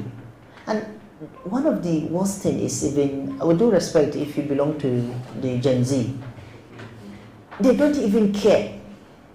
They don't. What concerns them is not how we are being governed, how the resources are. No. They are more concerned with other things that, yeah, they don't care. You are beginning to think, what would happen when we are already gone? And as you said, we need to, these things, it's not given. When people hold on to power, it will be difficult for you to collect it from them. It will take a lot of effort. It depends on how persistent the youth are and how determined are they to get to that position. It's not something that will just happen miraculously or naturally. I don't belong to that climb of people who think things should just be allowed to happen naturally. No, you have to create opportunities. You have to think, this is what we want, and these are the ways through which we can achieve it. Have the youth sat down as a group? Do they have that class consciousness? This thing has been done the wrong way by these people. It is time for us to take it and have a paradigm shift and change the narrative. Have they done that? With due respect, sir, if you look at what is happening today, the so-called old politicians cannot remain in perpetual exploitation without the youth. Who are the data boys? They are the ones propagate fake information and promote it. Promote those people who are bad leaders and put them in the light and, cocoon them to present them as good leaders. They have the IT expertise to, create something that is never there and align it to a politician because of 30,000 naira. A lot of them, some of them are my friends. I do take them on that. We have reached extent when a governor will pay salary and he put it as an achievement. But kawaii.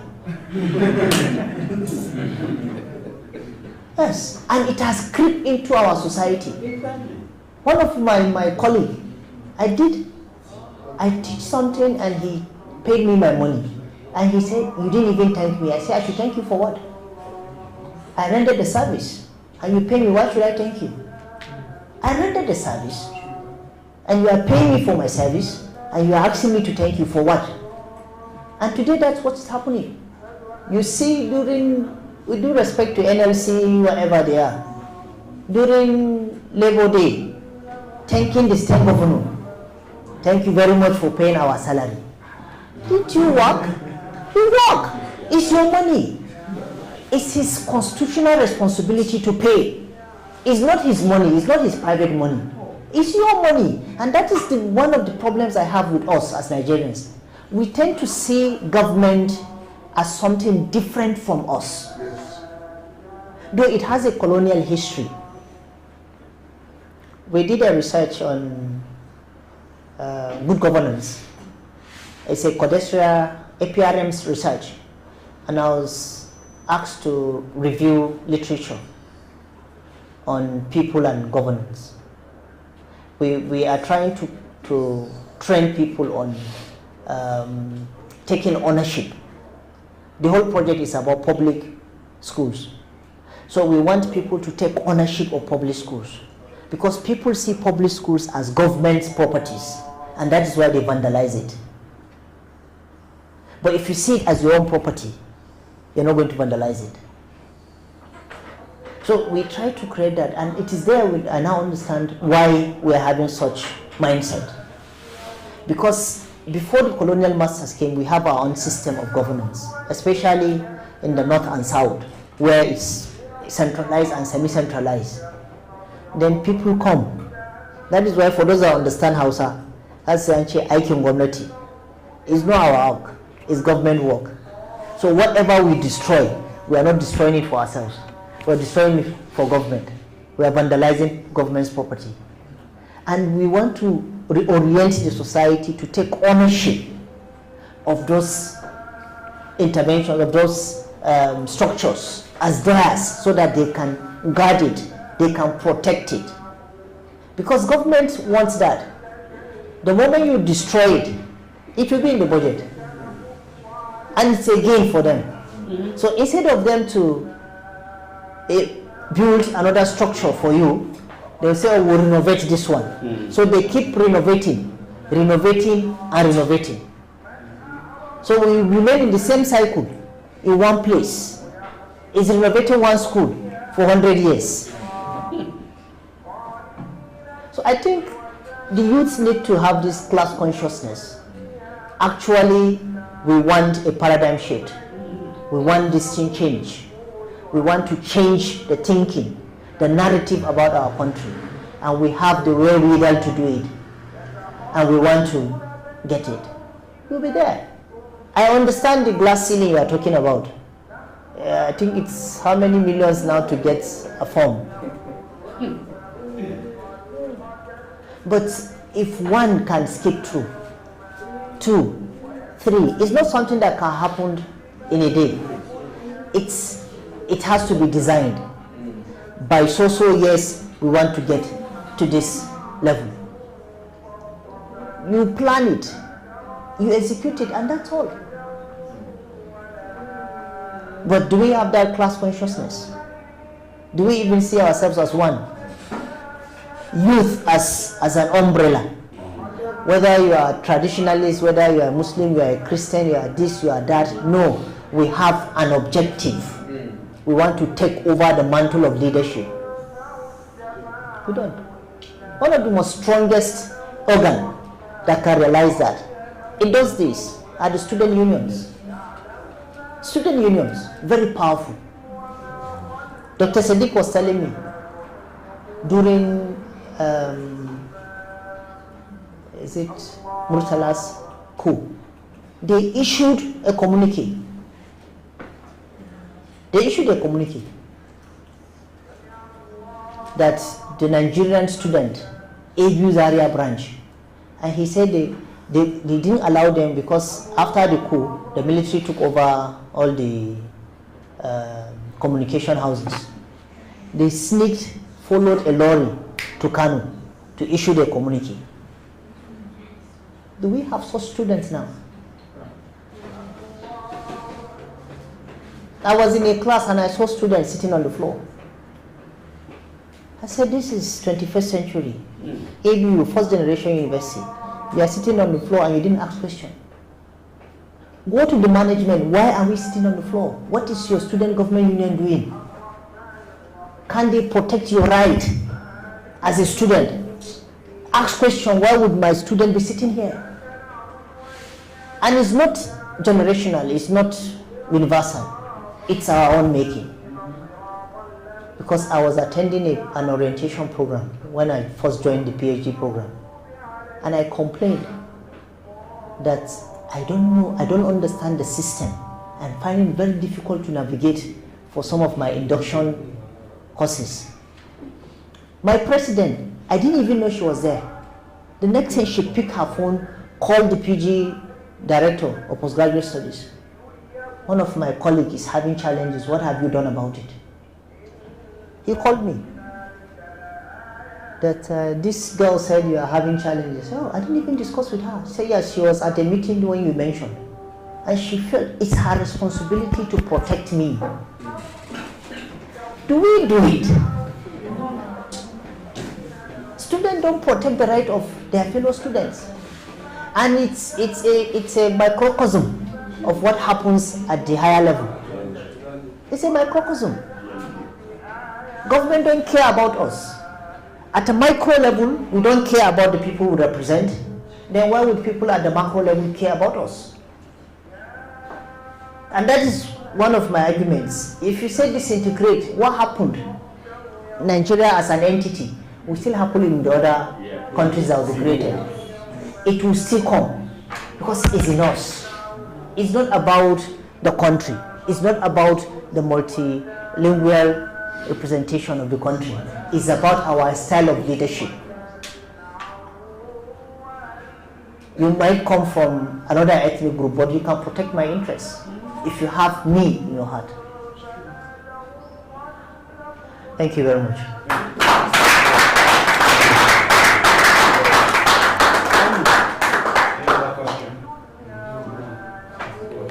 Thank you. At this point, we should be coming to a close.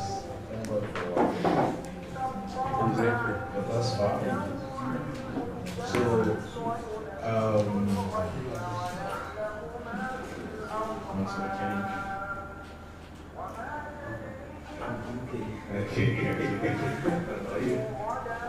I'm really eager to go and rest. Okay. Give me 1 minute. Okay. It's 1 minute. If you're speaking to, this is a room of young people. To these people, a lot has been said about taking responsibility. You're speaking to them, this video is going to be seen in the next 20 years. If you're speaking to those people, Nigeria leadership, give us words of counsel into the next 20 years, 30 years, as many as would see this video because online. This is a gigantic, but you know, to me, people think leadership is something very difficult. Personally, to me, leadership is not something difficult. It's not. That's, I said, to me. Because a leader, the moment you know why or what you will do as a leader, it means 80% of your problems are solved. Leadership is about responsibility. It's an opportunity for you to serve, not to be served. That is leadership. Serve people. Present yourself as a servant. Integrity. That is what is lacking in our leadership. If someone knows you don't have integrity, he can do all sorts of things with impunity because you are not pure. You can't be able to talk to him. Whatever he does, you can't do anything because you are also as dirty or more dirtier than him. Leadership is about monitoring and supervising. Good leaders don't do everything themselves. Because for you to say you are going to do everything yourself, you need a lifespan more than the one you have. It's about delegating responsibilities. Delegate. But when you delegate, monitor. If you don't monitor, you'll be messed up. Most of our past leaders have good intentions, but because they don't monitor, they don't supervise, they're being messed with. Whatever happened goes to you as the leader, because you are the head. If you have integrity, you have a clear responsibility, you monitor and you supervise, you have less problems. And that is what is lacking today.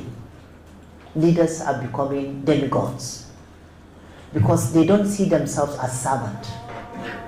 They see themselves as kings, as emperors, people who should be served.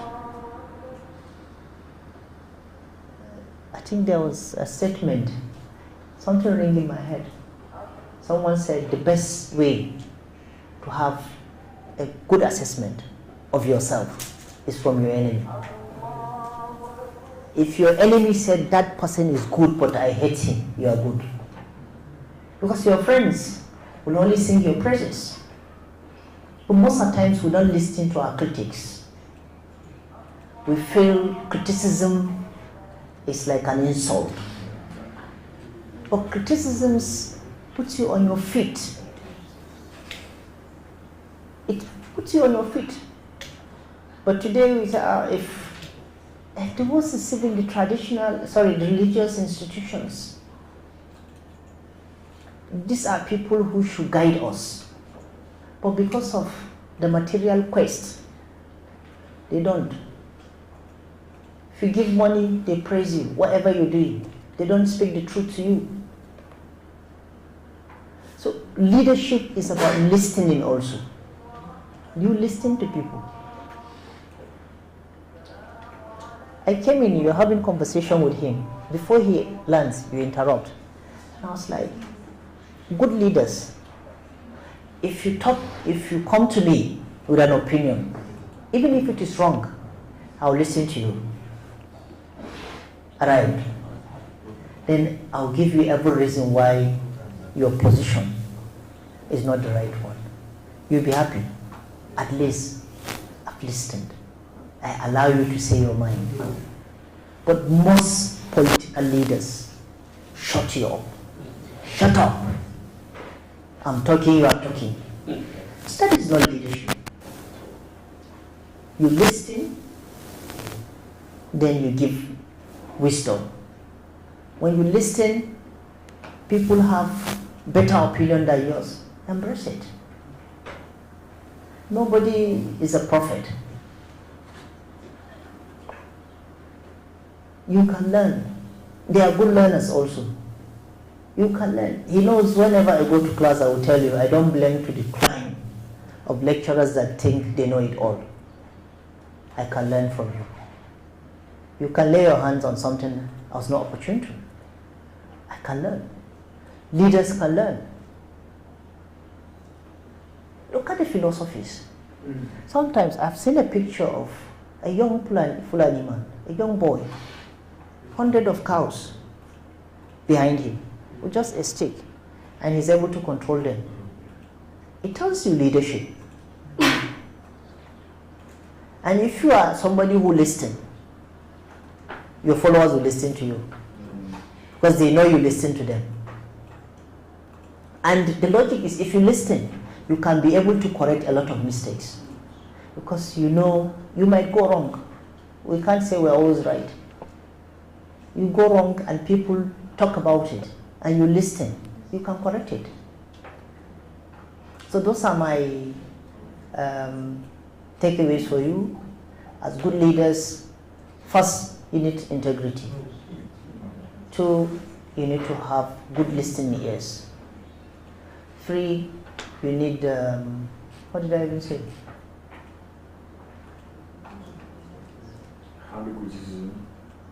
Thank you.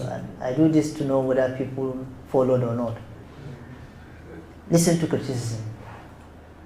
When people criticize you, they are criticizing you for you to improve. That is why today our democracy is fragile, because they want to crush opposition. A good democracy thrives with opposition because they put you on your toe to deliver on your promises. When there is no opposition, how can you be on your toe? It's everybody is just singing your praises. Where will you know that you are going right or wrong? Because everybody say you are fine, you are good. It's after you finish your tenure, then the true picture will come out. But if you have critics, they criticize you. Take the good criticism and leave the bad one. I wish one day we'll find ourselves in position of authority and we'll change this narrative about our country. Thank you very much for giving me the opportunity to speak in front of you. I really appreciate it. Thank you so very much, sir. Thank you. So, at this point, we have come to the conclusion of the conclave. The next 2026. Yeah. So by the grace of God, thank you all for attending, and then may the good Lord bless you. Thank you so much.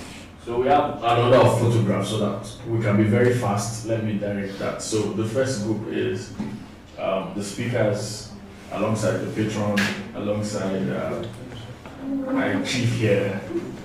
So where's the man? Marshall.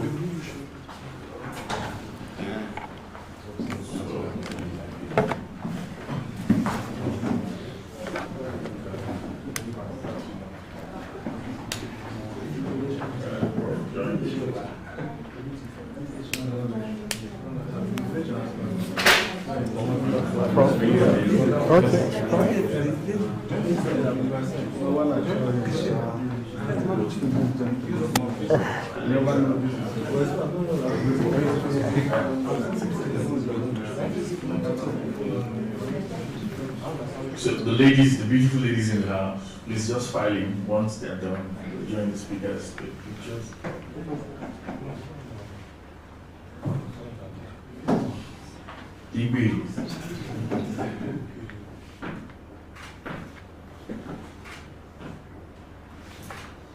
Okay. The ladies. Yes, sir. I got a lady. Esquire.